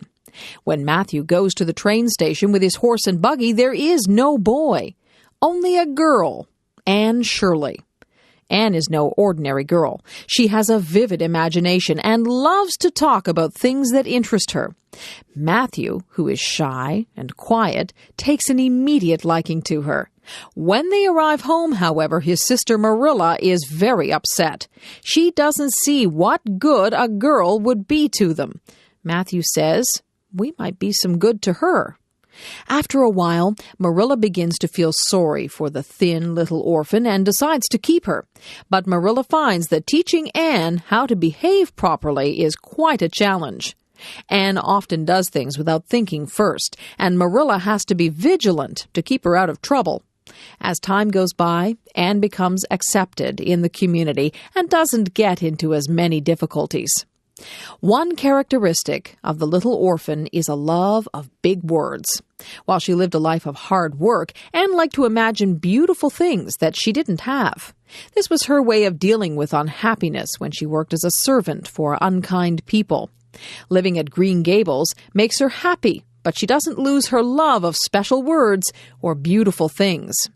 Anne is also unhappy because she has red hair and freckles. In Anne's day, beautiful women were thought to have light, clear complexions and black hair. Her coloring seemed unromantic. However, red hair and freckles are very common on Prince Edward Island, where many of the people are of Scottish descent. This story tells us a lot about how to be happy. When Matthew and Marilla stop worrying about needing a boy and start taking care of Anne, they find that they enjoy having her around. Their lives become much more interesting now that they have someone who needs them. So happiness involves looking after others and being needed by them. There are many stories about orphans when Anne of Green Gables was written. Before modern medicine, many parents died before their children were grown up. A lot of mothers died in childbirth. Since fathers didn't usually try to raise young children in those days, someone else had to take the responsibility. This is what happened to Lucy Maud Montgomery, the author of Anne. Her mother died when she was a baby, and her father left her with her mother's parents. Montgomery's grandparents provided a good home for her, but they were very strict and stern and didn't have a lot of sympathy with the little girl. In her story, Montgomery is imagining how she would have liked her own life to have happened. What if her grandparents had been more like Matthew and Marilla? What if they had allowed her to do more of the things she wanted to do? Wouldn't she have been happier then? The story shows how young children are hurt by bad treatment from the adults looking after them.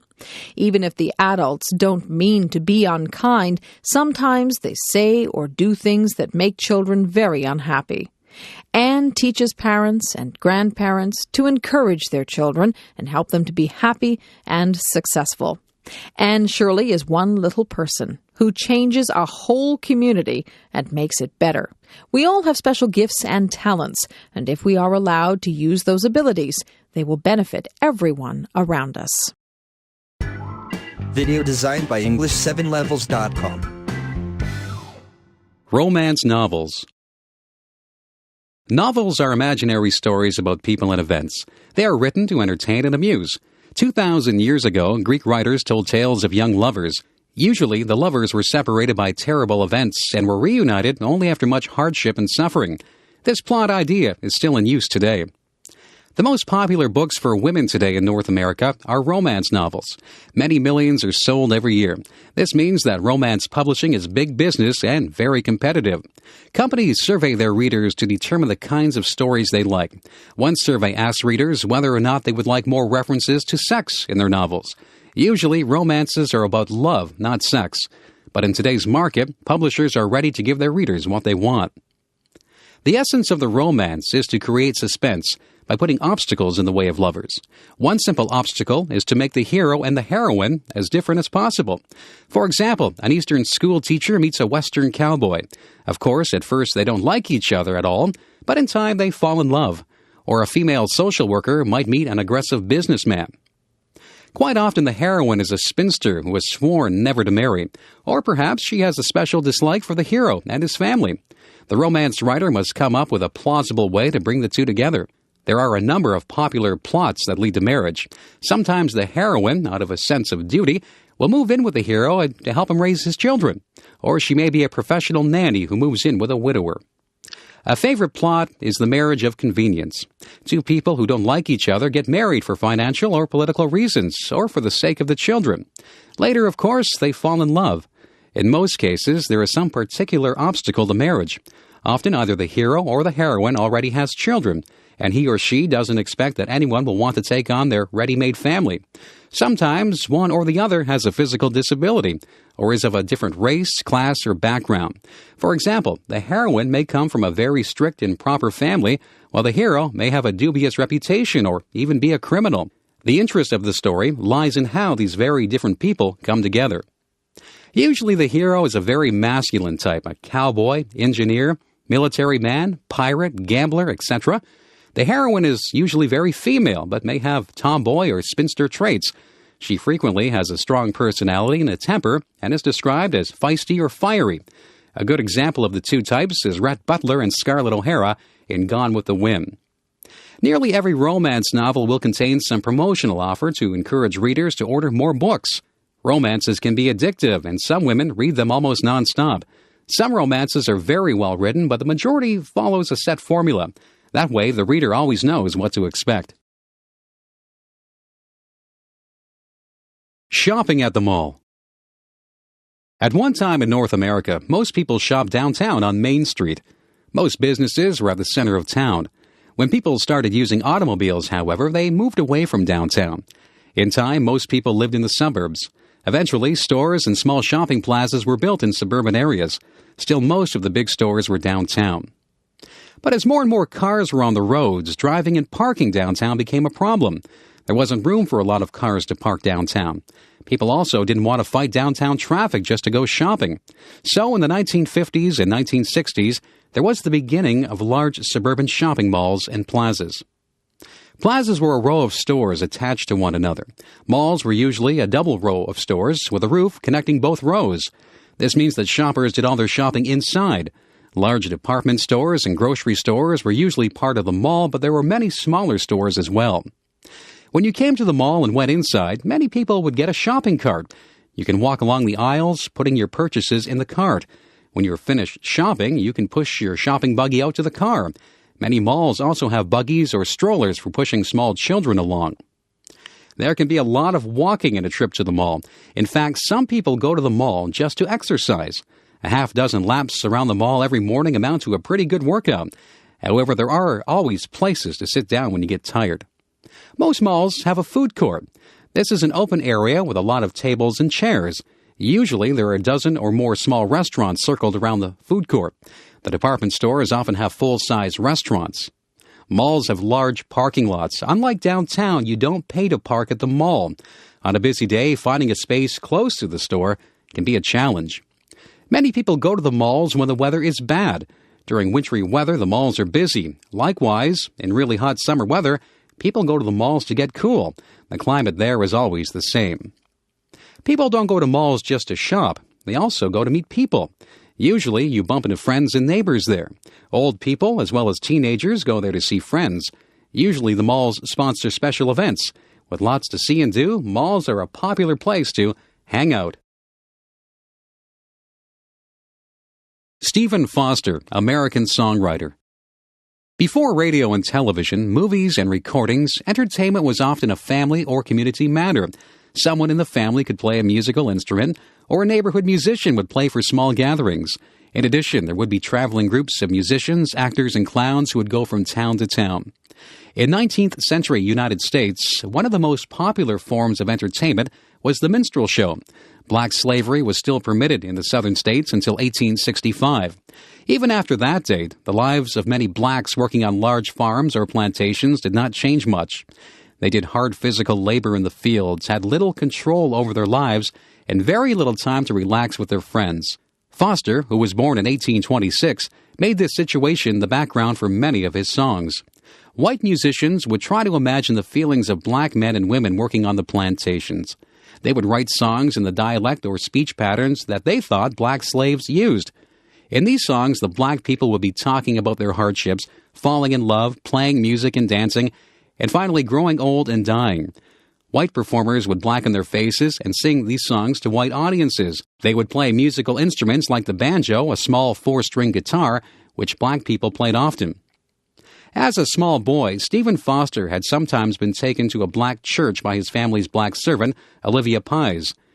Here, he first heard the melodies that inspired his own songs. Only a couple of Foster's songs are based directly on Negro spirituals, but many of his songs have the natural simplicity and emotional power of folk songs. The youngest member of a large family, Foster showed his musical talent at an early age. He played the flute, violin, and piano. Growing up in an energetic business family, Stephen was expected to become a businessman, and for a while he worked as a bookkeeper. All his spare time, however, was spent writing songs. Foster attended minstrel shows and tried to get the performers to sing his songs. Sometimes the performers would steal his songs and publish them under their own names. Copyright laws were weak and rarely enforced, so some music publishers would just go ahead and publish a song without paying the songwriter. Since Foster hoped to make a living as a songwriter, this was a problem. Foster's first hit song was "Oh Susanna," published in 1848. It became popular with the thousands of men from all over the United States who were heading west to the California gold rush of 1849. Unfortunately, as an unknown songwriter, Foster received no money from his early songs. He seems to have given them outright to the music publishers just to establish his reputation. Foster's name, however, was soon widely known, and in 1849 he was able to afford to give up bookkeeping and marry the daughter of a Pittsburgh physician. During the next 5 years, he earned a moderately good income from songwriting. In 1851, a daughter, Marion, was born. Foster wrote many of his best-known songs at this time: "Old Folks at Home" in 1851, "My Old Kentucky Home" in 1853, and "Jeannie with the Light Brown Hair" in 1854. Difficulties in Foster's marriage began fairly soon. These may have been partly due to his strange work habits. He spent days locked in his room working on his songs.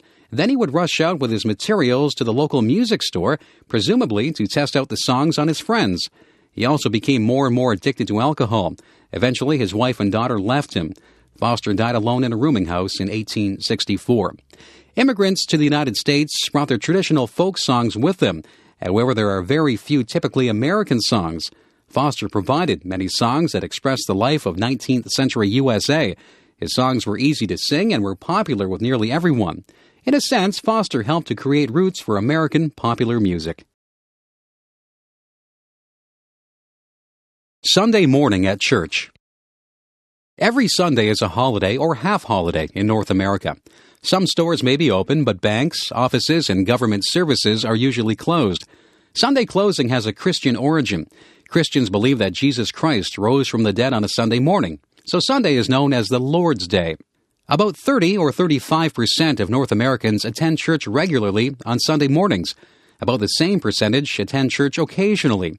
At Christmas and Easter, the churches are very full as people celebrate these two important holy days. Nearly everybody goes to church at least 3 times. They are baptized or dedicated as a child. Most people are married in a church, and many people are buried after a church service. Church services are usually held Sunday mornings, often at 11 o'clock a.m., although there may also be evening services provided. Most services last an hour. Their purpose is to worship God and to help people focus on religious and moral beliefs. The service is led by a pastor, minister, or priest, who usually also looks after the people and the business of the church. It is the pastor who delivers the sermon, a 20-minute talk on a religious or moral matter. Usually members take part in the service. They may lead the singing, read from the Bible, offer prayers for the congregation, take up the collection, or act as ushers. Most churches also have a choir, a group of singers who lead in singing the hymns. There are many cultural traditions connected to going to church. People normally wear their best clothing and try to be on their best behavior. Talking or making noise in church is usually considered bad. This is why children often have a separate children's church or Sunday school, where they can be more like children. The Sunday service is the main weekly event at many churches.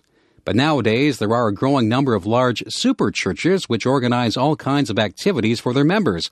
These churches usually have large buildings and a large staff to plan and lead various activities.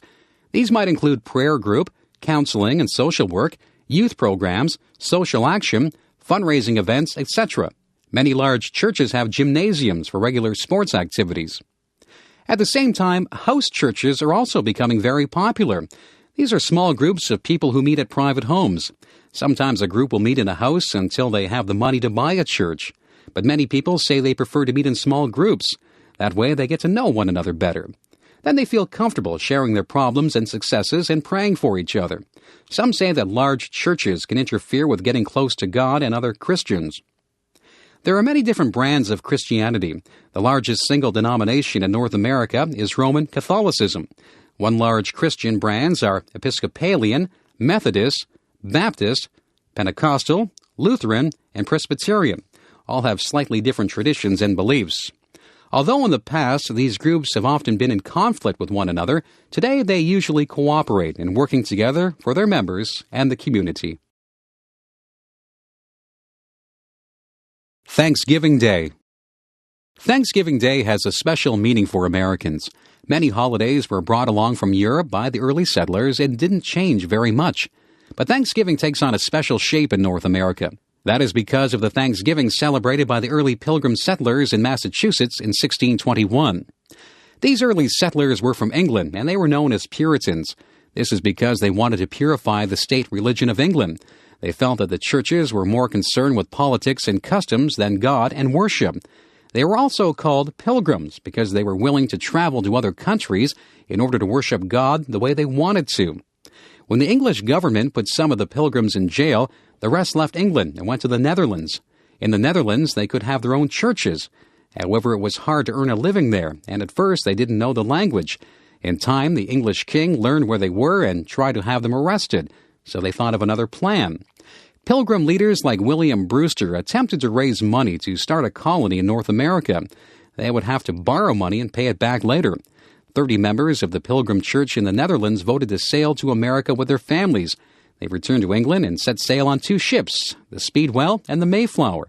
When the Speedwell appeared unable to cross the ocean, both ships returned to England. All who still wanted to sail crowded into the Mayflower and set sail on September 6, 1620. Many of the passengers became sick during the long voyage, and some died. They encountered fierce storms because they were sailing late in the season.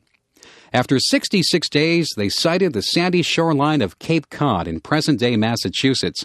There was disagreement between the Pilgrims and others on board ship about what to do. So first they had to agree to a common form of government and elect a governor.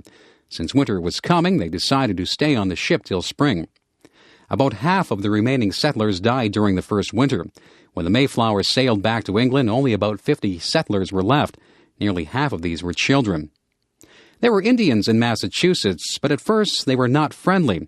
They shot arrows at the settlers. But one day, a friendly Indian named Samoset came to visit them.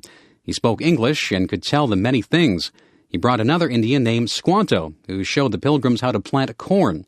Eventually, their chief, Massasoit, came, and he promised to keep peaceful relations with the settlers. All spring and summer of 1621, the Pilgrims worked hard in the fields. They also finished building houses and barns. In the fall, they were delighted to see that the corn and vegetables had grown well. They decided to have a Thanksgiving feast and invited their Indian friends. On the day of the feast, Chief Massasoit came with 90 Indians. There were turkeys, deer meat, and fish to eat. The feast lasted 3 days. When the food ran low, the Indians went out to shoot more birds and animals. The Pilgrims and Indians competed in races, wrestling, shooting, and other games. The Pilgrims addressed prayers and thanks to God for providing food, shelter, freedom of religion, and friendly Indians in this new land. Ever since 1621, Thanksgiving celebrations include memories of that special occasion. Today, turkeys, cranberries, corn, and squash are usually part of the Thanksgiving meal. In the United States, Thanksgiving Day is a national holiday. It's celebrated every year on the 4th Thursday in November. In Canada, where the harvest is earlier, Thanksgiving is celebrated on the second Monday of October. The celebration always includes giving thanks for the good things that people have received, especially for food and families. Along with this goes the Thanksgiving meal, when so many good things are eaten. The Calgary Stampede. The Wild West, as we know it from Hollywood westerns, did not last a long time. Its height was from about 1865 to 1885, or only 20 years. By 1885, there were railways across the plains, fences had been built around farms, and ranches and lawmen were on the lookout for any troublemakers. Not only that, but by 1885, nearly all the buffalo had been killed, and most of the Indians were on reservations. Still, the Wild West had captured the imagination of the reading public. A former buffalo hunter and Indian scout, Buffalo Bill Cody, decided to take advantage of his fame as a cowboy. In 1883, he organized Buffalo Bill's Wild West Show and toured North America and Europe. Alberta, Canada, had been the last part of the Old West to be settled, but by 1912, ranching was being replaced by farming. The city of Calgary was itself becoming a commercial and industrial center. Old-timers looked back fondly to the old days of cowboys and Indians. In 1908, the Miller Brothers Wild West Show visited Calgary. One of the cowboys, Guy Wiedeck, talked to local businessmen about putting on a rodeo and the Wild West Show. Eventually, 4 Calgary businessmen put up $25,000 each to finance the event. Wiedeck was a good organizer. He advertised all over the U.S. and the Canadian West for cowboys and rodeo riders to come. And with $25,000 in prize money, people came from as far away as Mexico. Wiedeck was able to persuade the Canadian government to let large numbers of Indians leave their reservations to attend. In fact, the Indians were a big part of the program. The main rodeo events were bronco riding, bareback riding, women's bronco riding, steer roping, and bulldogging. These events were based on things that working cowboys actually did. But to make them harder, special bucking horses were brought in. One horse named Cyclone had never been ridden long by anyone. He had thrown 127 riders in a row. Most of the rodeo cowboys came from the United States, from Wyoming, Oregon, Oklahoma, Colorado, and Arizona. But there were also Canadian cowboys and some Canadian Indians competing. Queen Victoria's son, the Duke of Connaught, was the Grand Marshal. Many cowboys rode well, but no one could stay on Cyclone. On the 6th and final day, the grounds were muddy from rain, and the horses kept slipping. Cyclone escaped from his handlers and ran around the track. For his last bronco riding contest, Cyclone's rider would be Tom Three Persons. Three Persons was a blood Indian from southern Alberta. When Three Persons got on Cyclone, the horse would rear up and plunge its head down to throw the rider. Cyclone acted as though it would topple over backwards, but Three Persons hung on. Then it hurled itself forward with its head almost touching the ground. After a wild ride of several minutes, Cyclone began to tire. The judges declared Tom Three Persons the winner of the bucking bronco event. Three Persons was the only Canadian to win a major event at that first Calgary Stampede in 1912. Today, the Calgary Stampede continues to be the largest rodeo and Wild West show in North America. It has many new events and attractions and still attracts the best rodeo riders from all over North America. Video designed by English7levels.com. The expulsion of the Acadians. The history of the Americas, from their discovery by Columbus till the founding of modern nation-states, has been the struggle among European powers for the largest and richest sections of the continents. In particular, England and France have struggled for control of most of North America. Many tragedies and disasters have marked this conflict, but few have been as heart-rending as the expulsion of the Acadians in 1755. Acadia refers to what are now the maritime provinces of Canada: New Brunswick, Prince Edward Island, and Nova Scotia. In 1605, a French expedition under De Monts and Champlain established an agriculture settlement at Port Royal in present-day Nova Scotia. Although Port Royal and other colonies had very mixed success, there was a gradual increase of French settlement through the 17th century. By 1710, the French or Acadian population had reached 2,100. In 1710, Port Royal fell to the English, and the Treaty of Utrecht in 1713 confirmed British ownership of Nova Scotia and New Brunswick. By this treaty, the Acadians, that is, the French-speaking inhabitants, were allowed to stay or leave the country as they pleased. The majority of inhabitants of Acadia were French and were still being influenced by agents from France and Quebec. This made their loyalty to Britain very doubtful in time of war. Governor Phillips attempted to get the Acadians to swear an oath of allegiance to King George of England, and Phillips was able in 1729 to get the French settlers to agree to a modified oath with the understanding that they would not have to fight against the French and their Indian allies. The Acadians remained neutral during the fighting between Britain and France in 1744 to 45 in Nova Scotia. In 1749, the British established a new capital for Nova Scotia at Halifax and began to bring in English-speaking settlers. Because of threats from the French and Indians, most of these settlers remained close to Halifax. British skirmishes with the French and Indians continued, and a new war between France and England was approaching. Governor Lawrence decided that it was time to settle the Acadian question. He ordered the Acadians either to take an unqualified oath of allegiance to England or to face expulsion from the colony. At that time, in 1755, there were troops and ships from New England in the area, and it seemed like an opportune time to round up the Acadians and ship them out. When the Acadians refused to take the oath which might oblige them to fight against France, the British rounded up 6,000 of the 8,000 Acadians, burned their homes, and shipped them away to British colonies of Virginia, the Carolinas, and as far away as the mouth of the Mississippi River. Several of the transport ships sank, drowning all on board, and the Acadians died from disease and hardship. Since the expulsion order did not come from London, it has been suggested that Governor Lawrence had personal reasons for the expulsion. He may have been greedy for the land and possessions confiscated from the Acadians. Others say there was the genuine fear for the English position in North America and that Lawrence was only protecting the interests of the colony. Acadians still live in maritime Canada today. Almost 2,000 fled into the woods and eluded the roundup. Another 2,000 Acadians later returned from exile to take the oath of allegiance. Many stories were told of their sufferings. One tale relates how on the very day of his wedding, a bridegroom was seized by the British and transported from the colony. His bride wandered for many years through the American colonies trying to find him. At last, when she was old, she found him on his deathbed. The shock of finding him and his death soon caused her death. This is the story of Henry W. Longfellow's poem, Evangeline. The Florida Everglades.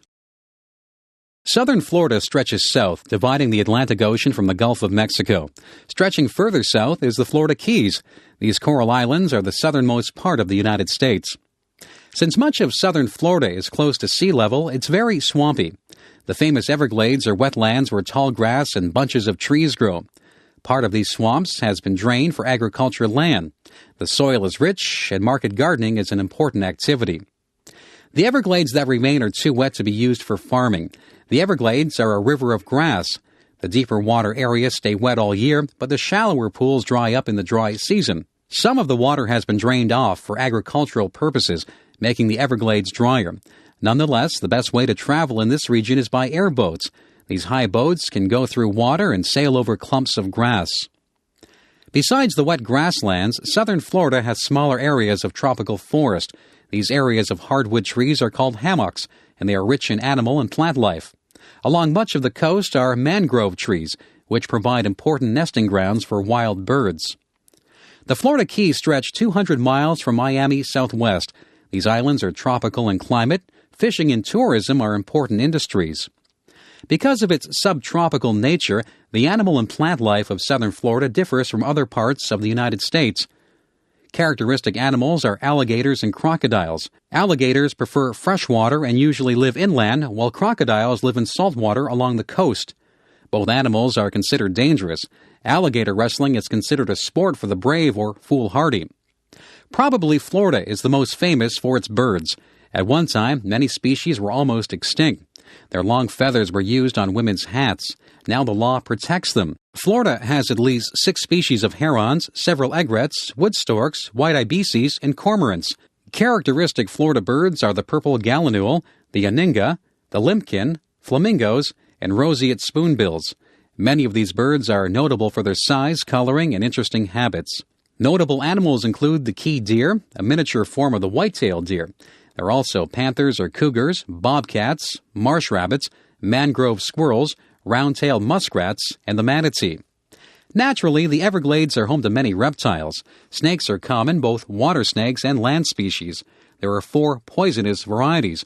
Both land and sea turtles abound, and lizards are fairly common. Fishing is a major industry. Sports fishermen go to sea in search of trophies such as marlin, sailfish, and tarpon. Smaller fish are caught commercially. Freshwater sport fish include bass and gar. After many decades of work to protect the animals and plants of the Everglades, the region finally became a national park in 1947. It is the third largest park in the USA and covers 1.5 million acres. Within the park live 300 kinds of birds, 30 kinds of mammals, 65 kinds of reptiles and amphibians, and nearly 1,000 species of flowering plants. Of course, it is a major tourist attraction. The Great Walls of China. The Great Wall of China is famous in North America, and many tourists would like to travel there. However, most North Americans don't know very much about Chinese history. That is changing now, as China is becoming an important subject for study in the West. The settled communities of China were targets for nomadic raids since earliest times. For much of its early history, China was not fully unified. However, Shi Huang, who died in 210 BC, united the whole country. Then he set about defending China from the northern nomads. It seems likely there have been defensive walls in the north before. However, Shi Huang had a wall constructed across the entire north of China. This defensive wall extended for almost 2,000 miles and had 25,000 towers. Such walls were very expensive to build. They also required huge numbers of men to construct them and later to defend them. Even so, the Great Wall did not stop nomadic invasions altogether. Not long after Shi Huang's death, a tribe called the Huns crossed the wall. The emperor, Hu Ti, who expanded Chinese power beyond the wall, defeated them. Centuries later, the Mongols to the north of China were united under Genghis Khan. The Mongols attacked China, and Kublai Khan, grandson of Genghis, became the first non-Chinese emperor of China in 1279. Eventually, the Chinese rebelled and overthrew their Mongol rulers. Nonetheless, the Mongols remained a threat. In 1449, they destroyed a Chinese army and captured the emperor. A new Great Wall was begun to keep the Mongols out. This is the wall which tourists visit today and which is pictured on Chinese stamps. Construction continued for 200 years. While some parts were built of packed earth, much of the wall was built of stone, brick, and rubble. This is why it took so long. Stones had to be quarried and bricks baked and carried to the site. Laborers, peasants, soldiers, and criminals were forced to work on the wall. Large and small forts and watchtowers carefully guarded the wall. Nearly 1 million soldiers were stationed along it. The Chinese defenders lit fires when the enemy was sighted. Plumes of smoke and cannon shots told that the enemy was advancing and how many there were. By 1644, the new wall was almost completed. That same year, however, an internal uprising overthrew the emperor. This revolt was partly caused by the high taxes demanded to pay for the wall. The emperor's men invited the nomadic Manchu tribe to come through the gates in the wall to help put down the revolt. The Manchus came, but they stayed and ruled China for several hundred years. Since the Manchus ruled both north and south of the wall, they did not care about maintaining it. Many parts fell into disrepair, and some completely disappeared. Today, the parts that remain are a major tourist attraction. The Great Wall of China is one of the wonders of the world, even if it really didn't succeed in its purpose of keeping the northern nomads out of China. The Internet. The first working computers in the 1950s and 1960s were large mainframe machines. In some ways, they were like large calculating machines. The U.S. government, the military, and businesses and institutions used them for specific tasks. For example, they might be used to handle the payroll. As more uses were found for computers, the need to transfer data from one computer to another became a concern. In 1969, the U.S. government sponsored a program to explore ways for computers to transfer data over telephone lines. The first Internet was created with 4 computers linked together. Of course, computer use increased beyond anyone's expectations. Standards were developed that describe how data was to be transferred between computers. A common language for commands and communications emerged. Operating programs such as MS-DOS, Unix, Macintosh, and Windows came into existence. The Internet quickly expanded beyond government and military uses. The PC became the standard form of computer. Private agencies acted as hosts for Internet usage. Around 1982, there were 213 hosts. By 1986, there were 2,300. Today, there are millions. The role of computers expanded so quickly that the USSR, which had discouraged computer use, found itself left behind by the USA. Part of the reason for the collapse of the Soviet Union in 1989 was that they had fallen too far behind the United States in high-tech areas to ever catch up.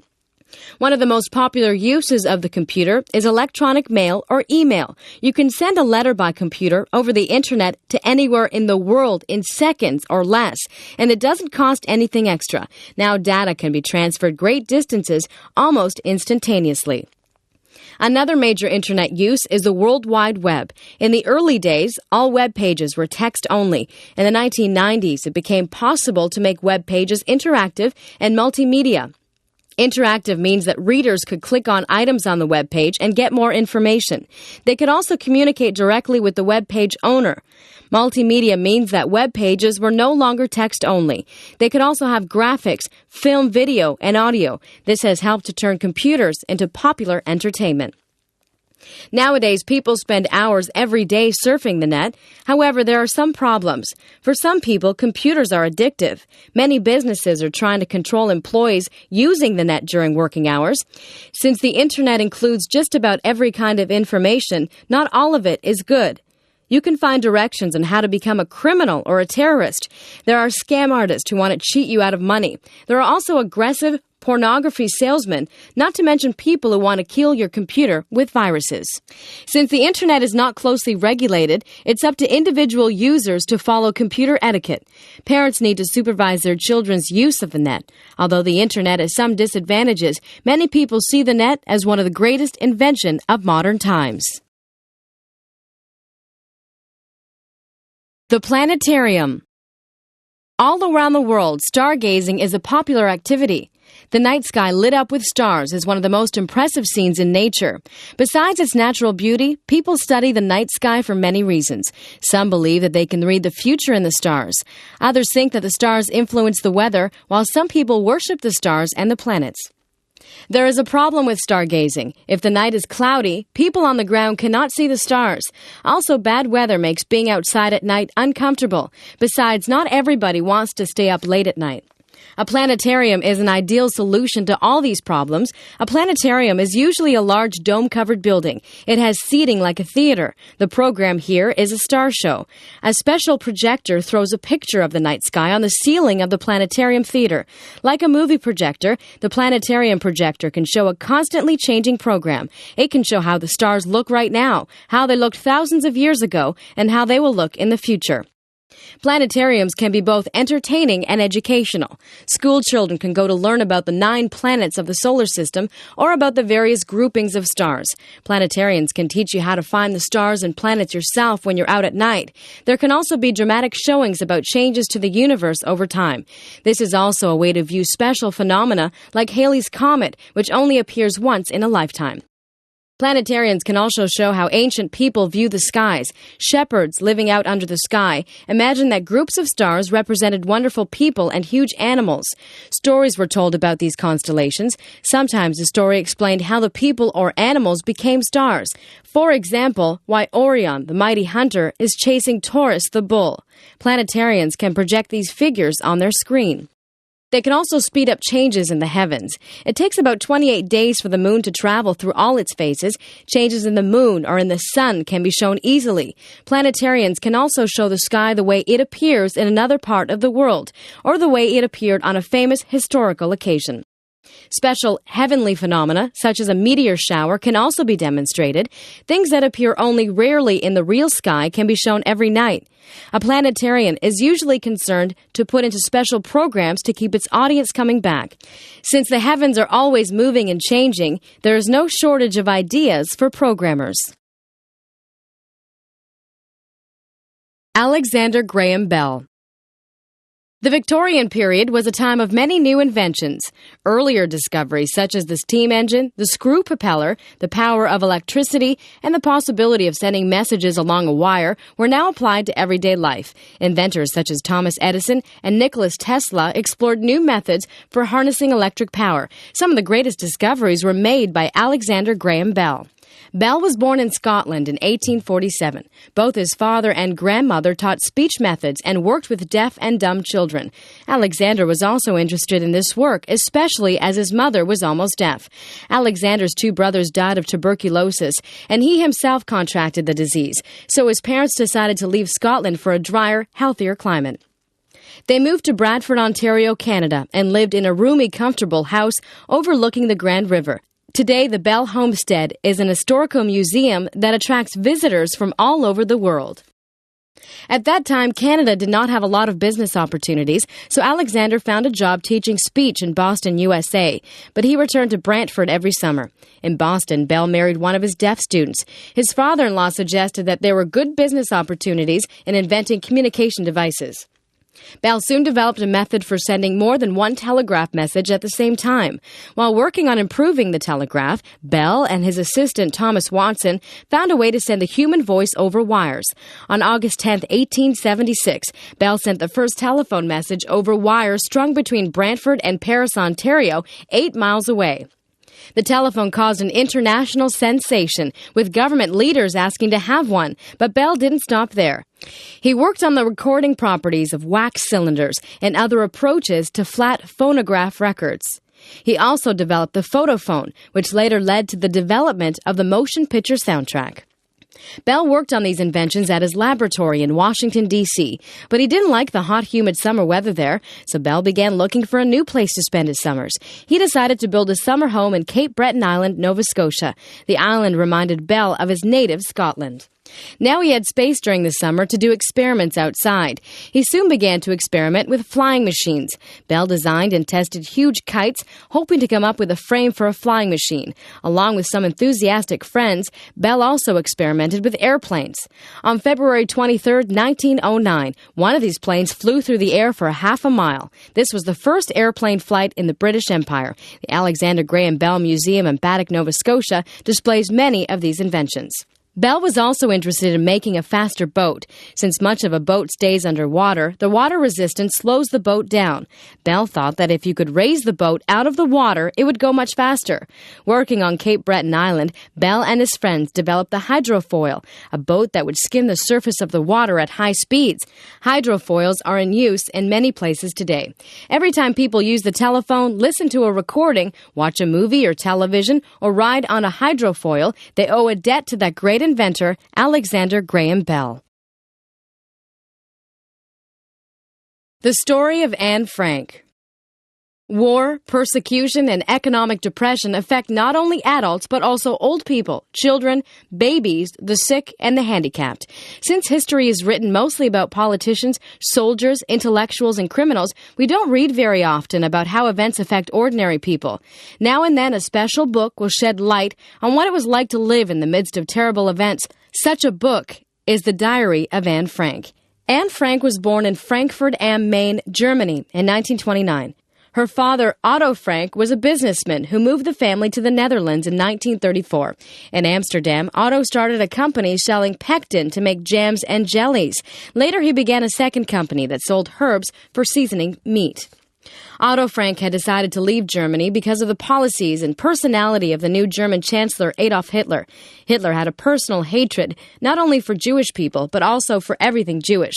He felt that one way to strengthen Germany and solve its problems was to kill or drive out all the Jews. Hitler also felt that other groups such as blacks, gypsies, the handicapped, homosexuals, and the chronically unemployed should be eliminated. Then only strong, healthy, true Germans would be left. Since Hitler had a plan to solve Germany's economic problems, he received a lot of popular support. Very few Germans realized that he was mentally and emotionally unbalanced and would kill anyone who got in his way. The Frank family was Jewish, and they felt that they would be safe in the Netherlands. However, in May 1940, Germany invaded the Netherlands and soon took over the government. In 1941, laws were passed to keep Jews separate from other Dutch citizens. The following year, Dutch Jews began to be shipped to concentration camps in Germany and Poland. Just before this began, Anne Frank, Otto's younger daughter, received a diary for her 13th birthday. Less than a month later, the whole family went into hiding. Otto Frank had made friends with the Dutch people who worked with him in his business operations. Now these friends were ready to help him, even though hiding Jews from the authorities was treated as a serious crime. Behind Otto Frank's business offices, there was another house that was not visible from the street. Here the Franks moved many of their things. Only a few trusted people knew they were living there. The Franks moved into these small rooms on July 6, 1942, and they lived there with another Jewish family, the Van Pels, until the police captured them on August 4, 1944. So for more than 2 years, the two families never went outside. All their food and supplies had to be brought to them. During this period, Anne Frank told her diary all of her thoughts and fears. Like any teenage girl, she hoped that good things would happen to her, that she would become a writer or a movie star. She complained that her parents treated her like a child. She insisted that she was grown up. She also talked about how difficult it was to live in a small area with 7 other people and not to be able to go outside. She wrote about the war and hoped the Netherlands would soon be liberated from the Germans. Anne sometimes envied her older sister Margot, who was so much more mature and who never got into trouble. She and Margot wrote letters to each other to pass the time, and even had a romance with Peter Van Pels, who was 17. Then all their fears came true. All the 8 Jews hiding in the house were arrested and eventually sent to Auschwitz death camp in Poland. Although the war was ending, it did not end soon enough for the Frank family. Only Otto Frank survived the war. One of their helpers, Miep Gies, saved Anne's diary and kept it. After the war, Otto Frank decided to publish it. Since 1947, more than 20 million copies had been sold in 55 languages. Anne's diary shows the terrible cost of hatred, persecution, and war better than any history book.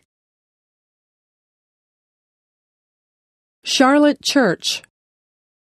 Many years ago, a German opera impresario was asked why so many of his leading ladies were physically unattractive. He replied, "The ones who look like horses sing like nightingales, and vice versa." Certainly a good voice doesn't always go with an attractive appearance, but in our day of media images, good looks seem very important. Charlotte Church recorded her first album when she was 12 years old. It was called Voice of an Angel. Everyone agreed that the little girl has a very big voice, and they were delighted that Charlotte not only sounded like an angel, she also looked like one. Her sweet schoolgirl appearance and winning smile are part of her success. Charlotte Church was born in Cardiff, Wales, in February 1986. Music and singing are very important in Welsh culture, and all of Charlotte's family were musical. Although Wales is part of Great Britain, the Welsh people are very proud of their own language, history, and heritage.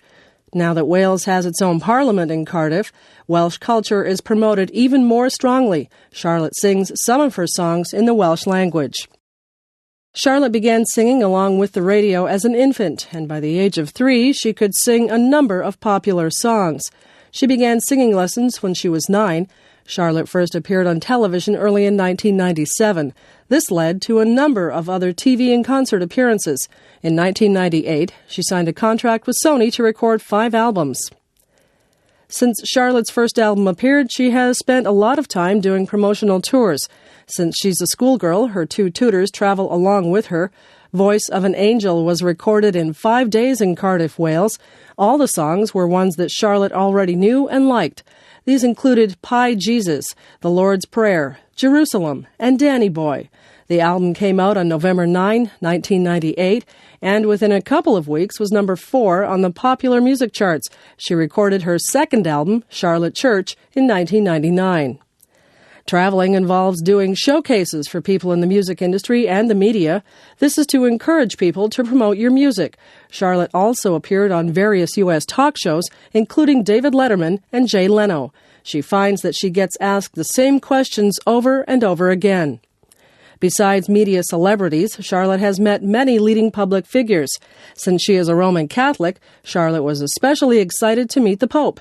This was after she'd been invited to sing at a Christmas concert at the Vatican. She was also asked to sing at Prince Charles' 50th birthday party in 1998. She saw the Prince again in 1999 when she sang at the official opening of the Welsh National Assembly. Queen Elizabeth and Prince Philip talked to her too. Later that year, she sang for Bill and Hillary Clinton at the Ford Theater in Washington. Something that people like about Charlotte Church is that when she hasn't been spoiled by fame. Many show business kids are loud, brash, noisy, and rude. But when she is away from the stage, the young singer leads a normal life with her family and friends. Even when she is on TV, she comes across as an ordinary teenager, but a very nice one. Charlotte's voice always gets comments. It seems like such a big voice for a little girl. Very few teenagers have a powerful operatic voice like hers. Some people have found it hard to believe that it is actually Charlotte singing. For the most part, she enjoys her success. She likes to travel and meet new people. Los Angeles is her favorite city, and she likes the United States and Canada. But she is always glad to get home to Wales and be with her friends. At the moment, she goes to an all-girls school, so she doesn't see boys very often.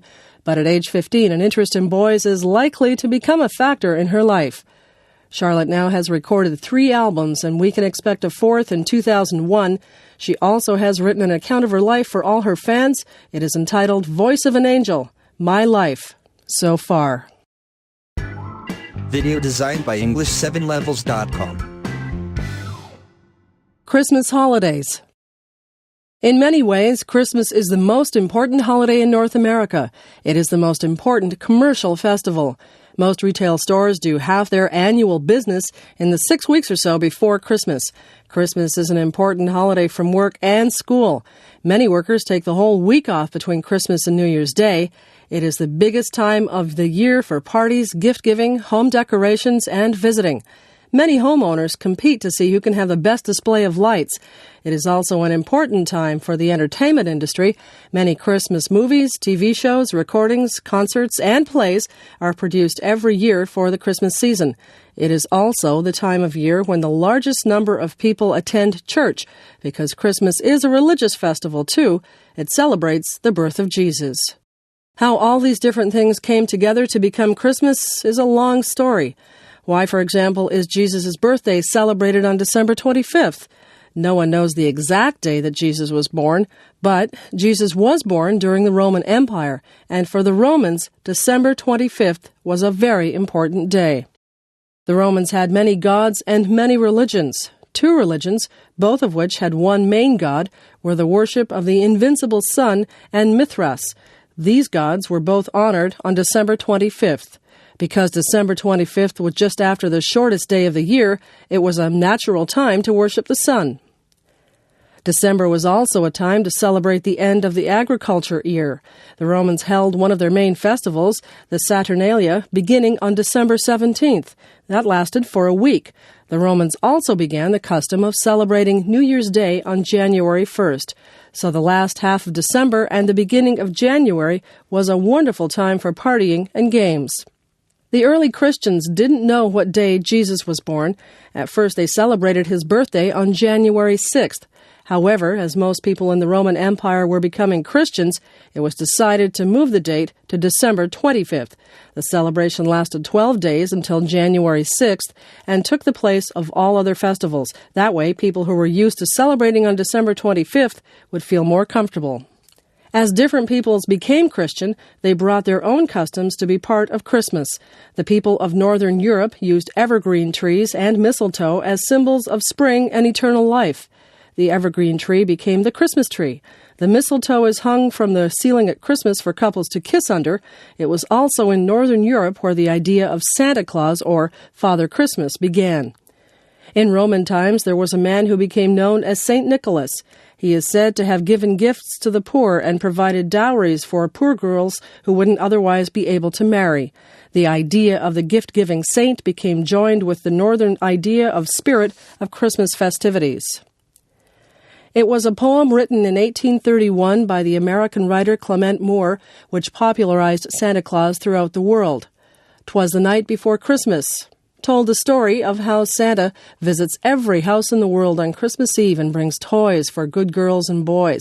Since that time, parents have secretly bought toys for their children at Christmas. When the children awake on Christmas Day, they find toys by the chimney or under the Christmas tree. They are told that Santa Claus and his reindeer brought them. Adults also give gifts to each other at Christmas time. No wonder that the stores sell so many things then. It is often said that Christmas is becoming too commercialized. In the rush to get everything ready, to buy the gifts, decorate the house and tree, give parties, visit family and friends, and attend special Christmas events, the original reason for celebrating is sometimes forgotten. Only when people go to church or sing Christmas carols or attend musical performances about Jesus' birth do they remember that Christmas is the birthday of Christ. Garage sales and yard sales. Every Saturday morning in our part of the world, except in winter, many people drive around the city looking for yard sales. Yard sales or garage sales often take place in the driveway of someone's home or perhaps the front lawn. The homeowners take out all the stuff they don't want and arrange it in front of their house. Usually they put a price tag on items. People driving by will stop to see if there's anything they want. Many people spend every Saturday morning shopping at yard sales. If they find that they have bought too many things, then they have a yard sale of their own. Some of the shoppers are dealers who buy things for resale. Sometimes they resell them at their own yard sales, but some dealers are professionals who run antique stores, used bookshops, flea markets, or used furniture and appliance stores. Usually, the dealers will try to get to the yard sale before anyone else. That way, they have the best selection. Often, they'll try to buy items for less than what the price tag says. The cheaper they can buy the item, the more profit they can make when they resell it. Their motto is, buy low, sell high. Sometimes a merchant will boast that he paid $1 for a glass or china cup at a yard sale and sold it for $100 at his store or on the internet. By having catalogs that show the value of collectibles, dealers can sometimes make large profits. Now, however, many of the people having yard sales will try to check the value of the things they are selling first. So it is getting harder to get a real bargain. One reason for yard sales is that North Americans often live in big houses, which fill up with things. People may use the basement, the attic, the spare room, and the garage to store things that they aren't using. If they store things in their garage, all they have to do is open the garage door and have a garage sale. When children grow up and move away, the parents will often sell the children's old clothes, toys, and furniture. Another reason for yard sales is that there are a lot of things that people might like but don't want to pay full price for. For example, if someone likes to read novels, they may be happy to pay $1 for a book at a yard sale rather than $20 or $30 at a retail store. What sorts of things are sold at yard sales? Just about anything you might find in a house or yard. There are ornaments, china, home decorations, sports equipment, bicycles, games, dolls, toys, tables and chairs, lamps, appliances, books, records, paintings, clothes, record players, and much, much more. Some items are things that were popular a few years ago, but now have gone out of fashion. This might include many toys, books, and games that relate to an old television show that is no longer being shown. While a lot of older people go to yard sales, so do a lot of students. Students and young people may need cheap furniture for their apartment or a bicycle to get to school or work. They may not be able to pay full price. If you are lucky, you can find almost anything at a yard sale. The trick is to get there early. Most yard sales are advertised to start at 9 a.m., but dealers may arrive as early as 7:30 a.m. By 10 a.m., the busiest part is already over, although most yard sales go on into the afternoon. Yard sales tend to prove the common saying that one person's trash is another person's treasure. Helen Keller. What would it be like to be unable to see anything, hear anything, or say anything? Life for young Helen Keller was like that. She had an illness before she was 2 years old that had left her deaf, dumb, and blind. After that, it was difficult for her to communicate with anyone. She could only learn by feeling with her hands. This was very frustrating for Helen, her mother, and her father. Helen Keller grew up in Alabama, USA, during the 1880s and 1890s. At that time, people who had lost the use of their eyes, ears, and mouth often ended up in charitable institutions. Such a place would provide them with basic food and shelter until they died, or they could go out on the street with a beggar's bowl and ask strangers for money. Since Helen's parents were not poor, she did not have to do either of these things, but her parents knew they would have to do something to help her.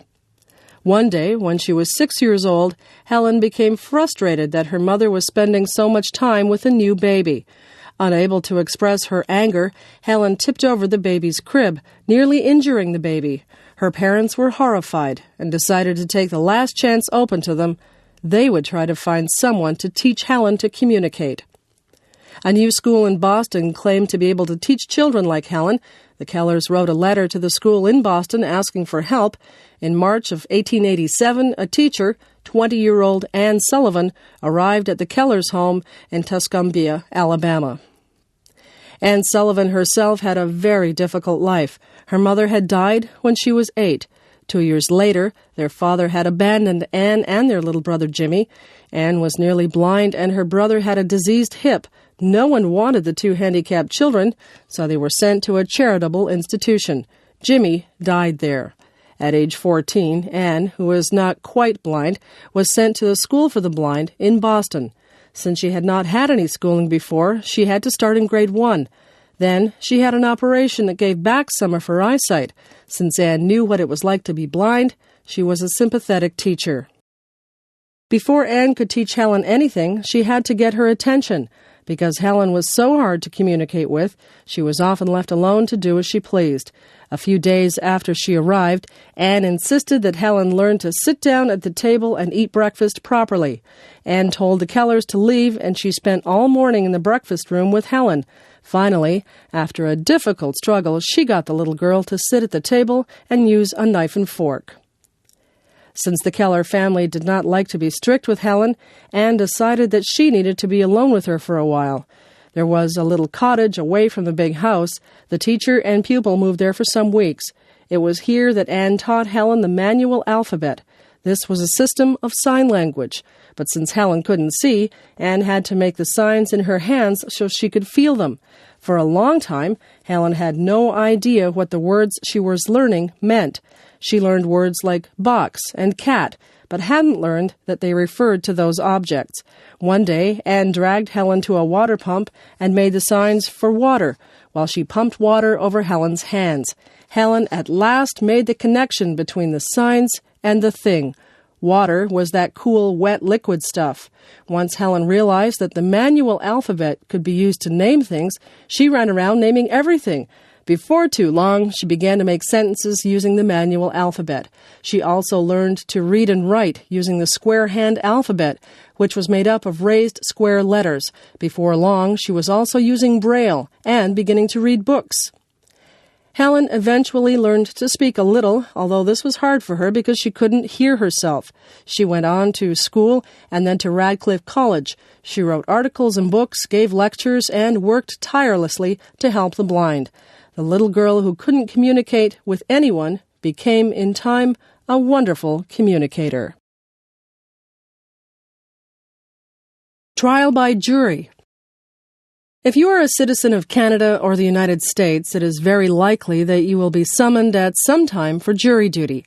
A letter will come in the mail telling you to report to a certain place at a given time.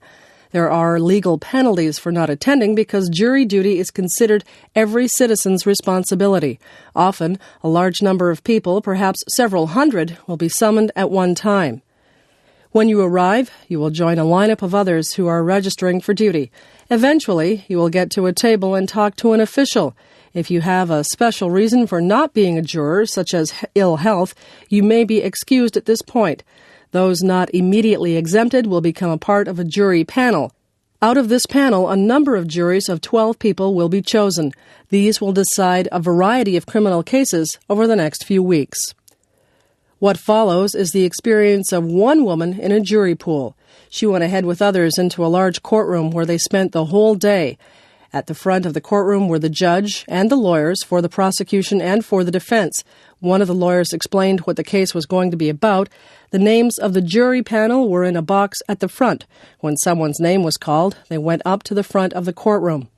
The person called up would then have a chance to explain why they couldn't serve as a juror if there was some reason preventing them. For example, one woman was dismissed because she knew the accused. The first jury to be chosen was for a burglary case. A panel member went forward and faced the accused. Then the lawyers in the trial decided whether the juror was satisfactory to them. At lunchtime, the panel was dismissed for an hour. The second jury was to try someone on a charge of murder. Usually, the panel was told approximately how long the trial might be. Since jurors are not usually paid, many would like to avoid being involved in a long trial. The woman was called forward and had to look the man accused of murder in the eye. This made her quite nervous. Judging by her expression, the two lawyers would decide whether they wanted her on the jury or not. The defense lawyer would try to choose someone who seemed sympathetic to the man accused. The prosecutor would prefer someone who was not sympathetic. The woman excused herself by saying she had a very young child to look after and no relatives to help. She was allowed to go home at the end of the day. Some people wonder whether it is fair for lawyers to dismiss jurors who may not be sympathetic in their cases. For example, defense lawyers may try to choose young people if they think these will be less severe to their clients. In the case above, the lawyers seem to prefer women to men. This means that a lot of people are dismissed from being jurors without a good reason. One principle of the jury system, however, is to protect the rights of the accused particularly well. One might say that the jury system is biased in favor of the defendant. This is why defense lawyers have an opportunity to dismiss people who they think will not be favorable to their clients. Furthermore, having 12 jurors gives the defense a good opportunity for a successful defense. If the defense attorney can raise a reasonable doubt about the guilt of his client in even one juror, then the accused has a chance of being released. This happened in the O.J. Simpson murder trial. There, even though there was strong evidence that Simpson committed the crime, the defense was able to insinuate some doubts among the jurors. Moreover, the defense lawyers may be able to appeal to the emotions of the jurors, particularly if they can think of a way to gain sympathy for their client. For this reason, defense lawyers are more likely to choose trial by jury over trial by judge alone. A judge is less likely to be swayed by emotion than a jury, and a defense attorney may also prefer a criminal trial to a civil suit. In the latter case, the client does not have to be proven guilty beyond a reasonable doubt, but will be found liable if the preponderance of evidence is against him or her. This is why O.J. Simpson was acquitted on criminal charges, but then found liable for damages in a civil suit. A favorite place. It is good to have a favorite place where you can go to be alone and relax. Sometimes this spot is your own room or a quiet part of the house. Sometimes it is somewhere outdoors, away from people and busy streets. Or you may feel most comfortable in a shopping mall or a downtown park. Our favorite place is especially nice to go at times of stress. When work gets too hectic or we have trouble with other people, then our favorite place is a refuge from these difficulties. My special spot is very close to where I work. It is on a busy university campus. At one end of the university, hidden among several buildings, there is a pond. This pond is surrounded by large rocks, which rise up like a small cliff on one side. Shooting out of these rocks are water pipes, which create a small waterfall. The water is drawn up from the bottom of the pond and drops back into the middle. This keeps the water from becoming stagnant. On the other side of the pond, there is a grassy shore and a flat stone patio. Here, in the summer, people can sit out and have meals. Yet, very few people come here to sit, perhaps because they are very busy with their work. There is something very calm and pleasant about trees and grass and shade, about birds singing and water rippling, and flowers blooming all around. Green is a relaxing color for the eyes. Still water suggests peace. Running water seems full of life. There is a large weeping willow tree on the grassy side of the pond. Its branches touch the water and shade much of the pond. Rushes grow in the shallow water. The pond is only about 3 feet deep. In the summer, there are beautiful water lilies in bloom over much of the pond. Sometimes I have counted over 30 blooms, and some flowers are over 5 inches wide. Goldfish and minnows are the pond's chief inhabitants, but there are also crayfish and other animals. At different times there have been a turtle, a water snake, and a family of ducks. Behind the pond is a large glassy wall which reflects the entire scene. One can also go inside and view the pond, even on rainy or snowy days. There are several gardens close to the pond. One of the gardeners told me that he could turn the waterfall off and on. Usually on the weekends it is turned off, but if there is a special event, the waterfall is left on. Behind the glassy wall is a cafeteria. Here, visitors to the university are sometimes taken for meals. The students do not use it. In the winter, the pond freezes over. Sometimes, if the winter is very cold, the pond freezes right down to the bottom. Then, most of the goldfish and minnows die. Usually some survive in the mud at the bottom of the pond. Occasionally, people will skate on the pond if the ice is smooth.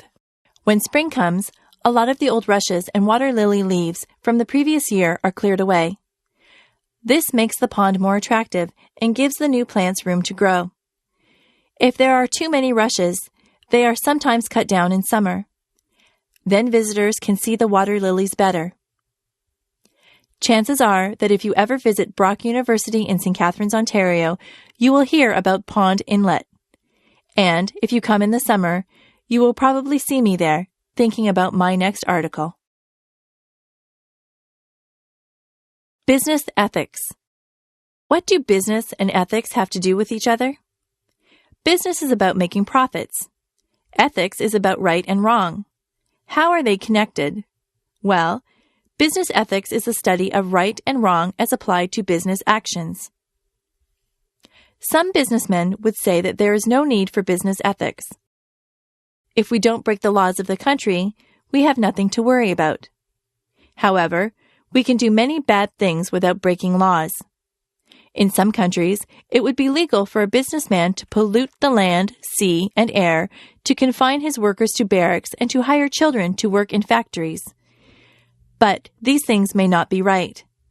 On the other hand, it may be illegal for a businessman to do some good things. For example, his society may expect him to treat people unequally and discriminate against some ethnic or religious groups. In order to know what is right or wrong, we need a moral rule. This rule does not come from business itself, but from ethics. So we need a statement of what we believe to be right. The American Declaration of Independence in 1776 states an ethical principle. We hold these truths to be self-evident, that all men are created equal. The Declaration further tells us that all men have a right to life, liberty, and the pursuit of happiness. Principles such as these can be used in American politics and law to decide whether an action is right or wrong. Many companies have their own ethical guidelines. IBM, for example, outlines its corporate ethics under headings such as tips, gifts, and entertainment, accurate reporting, fair competition, and not boasting. So each employee knows what to do or not to do in various situations. Ethical choices are made on 3 levels. Individuals, by companies, and by societies make them. An individual might choose whether or not to accept a bribe. A company might decide whether or not to bribe government officials. A government or society might decide whether or not to outlaw bribery. Similar principles of right and wrong might be used at all 3 levels. For example, it might be decided that bribery is simply wrong in all situations. On the other hand, it might be decided to view the situation case by case. In other words, there is a strong ethical stand and a more tentative ethical stand. The strong ethical stand applies when you have a basic moral principle and apply it to all situations. For example, you might believe that it was always wrong to let workers handle hazardous substances without any protection. The weaker stand would consider whether it is legal to do so. If it is legal to let workers handle dangerous materials, and this conforms to social expectations, then the weak ethical stand would say, no problem. As long as the law is not broken and no one strenuously objects, then everything is okay. However, in ethics, there is a principle called the moral minimum. This principle means that you should never harm another person knowingly. The only exception would be to protect some other people or yourself. So business ethics would say that the businessman who exposes his workers to hazardous chemicals is wrong. He is not practicing the moral minimum. Colonial Williamsburg. Travelers in the desert or the jungle sometimes see the remains of old cities. These cities were once large and prosperous, but something has changed. Perhaps the climate got drier or wetter. Perhaps the trade routes which had brought merchants to the city, now went elsewhere. Perhaps enemies destroyed them, or perhaps disease or famine drove the people away. Other cities which were once important have become less so in time. Jamestown, Virginia, the first English colony in America, is now only an historic site. It began as the capital of Virginia, but when fire destroyed the government buildings in 1699, the capital was moved to nearby Williamsburg. Williamsburg was an important town for many years. The British governors lived there, and 2 of them worked on the plans for the town and its buildings. The College of William and Mary was established there in the 1690s, the second oldest college in America. As the capital, Williamsburg contained many public buildings, including a courthouse, a jail, a powder magazine, the governor's palace, and the government building. Of course, there were many private houses as well. From 1699 until 1780, Williamsburg was the capital of Virginia. Many people came there for government and legal business. It was also a social center with dances, fairs, horse races, and auctions. The governor and his wife provided expensive dinners and entertainment for their guests. Most of the important people in Virginia owned tobacco plantations. In 1612, John Rolfe had first raised tobacco to sell to England. Soon, tobacco farming was Virginia's most important business. Most planters were able to build large houses and buy slaves to do their work. One plantation owner is said to have owned 300,000 acres of land and 1,000 black slaves, as well as having large amounts of money. The planters were the leaders of this colonial society, and they resented British interference in their local government. When England imposed taxes on the American colonists in 1765, it was a Virginian, Patrick Henry, who spoke against them. His words, "Give me liberty or give me death," helped to inspire the American Revolution. As complaints about British rule increased, it was Virginians who led the rebels.